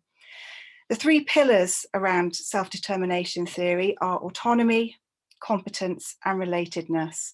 And I'm going to start off with relatedness because I know that's been a common theme today, and that's about building relationships, the need to feel connected and belongingness with others. If children feel they are connected and they feel they belong and they are part of that school, that helps their motivation. Competence, that feeling that you are good at what you do and that you are effective in what you do, that helps and motivates you more as well. And I'm sure as teachers who've also been through learning themselves, maybe one of the things this year that we felt, that some teachers felt, was, my gosh, I'm not good at doing this yet. This is new for me, I'm learning. You know, so I'm sure that is something that you can identify with yourself. And the last one is autonomy, and that is the feeling that one has choice and willingly endorsing one's behaviour. Perhaps a little bit harder to enact in a school situation, but we will look at all of these and see how we could use these in schools to help support our children with the transition following COVID. And there's a reference there if you want to go and have a look at this. So focus on building relationships. So I hope I'm not going to be too repetitive with this. As we know, maintaining good relationships with pupils is key to motivation. We know that. You know, I can tell you just from my children that where they had really good relationships, they had much better outcomes academically. It goes without saying, and I think we know that as well as professionals. And with regard to relatedness, when students feel they genuinely belong and where a teacher genuinely likes and respects them. And I think that's important, that we have respect and it works both ways. And I think primary schools, again, I think this has been mentioned, are particularly good at doing this. Their environment really lends itself to developing those relationships. They have one teacher who they spend most of that time with. They get to know people really, really well. And it's trying to replicate that in some form or another in a secondary environment. And yeah, that's hard to do, but that's something that we need to think about. So again, looking at the role of the tutor, how can we use the tutor perhaps more to try and develop those good relationships, and maybe considering mentoring for those more vulnerable pupils so they really do have an anchor around that can help support them. Developing autonomy, and as I said previously, I do appreciate this can be difficult. Schools are not naturally, they are quite controlling places, so actually giving your students autonomy may think, oh my goodness, where do I begin? But it can be supported by teachers, and that means, yes, minimising the salience of evaluative pressure, not putting too much pressure on them, easier said than done, and any sense of coercion as well as maximising students having a voice. Give your students a voice. If you have student voice, look at it, use it, listen to it. Give them that idea that they have an input into what they're doing. And studies have shown that where teachers do focus on giving autonomous support, it enhances students' motivation rather than controlling it. And that is really important because self-determination theory is all about building intrinsic motivation, not extrinsic motivation. So not, if you don't do this, this is going to happen. It's about making students want to get better. And they also believe that we are naturally curious and we do naturally want to find out about things, and sort of culturing that natural curiosity and building that intrinsic learning. Moreover, studies have reinforced the idea that teachers providing autonomy support and encourages autonomy. And there are some studies there that will back that up. And then this in turn facilitates engagement because it nurtures the students, because actually they prefer to be more independent. They don't want to be controlled. And therefore that is fostering a source of motivation for them as well. So if you can get where autonomy can occur, motivation is better. So if you can give them choices, even if they're small choices, encourage that, you will get probably a better engagement in your pupils. And so thinking of ways in which you can give them a little bit more independence and autonomy. And lastly, a sense of mastery. So really how teachers give feedback is key. Giving students the appropriate tools and feedback to promote success and feelings of efficacy. How we communicate to students is so important. Think about building on existing strengths. I think so many of our pupils and students this year have shown amazing resilience. and we need to build on that and really capture that and seize the day on that and really, you know, maximise that, because I think they have done remarkably well. So many of them, I have to say, I'm really, really very impressed with them. Remind them of the new skills they have learned. And, you know, they've learned to do things online. They've learned to perhaps be more organised. They've had to perhaps be a bit more independent in their learning. But also they have adapted and lived through this unique period. And none of us did that at their age. And that is an experience. And experience for me is part of learning. And I think, you know, there is something to be learnt from that they have come through this.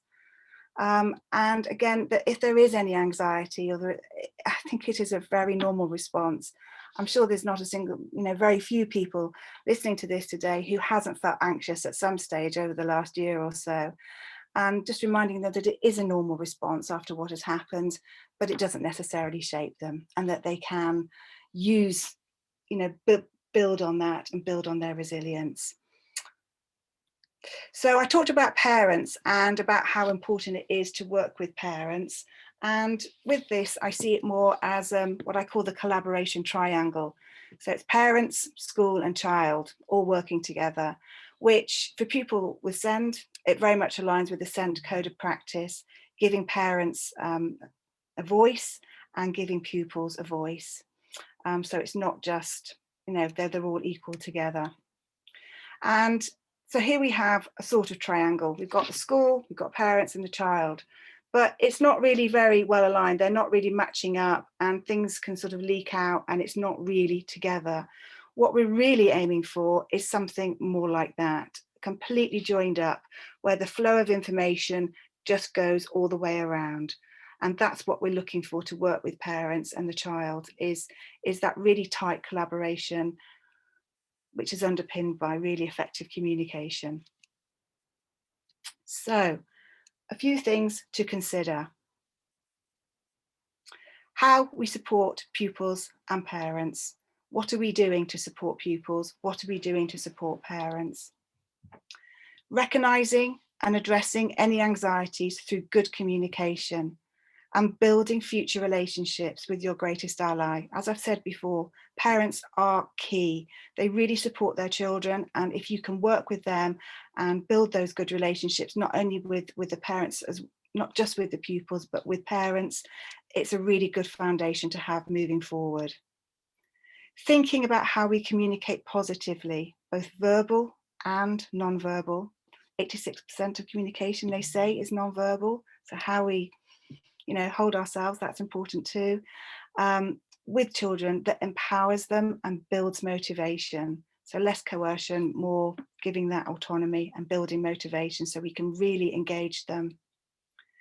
Building strong, effective relationships that are based on trust and understanding the needs of the children, understanding where they are, and making sure that you are somebody that they can trust, that they feel they can talk to, that you've got their back, really. I think that is really important. Right, now I'm probably a lot shorter, but I am going to finish at 3 o'clock, so you can all go away and have a nice cup of tea. Thank you for listening, and enjoy the rest of the conference and your weekend. Thank you very much, Georgina. Another brilliant and so steeped in research and a kind of real kind of quality information there. I think you're still sharing your screen. Yeah. To pop that. Right, that's a kitten. That's brilliant. And I think you mentioned that, you know, we have heard lots of times about relationships and how important they are, but I genuinely don't think we can hear that often enough. And it's that connection that you were talking about that it isn't about making a friend with the children. It's about knowing that they can trust you. Yes. And that, I think, is where sometimes that little bit of misunderstanding about when people say relationships are important. Yes, yes. You find that in some of the work. A professional relationship, but that you are, you know, it's mutual respect.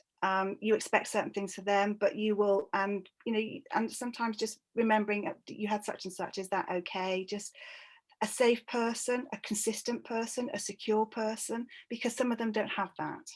Yeah, they're the ones that are the most difficult, and the harder ones to get to know are probably the ones that need it the most. Yeah, and it goes back to a lot. I don't know if you saw Sarah Glover talking as well when she's talking about the vulnerable children that she's got a lot to do with in school.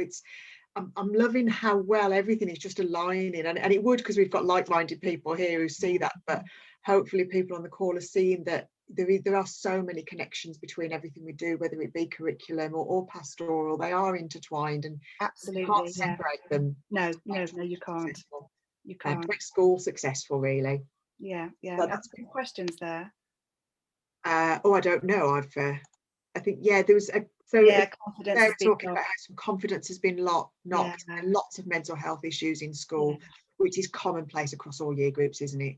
And I loved when you were talking about the mastery, and actually you're so right. These children, all children, have come through something that we couldn't possibly imagine dealing with as a youngster. And they've kept going. I mean, the one thing that I hear from all the schools is they were so pleased to be back. And they were happy to be back, and how they just, even though they had to be tested before they went in secondaries, they just came in and they've just got on with it. And, they are proven to be massively adaptable. And I think we have a generation that I can't wait to see how they're going to grow up in some ways, because yes, they've had challenge, they've had adversity, but I think that can build people, that can shape people. And I think they have, I'm looking for great things from them, because I think they have just shown themselves. They've really risen to it. It's fantastic to hear from you, Georgina, because the idea of the positivity that you've got following all this, even your research, and it's really important, actually, isn't it, that we have this level of positivity and this praise for the children and what they've done. So I could genuinely sit here and talk to you for ages, but I'd better not, because Ellie will tell me off, because I know we're due to head to a break. Ellie, are you still with us, so you can tell me how long we're breaking for? I am. Here I am. So we're going to be joined by Ben Spence at 20 past, which means technically we've got 19 minutes. So this afternoon, the remainder of this afternoon, thank you, Georgina, by the way, that was really interesting. We have Ben at 20 past, and then we're speaking to or hearing from Dan Friedman in conversation with yourself, Liz. And then we have a Q&A, and then very briefly a raffle with some lovely prizes. Just a quick note, we're going to run the raffle in the same way. Excuse me. Ellie, do you want to come on screen? There we go. Great minds, Liz. In the same way that we did last year. So it's only going to be those of you that are on the call for this afternoon that we're going to enter into the raffle, because we've learned from experience that things get a little bit confusing if you try and give a prize to somebody who's not here. But yeah, we're going to see you then in 18 minutes for another 2 brilliant presentations. So thank you all. And the Q&A session for anybody that's able to come back. Georgina, are you coming back for the Q&A? Yes, I'll be back for the Q&A, yeah. Brilliant, that's great. Right, I'll stop talking now before Ellie tells me off, and we'll see you all after the break. Thank you. Bye.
Oh, welcome back.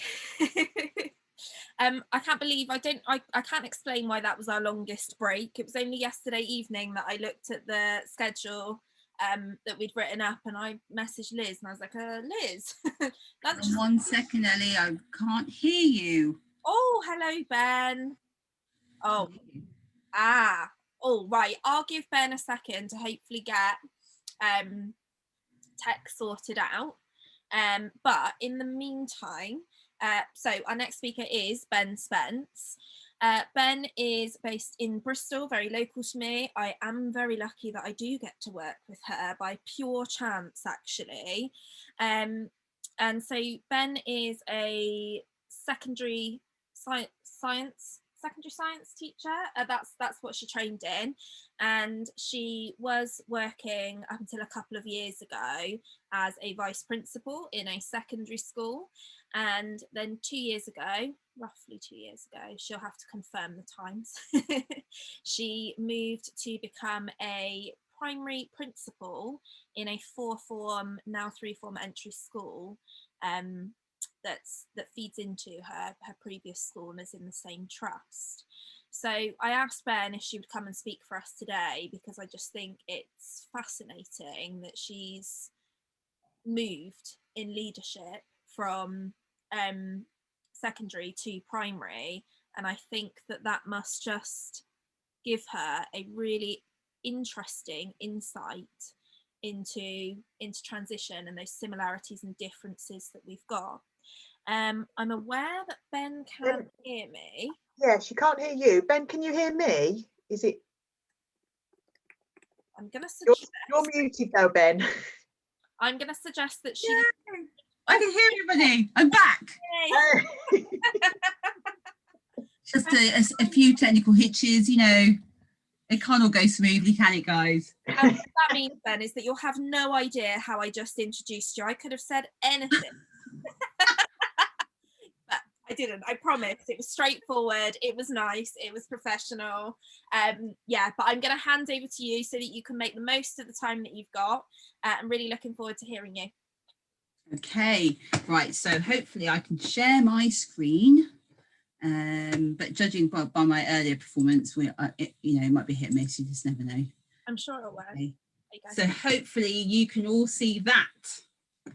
Yes, we can. Perfect. Fantastic. Okay, thank you so much for inviting me to come and present. I moved rooms, so I was listening downstairs, then I moved upstairs, and then the speakers went, and it was all a bit of but yeah, it's good. It's really good to be here, and I've been listening really keenly all morning, because obviously this is absolutely my ballpark at the moment. So this is my presentation is really around my move and my move from secondary to primary, and the impact that has had on me and my leadership, but also the wider learnings. And actually really interesting listening today, I was like, why wasn't I just on transition ed the whole time? Because actually, like, I was like, these are the learnings that I needed. So I'm going to echo quite a lot of the things that have happened or you've spoken about today, but from quite a personal position and a personal point of view, because obviously this is just a kind of seeing through my journey. So here we go. So why move? Right. So this is a big one for me. I was at the local secondary school. Very happy with my job. I really enjoyed being a vice principal, and was really happy doing what I was doing. Very happy with my team. Very happy with my leadership. But then, interestingly, our trust started working with the local school, and they put the job out, and they decided that the person or the people that got the job weren't quite the right fit for us as a trust. And I thought to myself, well, I know I'm quite a good fit for the trust, and I know that this is, I don't know about primary curriculum, but I do know about primary in terms of, or I do know about leadership. And I thought, well, if I can be the person that helps the school to transition over into our trust, because I've worked with the people, I know the systems, how fantastic. So off I tottled down to have a view around the primary to see, actually, really, I was trying to see if they wanted me, because they could have really easily not wanted me and been like, well, I don't want that woman. So off I go, and I tootle on down there, and I have a wander around, and I'm being shown around by the acting principal, who is now actually my vice principal. And I was just blown away with the people. I was blown away by the children, by the staff, by the dedication. So I decided I was going to just make the jump and caretake. So I went on a secondment for 2 years. And I put the Beckholt-Harris formula up for change, because when I was first introduced to this a couple of years, I really felt that this resonated with me, is that, you know, when I'm dissatisfied with something, I think that's a real kind of key part of my leadership, that when I'm dissatisfied with something, my first thing is to do something about it. So if I see something that's not working, if it's not moving in the right direction, I get a real burning desire to see how I can improve that. And what happened when I went down is I found another group of leaders and teachers who felt exactly the same way. So it was really this dissatisfaction, this real feeling that I wanted to support the school in its transition. I wanted to work with the school so we could move ourselves out of special measures. I wanted to use my leadership style. I really felt that I could bring the leadership aspect to primary, and bring my leadership aspect to primary. Little did I know, people, little did I know. No.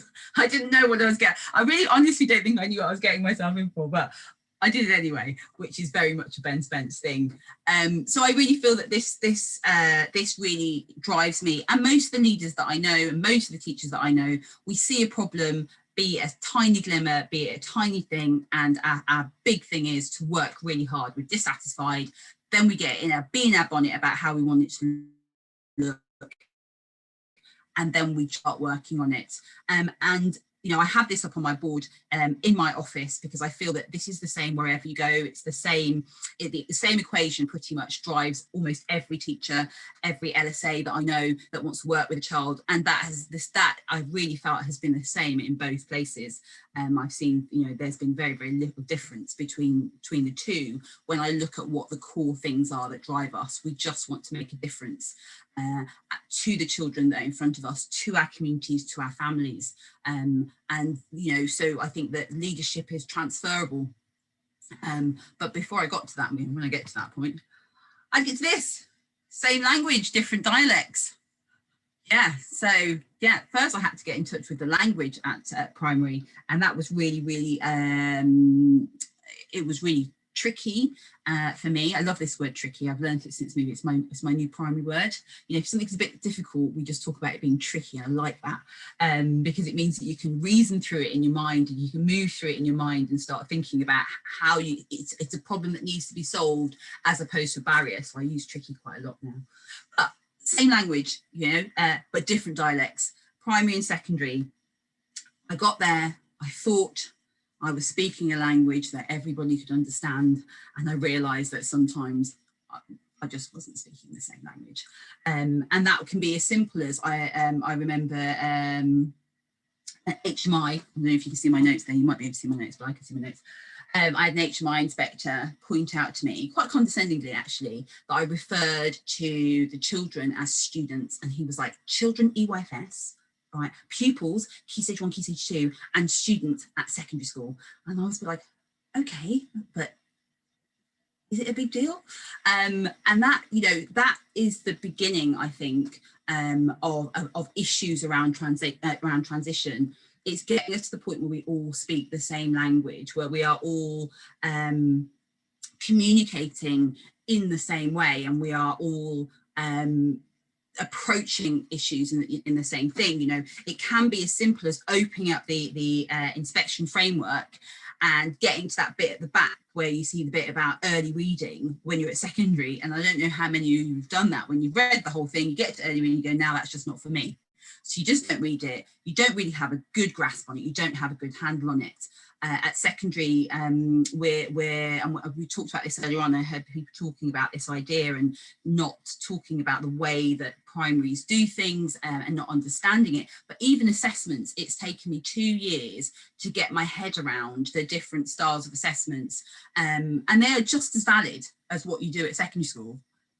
But it's a different system. It works in a different way, and you have to think about and think on how the practitioners get, at secondary, an example would be, you come in, you sit down, you do work, we do interventions, we drill, and then we get some great results. How does somebody in EYFS get their children through amazing practice to, get the GLD, get the good level of development, and watching that happen, I feel so lucky that I've been able to watch the children in EYFS develop, but also to look at the practitioners, how incredibly skilled they are, to understand this brand new language, to talk about free flowing in education, and watching teachers have really meaningful discussions, enabling environments. Suddenly I've had this whole brand new language opened up to me that has turned into a real deep-seated respect for EYFS, Key Stage 1, Key Stage 2 teachers, because when we get them at Key Stage 3, and people were talking about it earlier, and we were talking about the fact that not understanding where they've come from and what they're bringing, and not really understanding the craft that has come before. And I'm going to go into that a little bit more in a second, but really understanding the craft. If you don't really understand the craft, it's very easy to dismiss or marginalize some of the comments and some of the things that you don't really understand.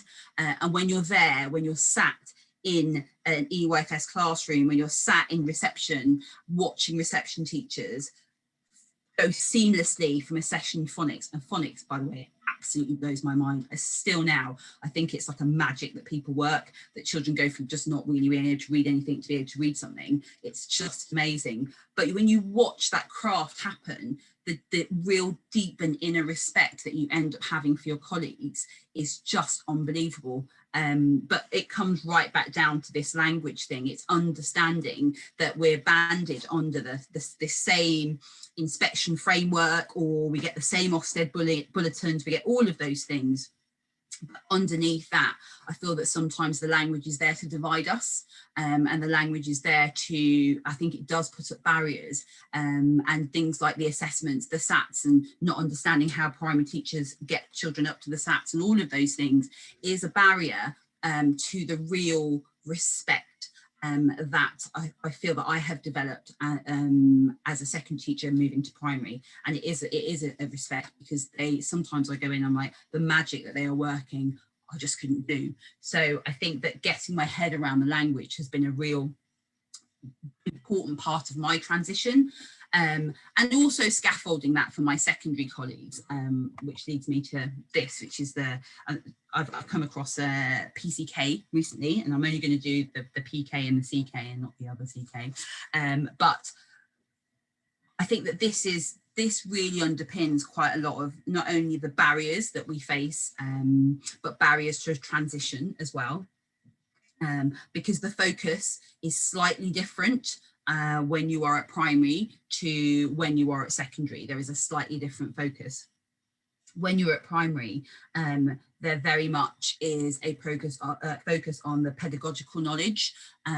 When you see the craft that is happening, how children are taught to read, how children are approached maths in terms of maths mastery, manipulatives. As somebody who's had the pleasure of teaching maths at Key Stage 3, suddenly when you're looking at a year 1 teacher getting a child to tell the time, you suddenly feel incredibly skilled by that, because the knowing how children learn without just whacking up the facts and going memorize them, because that's what you need to do.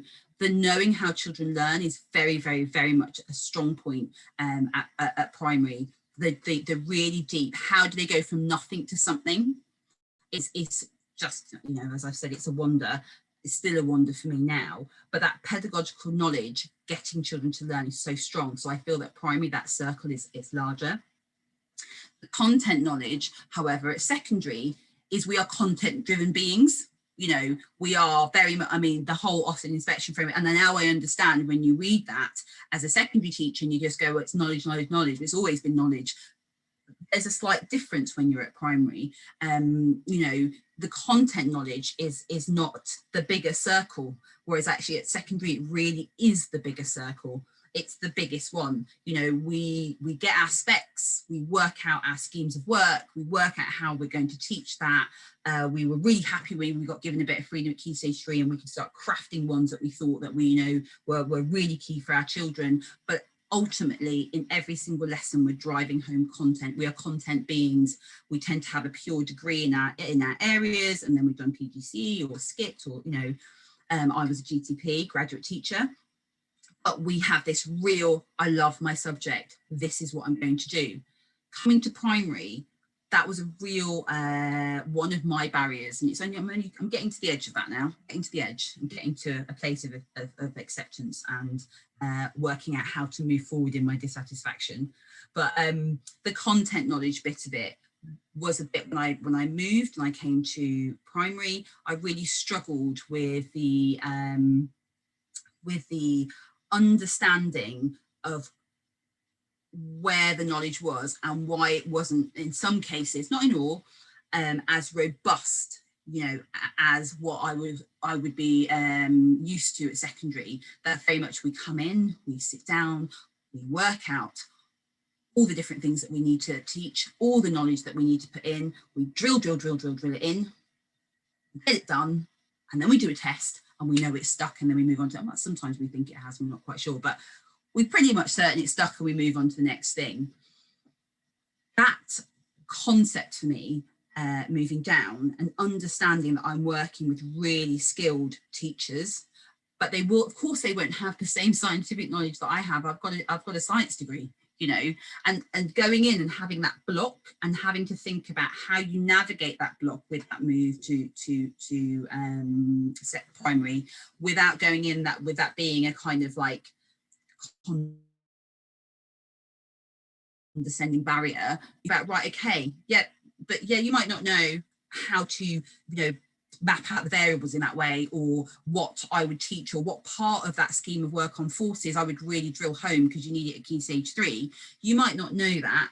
However, there are lots of things that you know that I don't know, you know, and having those open conversations with my team, with my teachers, and being able to be really honest with them, and really say things like, is that a primary thing or is it a secondary thing? And being able to think out loud with them really helped me, and being really honest in my leadership where I just didn't understand something. I'm never going to be a phonics whiz. It's just not going to happen. But I'll go to phonics lessons and I'll learn like everybody else. But being really open and honest about those things that primary just does really, really well. And then being a conduit or somebody that supports the things that may need some support, may need some help with, may need some work on, has been a real strength of the move down. I'm able to be the conduit between secondary and primary. I'm able to match up where we need extra work. So we're planning an amazing transition unit for RE at the moment, and it's been planned by a secondary teacher, and already, you know, coming down, team teaching with my teachers at primary, that in itself has meant that content knowledge section is evening out. It's coming in line in my school with the pedagogical knowledge circle, that it's bringing those things in line, but also building a really nice relationship between the two types of teachers, without this kind of, I don't know how you do that, or I don't know, you know, really opening that dialogue and having a conversation. And from working at primary,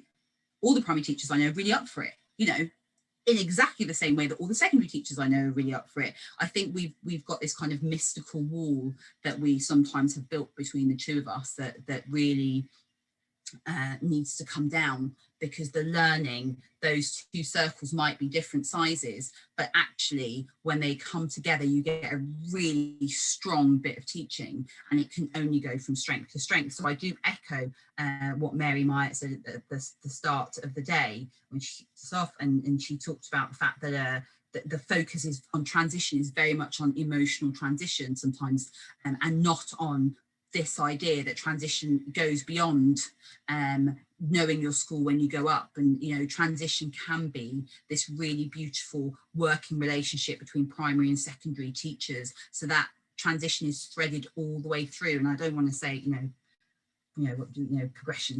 progression is the going to sort of progression tables, but it is really important knowing what comes after, being able to bring it back down if you're at secondary, and being able to push it up if you're at primary. Those things are the things that make transition stick. And I dropped this in because I absolutely love this, and I think it really underpins where my teachers are, and how we've tried to lead at May Park, and where I came from.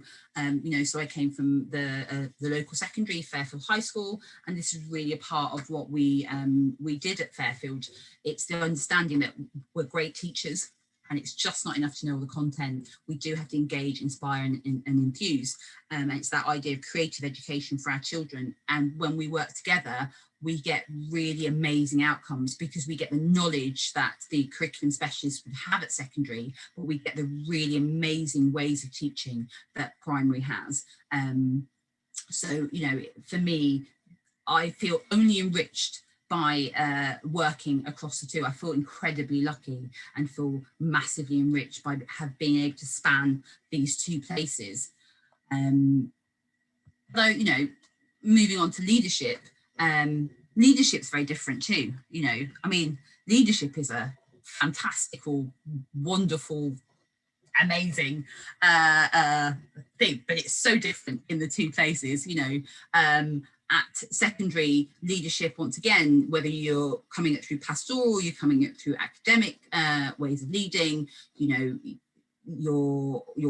mind is very much around, you have larger volumes of people, you have larger budgets, you have so all of these things, we have all of this kind of really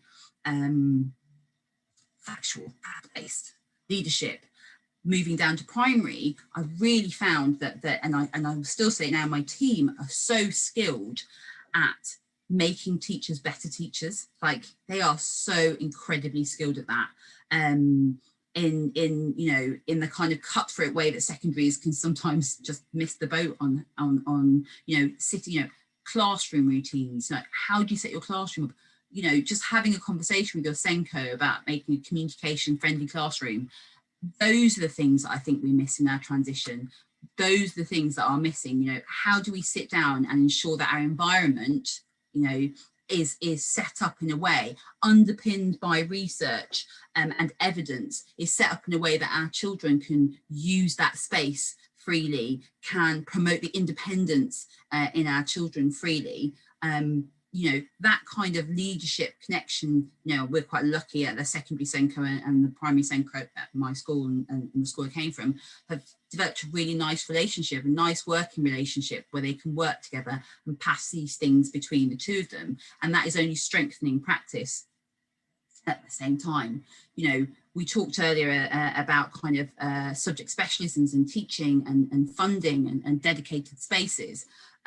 All of those things that we take for granted at secondary, actually, when you're moving to a primary school, those are things that take a lot of care and consideration. From lockdown, I don't know how many of you have looked at children's IT skills. We've recently put a computer room with desktop computers in at our primary. And the first couple of lessons were just teaching a child how to use a mouse.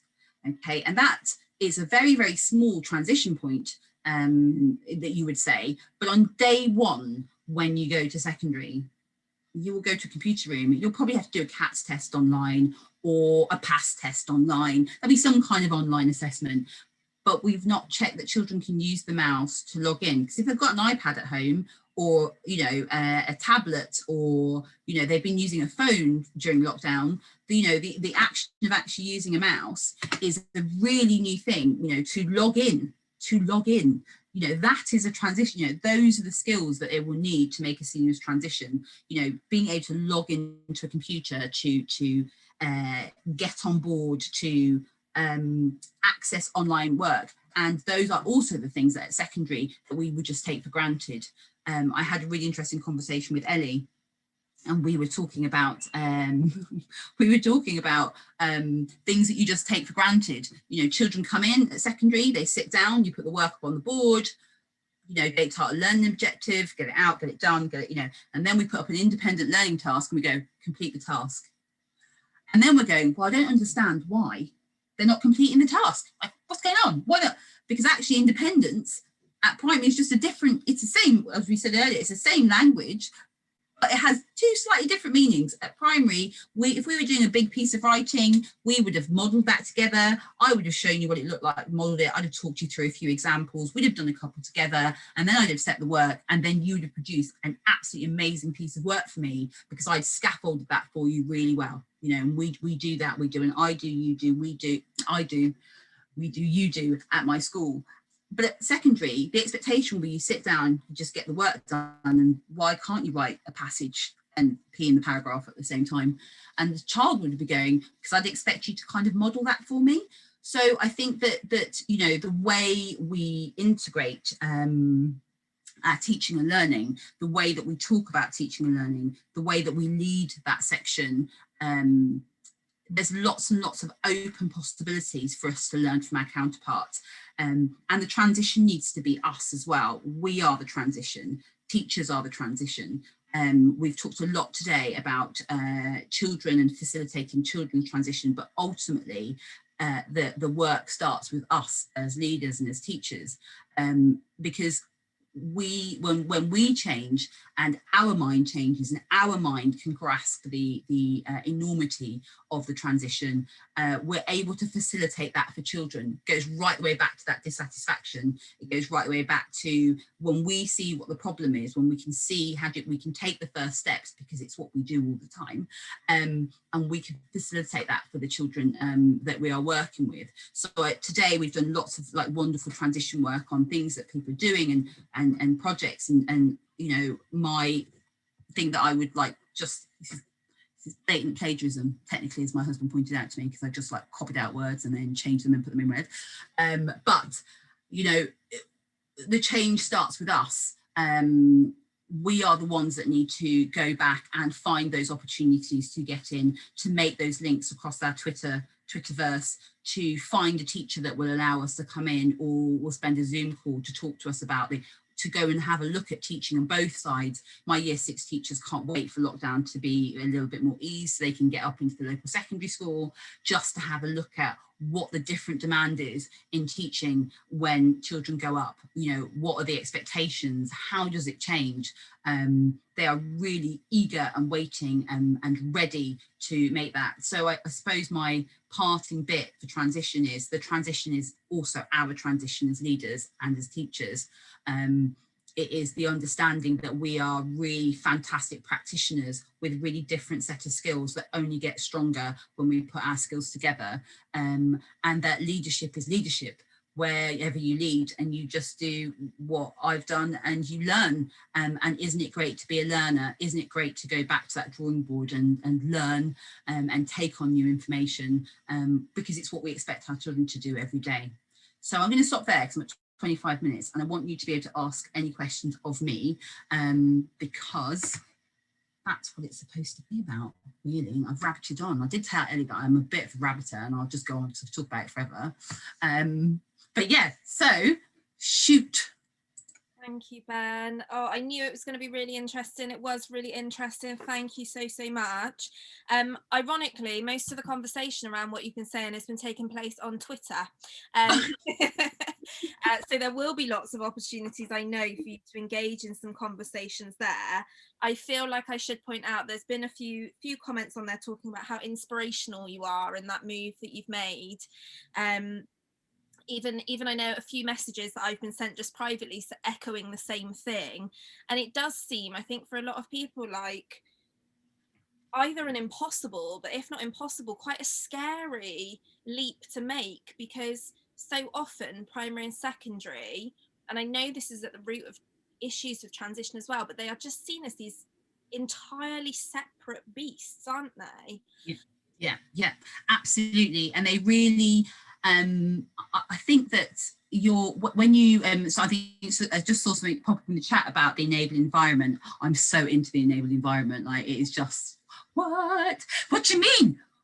Working walls, like working walls have just revolutionized my life. I love a working wall, like a wall that you don't just put work on, like you actually work on the wall. Like what? You know, oh, I'm going to set up a space, but I'm going to cover it. And when the children come in, we're going to talk about the things that are in the space, because I'm going to uncover it, and that's going to be a discussion point. Like, so it does feel huge, the move, but the other side of that is it's also wondrous. It's all, and those of us who are, you know, who work in a multi-academy trust, we have those mechanisms, if we've got primary and secondary, to really get in. And I've been so lucky that all the secondary teachers at my old school, because we're the same academy trust, are really like, when I'm allowed in, Ben, I'm coming in and I want to see, and vice versa. My teachers, like, I really want to go up and have a look. So I do think that it feels big, but when you're there, it's, as I said, it's deciphering the language. And once you've deciphered the language, we do all talk about the same things. We have the common threads that we talk about. We have the same problems. It's the assessment. Actually, I feel that primary is actually quite hard done by. A lot of the focus is generally on secondary schools. They get their guidance earlier. They get their bulletins earlier. Like, primary is an afterthought. You get as far as like EYFS, that's an afterthought. There's a real watching all the things unfold around the pandemic, and the afterthought that, you know, children in year 7, children in year 6 are pretty much the same age, but year 6 were just considered, no, we just don't want to. So I think that I think those things, I can appreciate the things that secondary just gets more of, and you know, and has access to more of than primary schools have. But, you know, it's not insurmountable. It's hard work, but it's not insurmountable. And I am going to squeeze in another question. I know Nazma's in the audience, and I knew that she'd be loving all your praise for EYFS and recognising those difficulties that are there. The other thing I was going to ask is that clearly you've mentioned quite a few times being part of a trust, and I know that you mentioned to me the other day that there's is it 3 primary head teachers who originally were working in secondary? Yes, yeah, I am the fourth. I'm the 4th. Yeah, and it's I mean, I don't spend all of my time harassing primary head teachers, asking them about transition, but it's not something that seems that common to me. Yeah. I wonder, do you feel as though that transition for you has been made easier by the fact that you are within a trust? Yes, yeah, I absolutely do feel that. I mean, just for an example would be that I even felt that I could throw my hat into the ring was a really big one, that my trust was able to say, okay, right, we're going to do it on a secondment. We're going to see how you get on, see if you still like it. You know, being given that opportunity by my trust, really feeling that I could step up and put that out there was really important for me, actually, that I could just go and say, like, if you don't have anybody else and you know, you wanted me to just look after it for a while, I'm quite happy to do that. I do think that made a big difference, but also because my trust has worked with other leaders that have done that, and vice versa. So with other teachers, there are a couple of teachers that I work with who started off in primary, and then moved to secondary to work at Key Stage 3 to start that. And I've got a secondary teacher who's teaching in year 6 at the moment, secondary maths, who's teaching in year 6, because I feel that can only enrich the environment. And it is, and if you're willing to put the work in, then it means that you have somebody who knows how to navigate that that path. And I think my trust was able to support me with that, because they've done it with other leaders. They knew it was possible. Yeah, maybe they need to write a handbook on how to do that. Yeah, well received, I'm sure. Frustratingly, Ben, I know you know I could bend your ear, I think, for hours, but we've got to move on to our final guest. Are you able to join us for the Q&A session? Yes, yeah, I could be. I'm in the Q&A. Yeah. Brilliant. So if anyone's got any questions for Ben, just pop them into the chat, pop them on Twitter. We'll make sure that they all get answered a little bit later on. But thanks again, Ben. Lovely to see you. Lovely to hear from you, and we'll speak later. Thank you. Bye. I love hearing from people that have moved phases as well, because you know I did that myself as well, Ellie, and it's really interesting seeing how it's gone. So that's I really enjoyed listening to Ben. Ben, I think you might still be sharing, or is it just me? No, I think it's just me. Brilliant. I think we've got Dan on the call. I've kind of toyed with how to introduce Dan. Dan Friedman. If any of you have ever worked with him or engaged with his work, you'll know who I'm talking about. But I thought I would leave it to a couple of people who have commented on Dan's work to introduce him. The lovely Gary Lineker talks about Dan's reading as an inspiring read for all football fans. Dr. Mark Prince, former world boxing champion. I'm not a boxer, I didn't really know that, but he actually says, never mind Shakespeare, this should be on the syllabus for every young person in the country to read. Dan, it must be amazing to be able to have quotes like that used in your work, and I'm thrilled to have you with us today to have a bit of a conversation with you. For those of you who are here that don't know you or don't know your connection to the lovely Jamie Johnson, do you want to just fill us in and give us a little bit of a history about that? Sure. Can you see and hear me okay? I can indeed. Good. Okay. Firstly, lovely to join you. It's definitely a subject close to my heart, what you're discussing. From the school visits that I've done, I'm constantly amazed and a little bit concerned sometimes by the huge gap that, as Ben was just saying, there seems to be sometimes, maybe it's just perception especially between primary and secondary. So lovely to be with you and learn a bit more. In terms of me, yes, I'm a poacher turned gamekeeper, in the sense that I was the kid at school who hated reading. I'm still stubborn, but I was a really stubborn boy who didn't like being told what to do, and reading became the victim of that. So I refused to read any books when I was at school, but was mad on my football, and ended up working in football and then writing the Jamie Johnson series, which is a series of books all about kids trying to be a footballer, but under the cover of that football we get to look at and discuss, a life growing up and the challenges and the worries. He can't really control his emotions very well. At home it's just him and his mum. His dad is not around. As I know we're going to talk about, he tries to settle into a new school as well, and all the challenges that brings his way. And so they're the books that I guess would have wanted to have read when I was at school if I'd have been open to them. And then more recently, the quote you read from Dr. Mark Prince was about Unstoppable, which is it's actually being used a bit. I think we might talk about it in transition, and it's maybe a bit more gritty than Jamie Johnson, and a bit more edgy. And that's about twins, Roxy and Kane, who are sporty twins who end up becoming rivals. And I guess there's another transition there between being so close and intuitive with each other as they're growing up, and then turning into rivals as they feel that they're challenging each other for the resources of their family and the time and the support that they feel they need to progress. So that's me. It is, and I think a lot of your writing, it completely encapsulates the child's experience. And I know we're here to talk about transition, but it's just everything that goes on in a child's life. And in all of your books, it really thinks about the nitty-gritty of those kind of challenges that the children are having, isn't it? And it's real in-depth kind of considerations. When I've been reading through the books, I mean, I've got a football mad son myself, so I've seen many of the Jamie Johnson series on the TV. I've read much of your work, but one of the things that strikes me from a transition perspective is early on in the first book, he kind of explains that he didn't go to the secondary school he really wanted to go to. His mom made the decision for him, which ended up backfiring.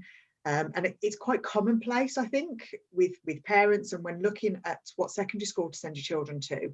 I know you had kind of some struggles yourself moving from primary to secondary. So did those experiences of your own influence the kind of what you gave Jamie and the experience you gave Jamie to go through? Yeah, I had an unfortunate one where I had to stay down a year because I was in, my birthday's November, and I was initially put in the year above and then stayed down to be in my correct year. And yeah, I had horrible experience of going to new school where my friends had gone on the year before, speaking to them at break, and then after about a week them saying, look mate, we can't talk to you anymore, you're the year below us now. And that was a horrible feeling. I think going to the point that you were making about parents making decisions, I think we just don't know when we're younger that adults aren't sure what they're doing, you know, that we're all just winging it as we go through life. And okay, adults are a bit older and have a bit more experience, but that doesn't mean that they're sure in what they're doing. And it's only when we become adults ourselves that we think back to the decisions that our parents and guardians and teachers were making, and we realize that probably half the time it was the toss of a coin to see which way it would go.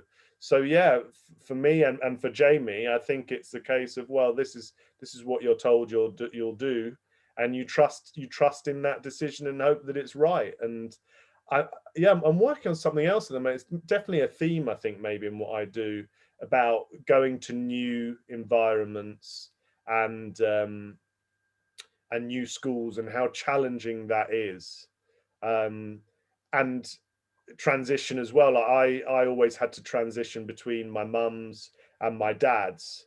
My parents got divorced when I was 10 months old, and I didn't want to stay the night at my dad's. I didn't want to pack my bags. I find any kind of transition very unsettling, although of course it is the very basis of life, isn't it? The world turns, we breathe in and out, and you know, change is what, at the same time, that's how I write, you know, like I will on purpose take myself away if I can to write somewhere different because it unsettles me.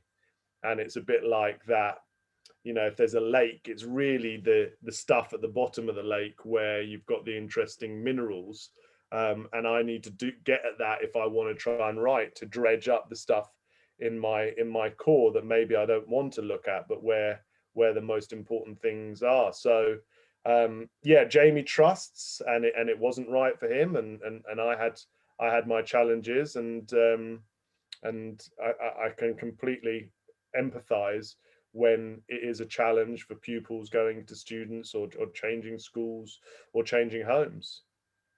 Yeah, and I think there's lots of transitions that Jamie goes through in his books, and you're talking about life transitions, and we've had it several times throughout the day. I don't know if you saw the ladies from Albright who were talking about they're dealing with transitions on a daily basis, and you're writing about how Jamie goes from club to club. So again, not just key stage transitions or school, but you're right, we're part of that on a daily basis, aren't we? And again, that idea that as adults we are just sometimes winging it, and as parents we're definitely winging it. I feel like that, certainly. Just I went when I changed schools once, I went a bit off the rails, and the new school asked for a teacher from my old school who I'd got on well with to come and talk to me to see if he could talk me around. It didn't work, but I really think stuff like that is a really good idea, to have some carryover, some consistency, and especially with teachers and pupils where there is that connection. It's such a shame. I know schools try and do it, but it feels like the system doesn't allow for it as much as it should, because there's so much investment, so much richness in the relationship that's built up, to just sort of say, okay, I'm off now. You know, what happens? Okay, I might pop in if my younger brother or sister is here, or I might come in and say hello, you know, in 6 months' time. It seems such a shame. Yeah, and I think we've heard again, haven't we, how a lot of teachers have either popped up to see the children at secondary or vice versa, and it's really important actually that we see that sometimes that might not work, but it's certainly a tactic that we have to use, because we have to use the understanding of the prior school. It's interesting that you do it as well, that you were kind of just change of schools. It wasn't even a transition period or a natural transition period. So something that maybe should be considered, I think we talked about that again with the Albright ladies, that mid-year transitions are just as important, if not more so, because they're going through it by themselves. I think you would have been quite interesting to know as a kid, Dan. I think I'd have quite enjoyed working with you. You might have been my challenge. Yeah, I do like a good challenge. But again, that's so nice. I personally really responded so well. When someone, you can't fake care, you know, and when a teacher cares about you, that really hits home above anything than a subject or which school you're in. And so yeah, I would have, if you'd have shown me that you cared, my ears and my heart would have been open to listen to what you were saying. Absolutely. And I can't wait to watch this back so that I can remember all this, so I can tweet it, because I'm not able to tweet while I'm talking to you, but you've got such nuggets. I'm hoping that somebody caught that one. You mentioned your book Unstoppable earlier on when we first started talking, and that's been adopted, if you like, by, is it Blackpool Football Club? I think it is. Yeah. And they're using it as a springboard for PSHE and transition in their year 6 classes. I've read a couple of articles that you sent me about that. Thank you very much. And it does seem to be having a really profound effect on the pupils who are working with it. Can you tell us a little bit more about how you got involved with that and how that's going?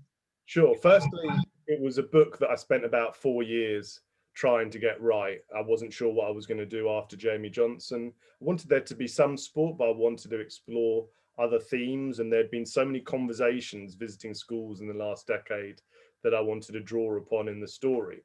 So as I said, it ends up being about Roxy and Kane and their dreams and challenges. And it had a nice reaction on World Book Day.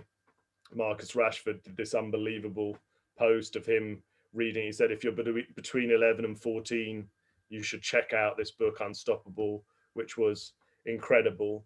And then I was speaking to, so it's the Blackpool Community Trust, and it's an area that has major challenges. And the football club used to be owned by a family that was hated. And even the people working in the trust got a bit of this venom from the local community. So it's had really tough times. Now the club is turning around there. It's owned by someone who is a fan.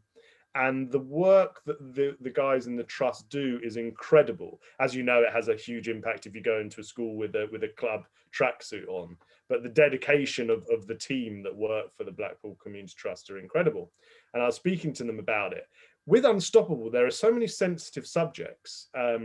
Kane basically wants to be a footballer, and he goes off the rails when it looks like his family are going to back Roxy instead of him. And then there's gangs in the area, and knife crime is a subject which comes up. And immediately some people are like, oh, it must be for 15-year-olds, then there's a knife and it must be for 15-year-olds. Whereas sadly, as we know, it's not always, you know, so late in a teenager's life that might come across their path. And certainly, you know, I'm a firm believer that if you can empower young people to make the right decisions by talking to them about it before something like that happens, I think that's a good thing. So Blackpool shared that same vision, and they said, we'd like to use it to strengthen the year 6s in Blackpool perception of themselves, their decision-making abilities, their ability to think about things like friendship, identity, loyalty, family.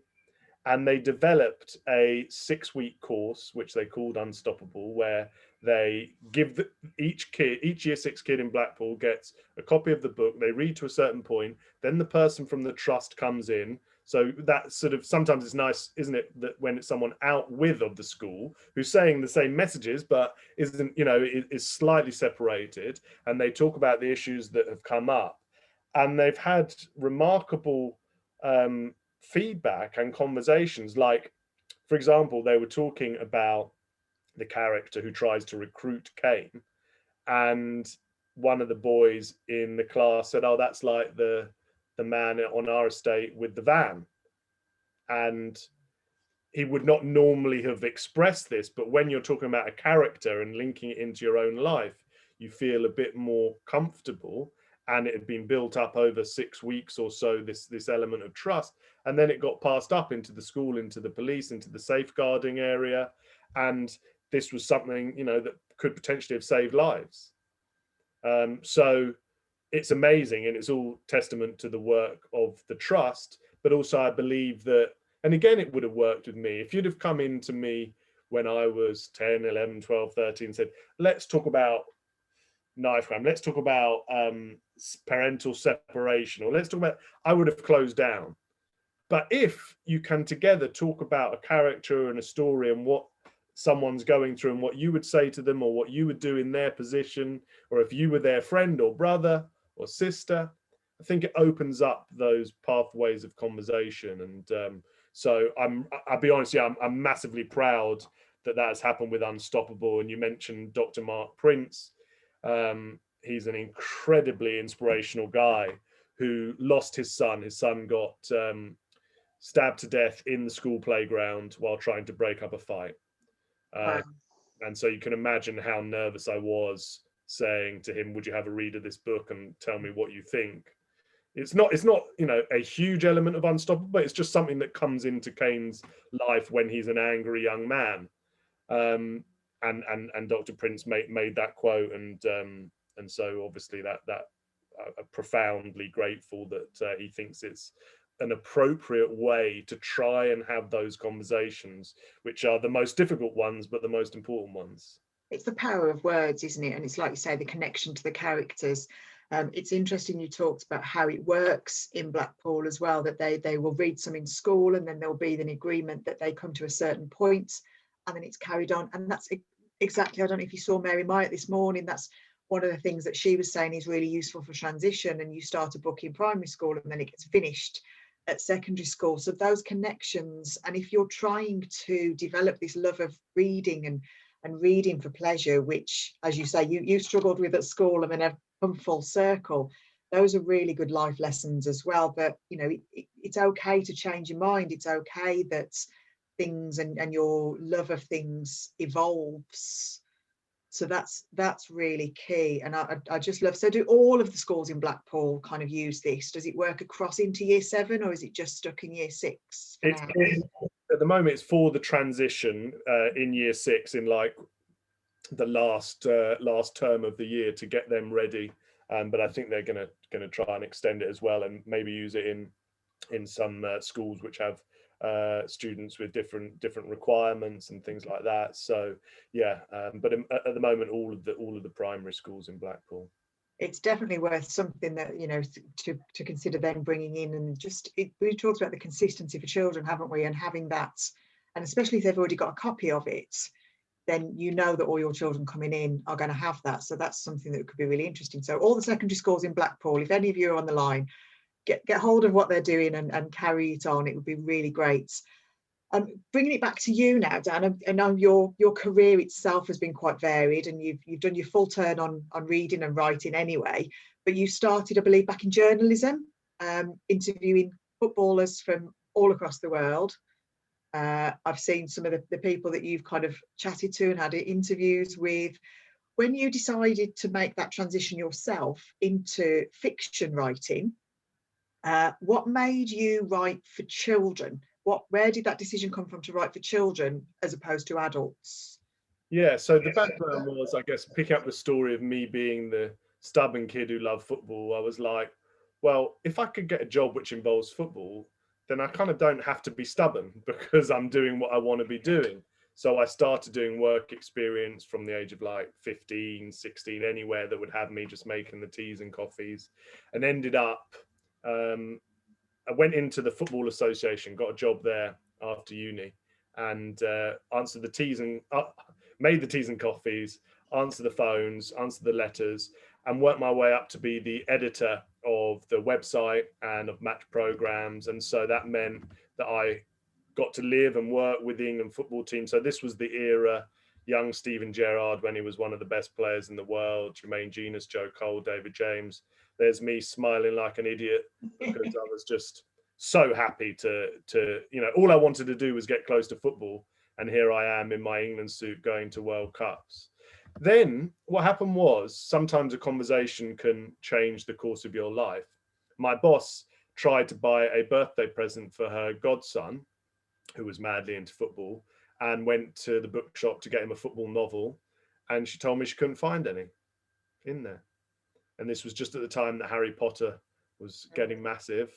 And in my naive mind, I was like, right, well, that's gone quite well. A series of books about a kid with a dream of being a wizard. What about a series of books about a kid with a dream of being a footballer? And I can use all my experiences in it. And then I spent the next 3 years being rejected by every single publisher because I'd never written a book before and didn't know how to do it. But to answer your question, I guess this is the theme of what my belief is. I believed I could transition into being an author because I was writing about football, which is something that I knew. And I think it's about having a foothold, just an incremental step into a new area, but that small step is a solid one that you feel comfortable with. So if when I was going to my dad's, I could have just stayed there during the day and then come home at night rather than having to go for 3 days, for a whole weekend, that small step would have felt comfortable for me. If when I was changing schools, I could have had that same teacher there in some capacity to make me feel as though I was on solid ground, I don't think I would have gone off the rails. Fortunately, when I was moving from editing a website and writing a match program into writing novels, it was still football. So I still had that foothold in the transition. And that's what I guess gave me the confidence and again the stubbornness to believe that even after 3 years of rejections, it could happen, which it finally did after 3 years of rejections. And it's a lovely reflection, isn't it? Again, it's children that even an adult, you still needed that safety net, if you like, of the writing being about your football and having that connection. And when we're talking about supporting children moving from one phase to another, it's the security of the relationships, and it's the security of knowing that there's somebody there, again, like you were saying, somebody who's got your back. Yeah. And is prepared to find out that information about you, and it's still that golden thread that has gone through the whole day. Such a wide range of people have spoken today, and yet that golden thread of actually knowing a little bit about the children, a little bit about their experiences, but the curriculum they've been taught, and keeping that going. And it is fascinating how it sticks through everything we've got. And I think if we all reflect on our life like you do and you have today, we probably all see that in ourselves as well. Two things I would say. One, I work very closely with a lot of librarians. I wonder whether there's an opportunity for librarians in secondary schools to be brought more into transition. Like, imagine if, you have a librarian come from the secondary school, that's already going to come with a cachet before you've gone there.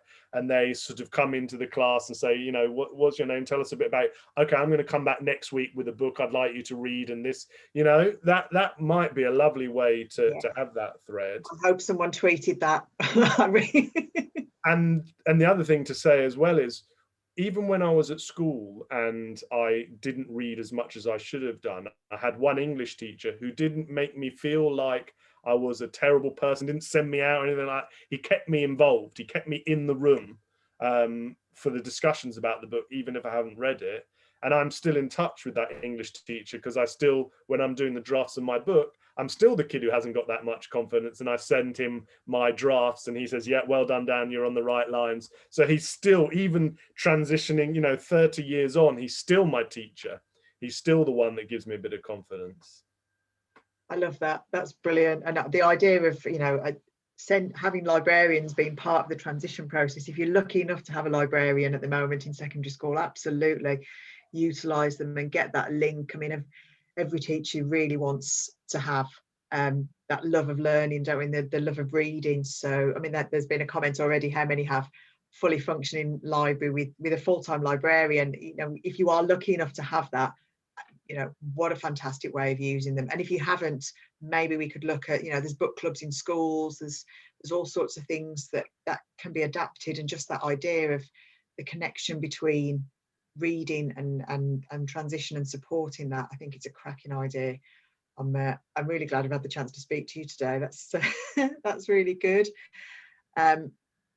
So just to kind of finish off, really, I know I'm going to end up going a little bit over time, so Ellie may come on screen and shout at me soon.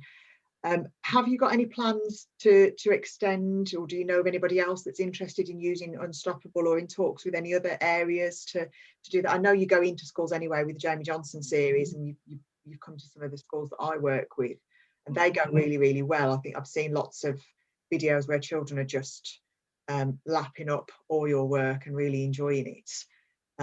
What's your next step? Where are you going next? Well, yeah, I've got a few things that I'm working on, trying to write a new story, which has got an element of transition in it. And in terms of Unstoppable, yes, I definitely would like that. On my website, there are some teaching resources that we've developed at different levels, some PSHE, some just comprehension stuff. And if any schools would like to collaborate, I would certainly like to do that. There's an amazing school in Durham, actually, which uses the book for all of their new year 7s every year. And the teacher said she hadn't had a response like that, where all of the students have enjoyed it for so long. So yeah, and anyone that is keen to learn about it and maybe use it as a story to provide a platform for conversations, then I would love that. I'm very open. Brilliant. And I'm assuming people can get hold of you on Twitter if they want to learn more or want to get involved in that. And there's connections on your website, as you've said, isn't there, with resources? Are those resources free on your website? Yeah, you just go into the Unstoppable tab, and then or maybe I think it's schools and then resources, and you'll find them there. Feel free to use them and distribute them. Absolutely. Brilliant. That's great. Well, thank you ever so much for joining us. I think you've actually been around for most of the day, haven't you? So that's been thank you. Really appreciate your time. I can see Ellie's come back on screen now. Are we going to go for a Q&A now, Ellie? Yes, so we've got a Q&A scheduled for the next 30 minutes. Just to say, Dan, thanks, that was so interesting, especially all of those personal accounts of transition. I think sometimes we lose the personal voice when we're thinking about transitions at whole school level. And it's been really, and I think what I found interesting, Ellie, is taking it away from the school base, and it being that kind of real, this is what I go through, and I'm not talking about it from how I handle it with children. Yeah. I think that's it's very much a thing. So I know Divya Jindal Snape, she's very interested in life transitions and multiple transitions, and again, I do think that's something in education. We're caught up in the educational transitions, and we can forget that quite huge things can be happening outside of the school gates.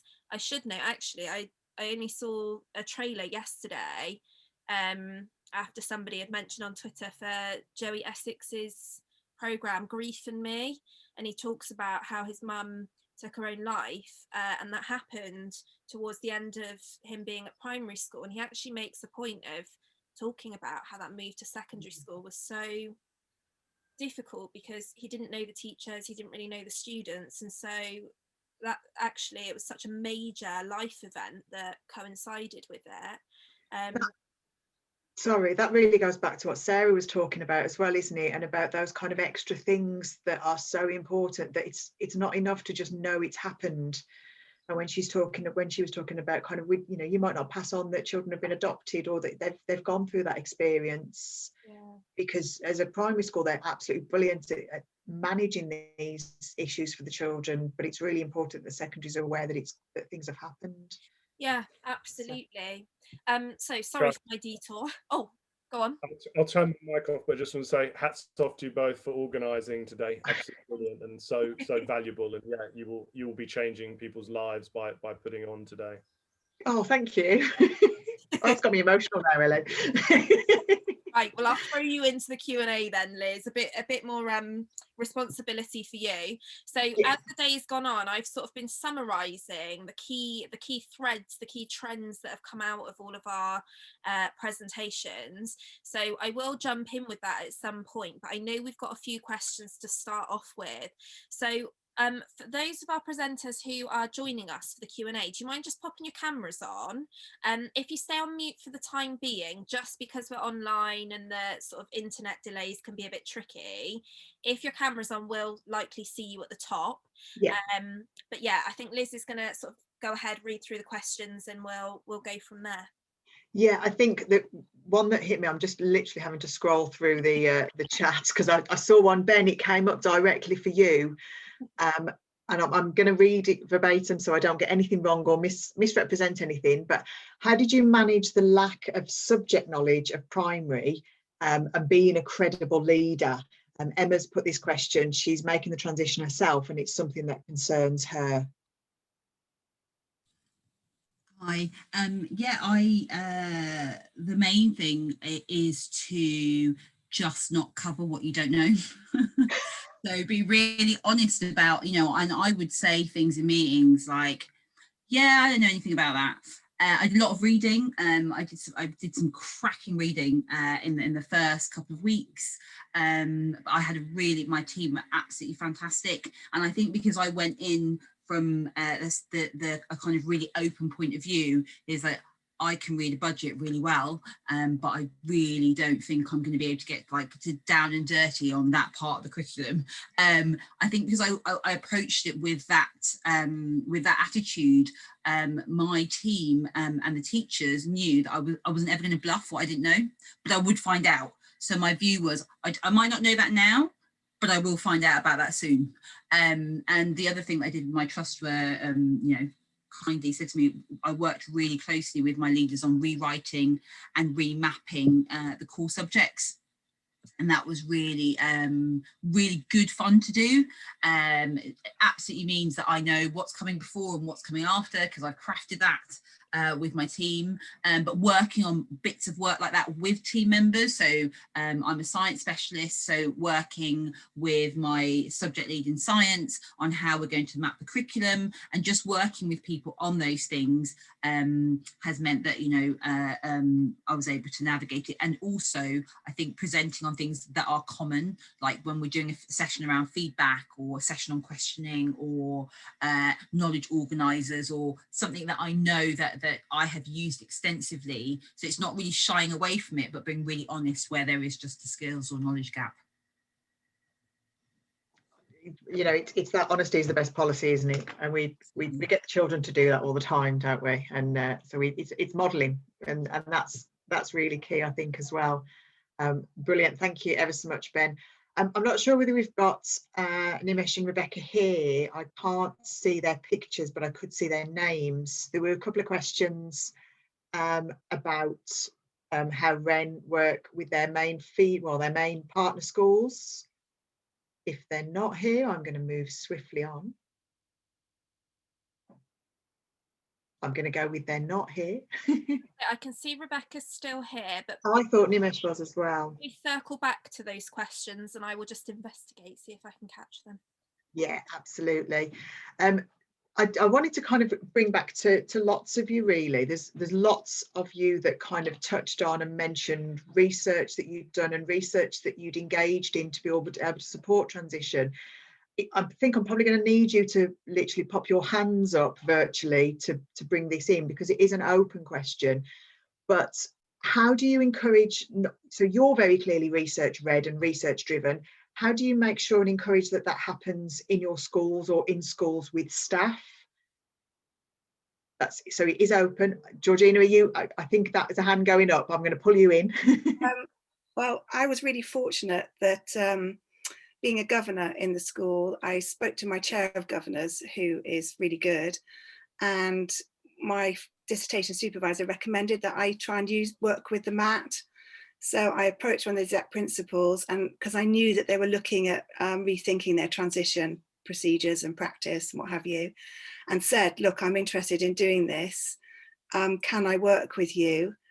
So the teachers came from within the trust, and they put out a message to parents who then contacted me to sort of protect their confidentiality. I only got 2 people through the trust, but I think partly COVID, partly possibly because I was a governor. So I had to go further out, thank goodness for social media. But I have fed back my findings to the trust. I did that about 10 days ago now, and they are going to implement some of my recommendations. So I think working with and they, because of the type of trust that they work particularly with a lot of vulnerable students, in deprived areas that are sort of, more sharp end. And so they are very open to research. They're very innovative. They are looking at how we can make things better, improve things for those pupils who are really vulnerable. So they were really receptive. And they also work with other MATs locally where I'm based in sort of Bristol and South Gloss.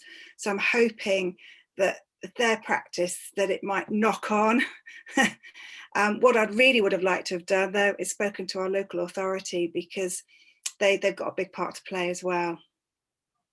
Absolutely. The problem is, in some ways, some MATs are really, really good and some aren't.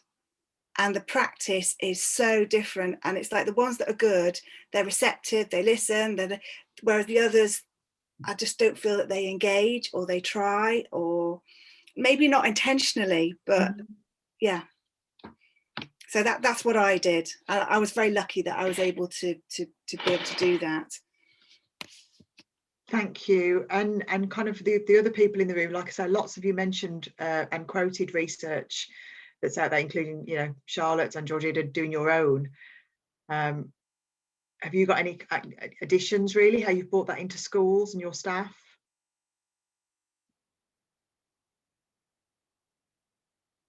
I love the tumbleweed moment of virtual conversations.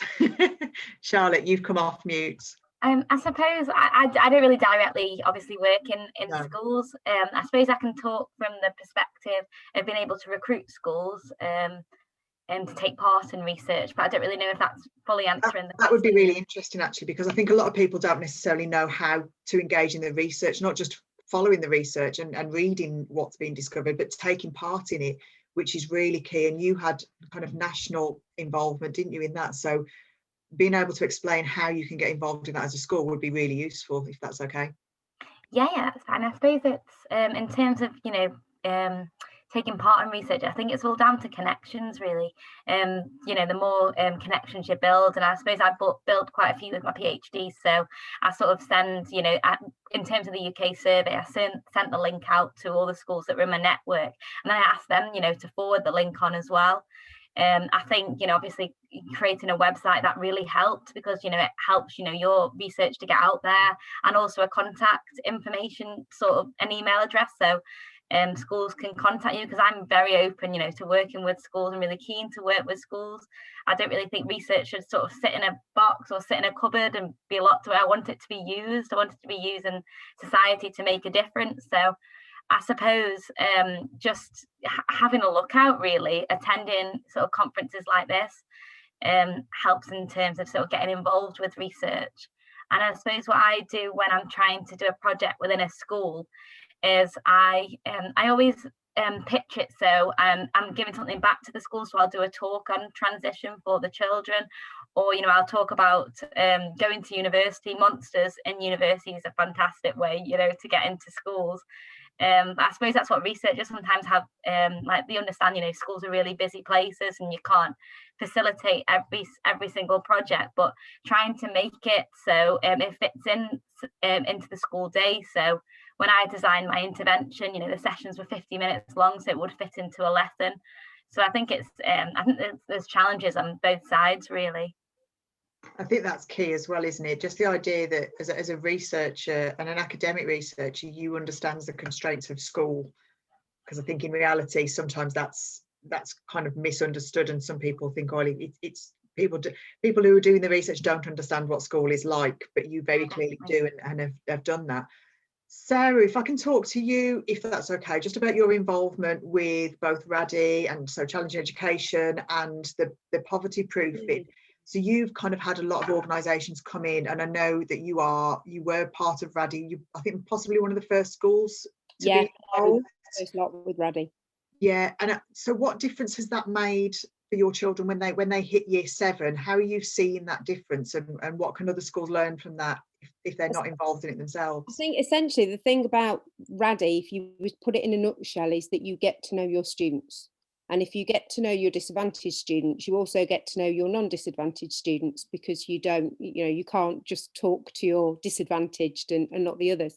So the thing about RADI is that, that all the evidence has shown that if you put that little bit more attention onto your disadvantaged students, you become, I think that the best quote I've heard is, you become their pushy parent. You want them to do as well as they can do. That then goes through everybody, and all the research has shown that there's been no negative impact on those students who aren't disadvantaged.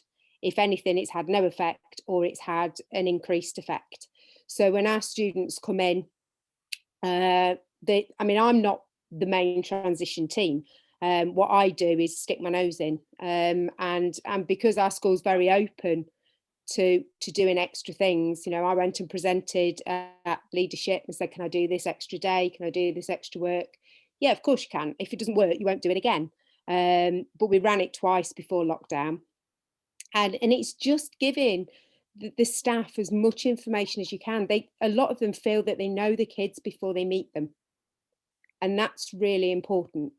Because if you know what their hobbies are, especially the students who are quite challenging, if you know what they're into, whether it's boxing or football or whatever, you can link that in. You can talk to them about it. You can ask them what they watched on the TV last night as they come into the room. And it's those little things, it's tiny, tiny wins. And it is just getting to know your students. And we don't pigeonhole them. I mean, I remember the first time that we did it, and we put students into, we were still set at this point, and we'd move students up. And one of my very experienced maths teachers said, right, I will tell you which students shouldn't be in that class by the end of my first lesson. And I went in and I said, right, which ones were they? And he rolled off about 5 names. Nah, none of them. And when I told him which students they were, he couldn't believe it, because they were the highest achieving students in that lesson. So sometimes knowing a lot about them is useful, but also not knowing anything about them and giving them the chance to prove themselves, and then giving the information as and when it's needed to support them is really important. It's that unconscious bias again that we were talking about, wasn't it? And the understanding. And I kind of, in my head, I'm segueing it into, Kevin, the things you were talking about when it was having those subject specialists working. And so actually taking the subject specialists lower down into the year group, and that hybrid model of making sure that you've got the people that really know the subject inside out. And so you maybe don't have that unconscious bias when they move up to year 7. Do you think that's a fair assessment, or have I completely misunderstood? No, I definitely think that's relevant. And I think we benefit, like I'm a classroom teacher, I'm head of year 6 is my role, and we benefit from the research that's done on a widespread level. But one of the most beneficial things has been put together with all the year 6 teachers in the area. And for us that are in the trenches, if you will, with those children day in, day out, what we see is maybe the transition challenges, and for us to kind of share best practice, for us to share what we think would be challenges. And then I think 3 times a year, we meet with the year 7 leads from the similar schools in the area and kind of give a collective what we think will be challenges. I think obviously from county to county, school to school, but even, you know, within a city context, to urban or countryside, I think getting the teachers together to talk about what they think will be the challenges for that cohort that year could be really real-time research, can be really beneficial, which I think is something that worked quite well for us. I don't know what it'll look like when it's individual teachers, but maybe it could be all English leads, all English year 7 teachers get together with those teachers who are subject specialists. Might work well. I'm glad I did get it right, and I did see the connections and it worked. It's been a long day, so I'm really glad to still be on board and getting things right. Ellie, I don't know, Ellie, do you want to actually come in and ask the question that you've put in chat, or am I going to read it for you? I may as well read it. I put it down before I forgot. So one of the things I've tried to track, because so many things, as you pointed out, Liz, just kept coming up over and over again, which is really reassuring, that those key themes are ones that are shared. And some of the things, I mean, I've actually got two questions.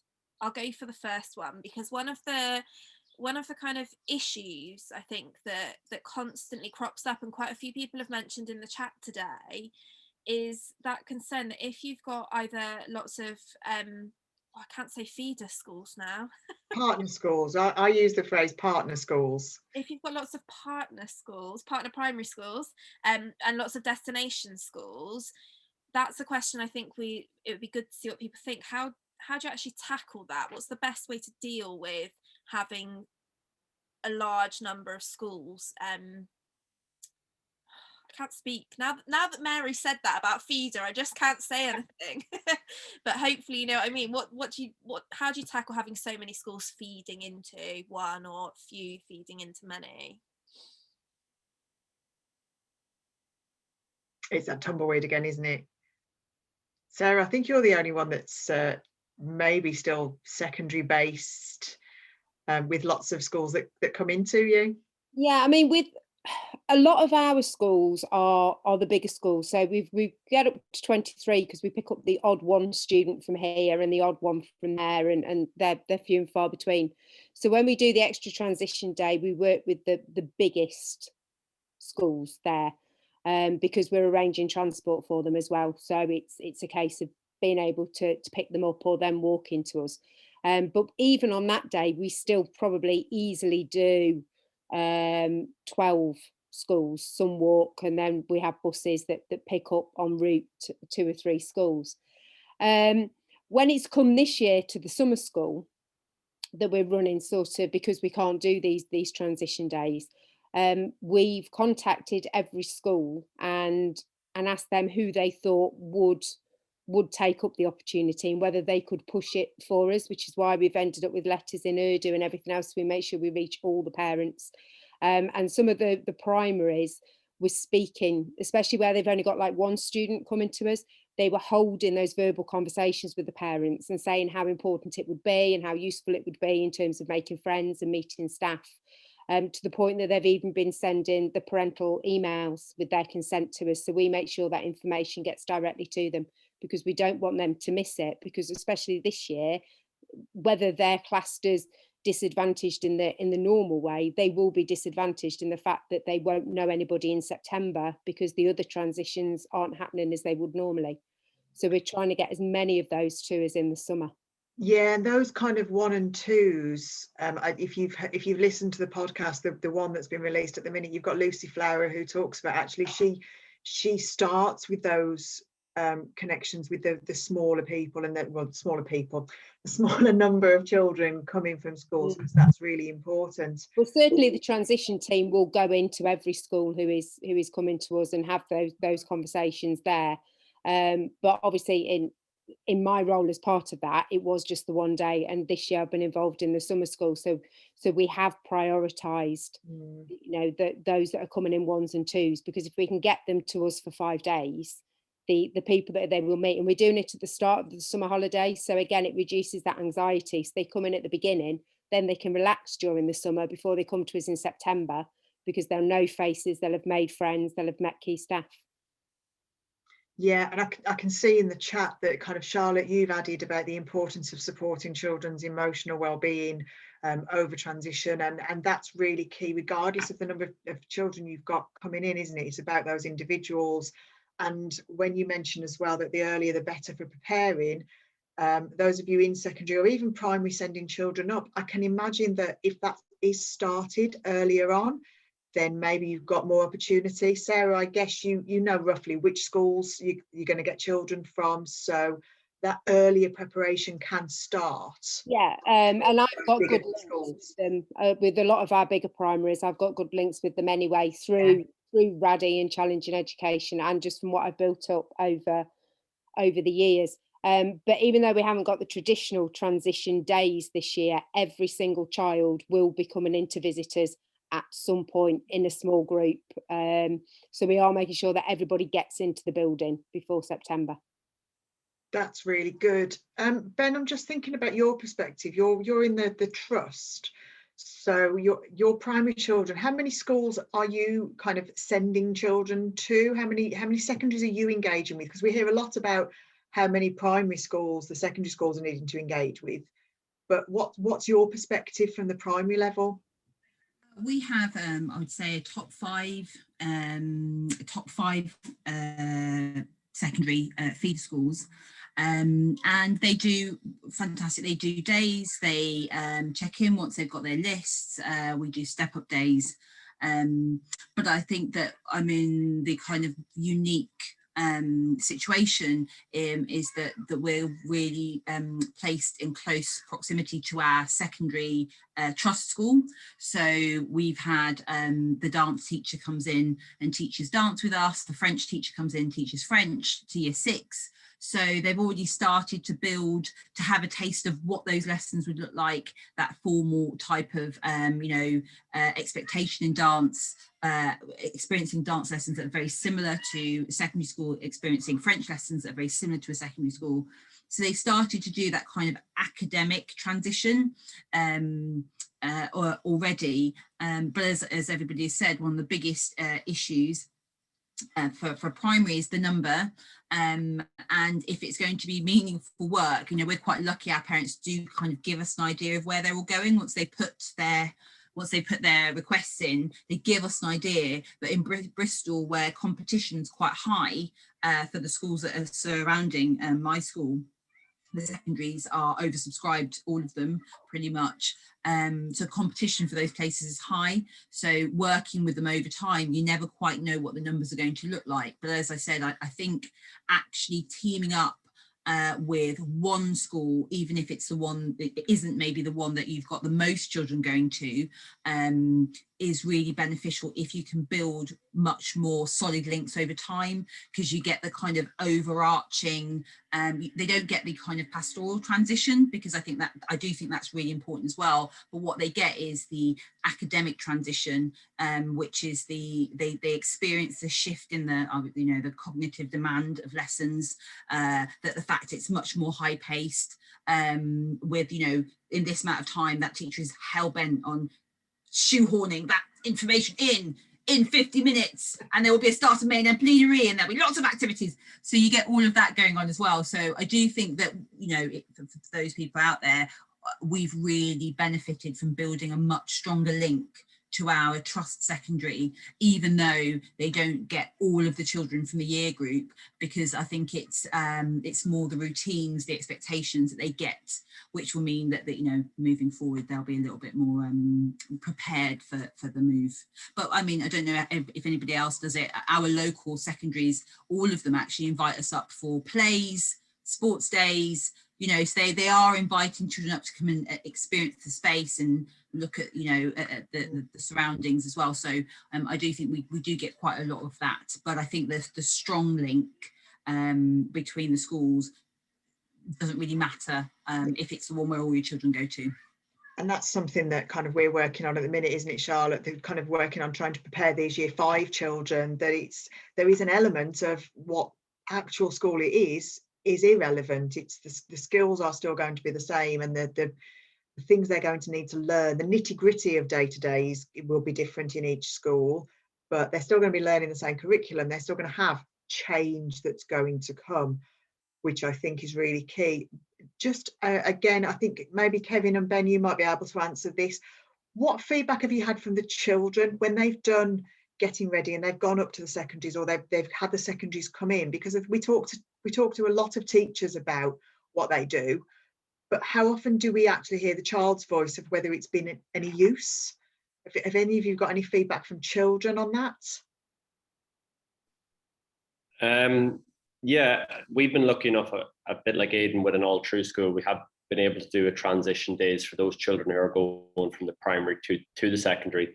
I generally think for those subjects that they haven't done before, I know somebody mentioned dance and things like that, there is a real buzz about new opportunities to do new things. Mm-hmm. I think to get children confident, to get children excited, it's almost like a marketing day for secondary school teachers, I feel. Get them excited about what's the best things in the subject to come, get them excited about what it is. In English, they did drama and poetry activities. Maths, they did like problem solving, where they were moving around the room a little bit more. And then there was things like Spanish lessons, which got them excited about new language. I feel like those days are really important to be like the highlights of a subject to get children moving.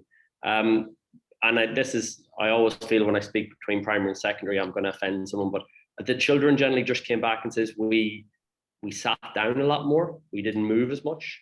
And a bit like what Aidan was said, maybe year 7 could consider how primary and second could be a little bit more similar that year before the years ahead when it does become a little bit more formal, could be something to consider. And probably children who just wanted to go for a walk and a look around, but it might have some actual relevance to what they mean.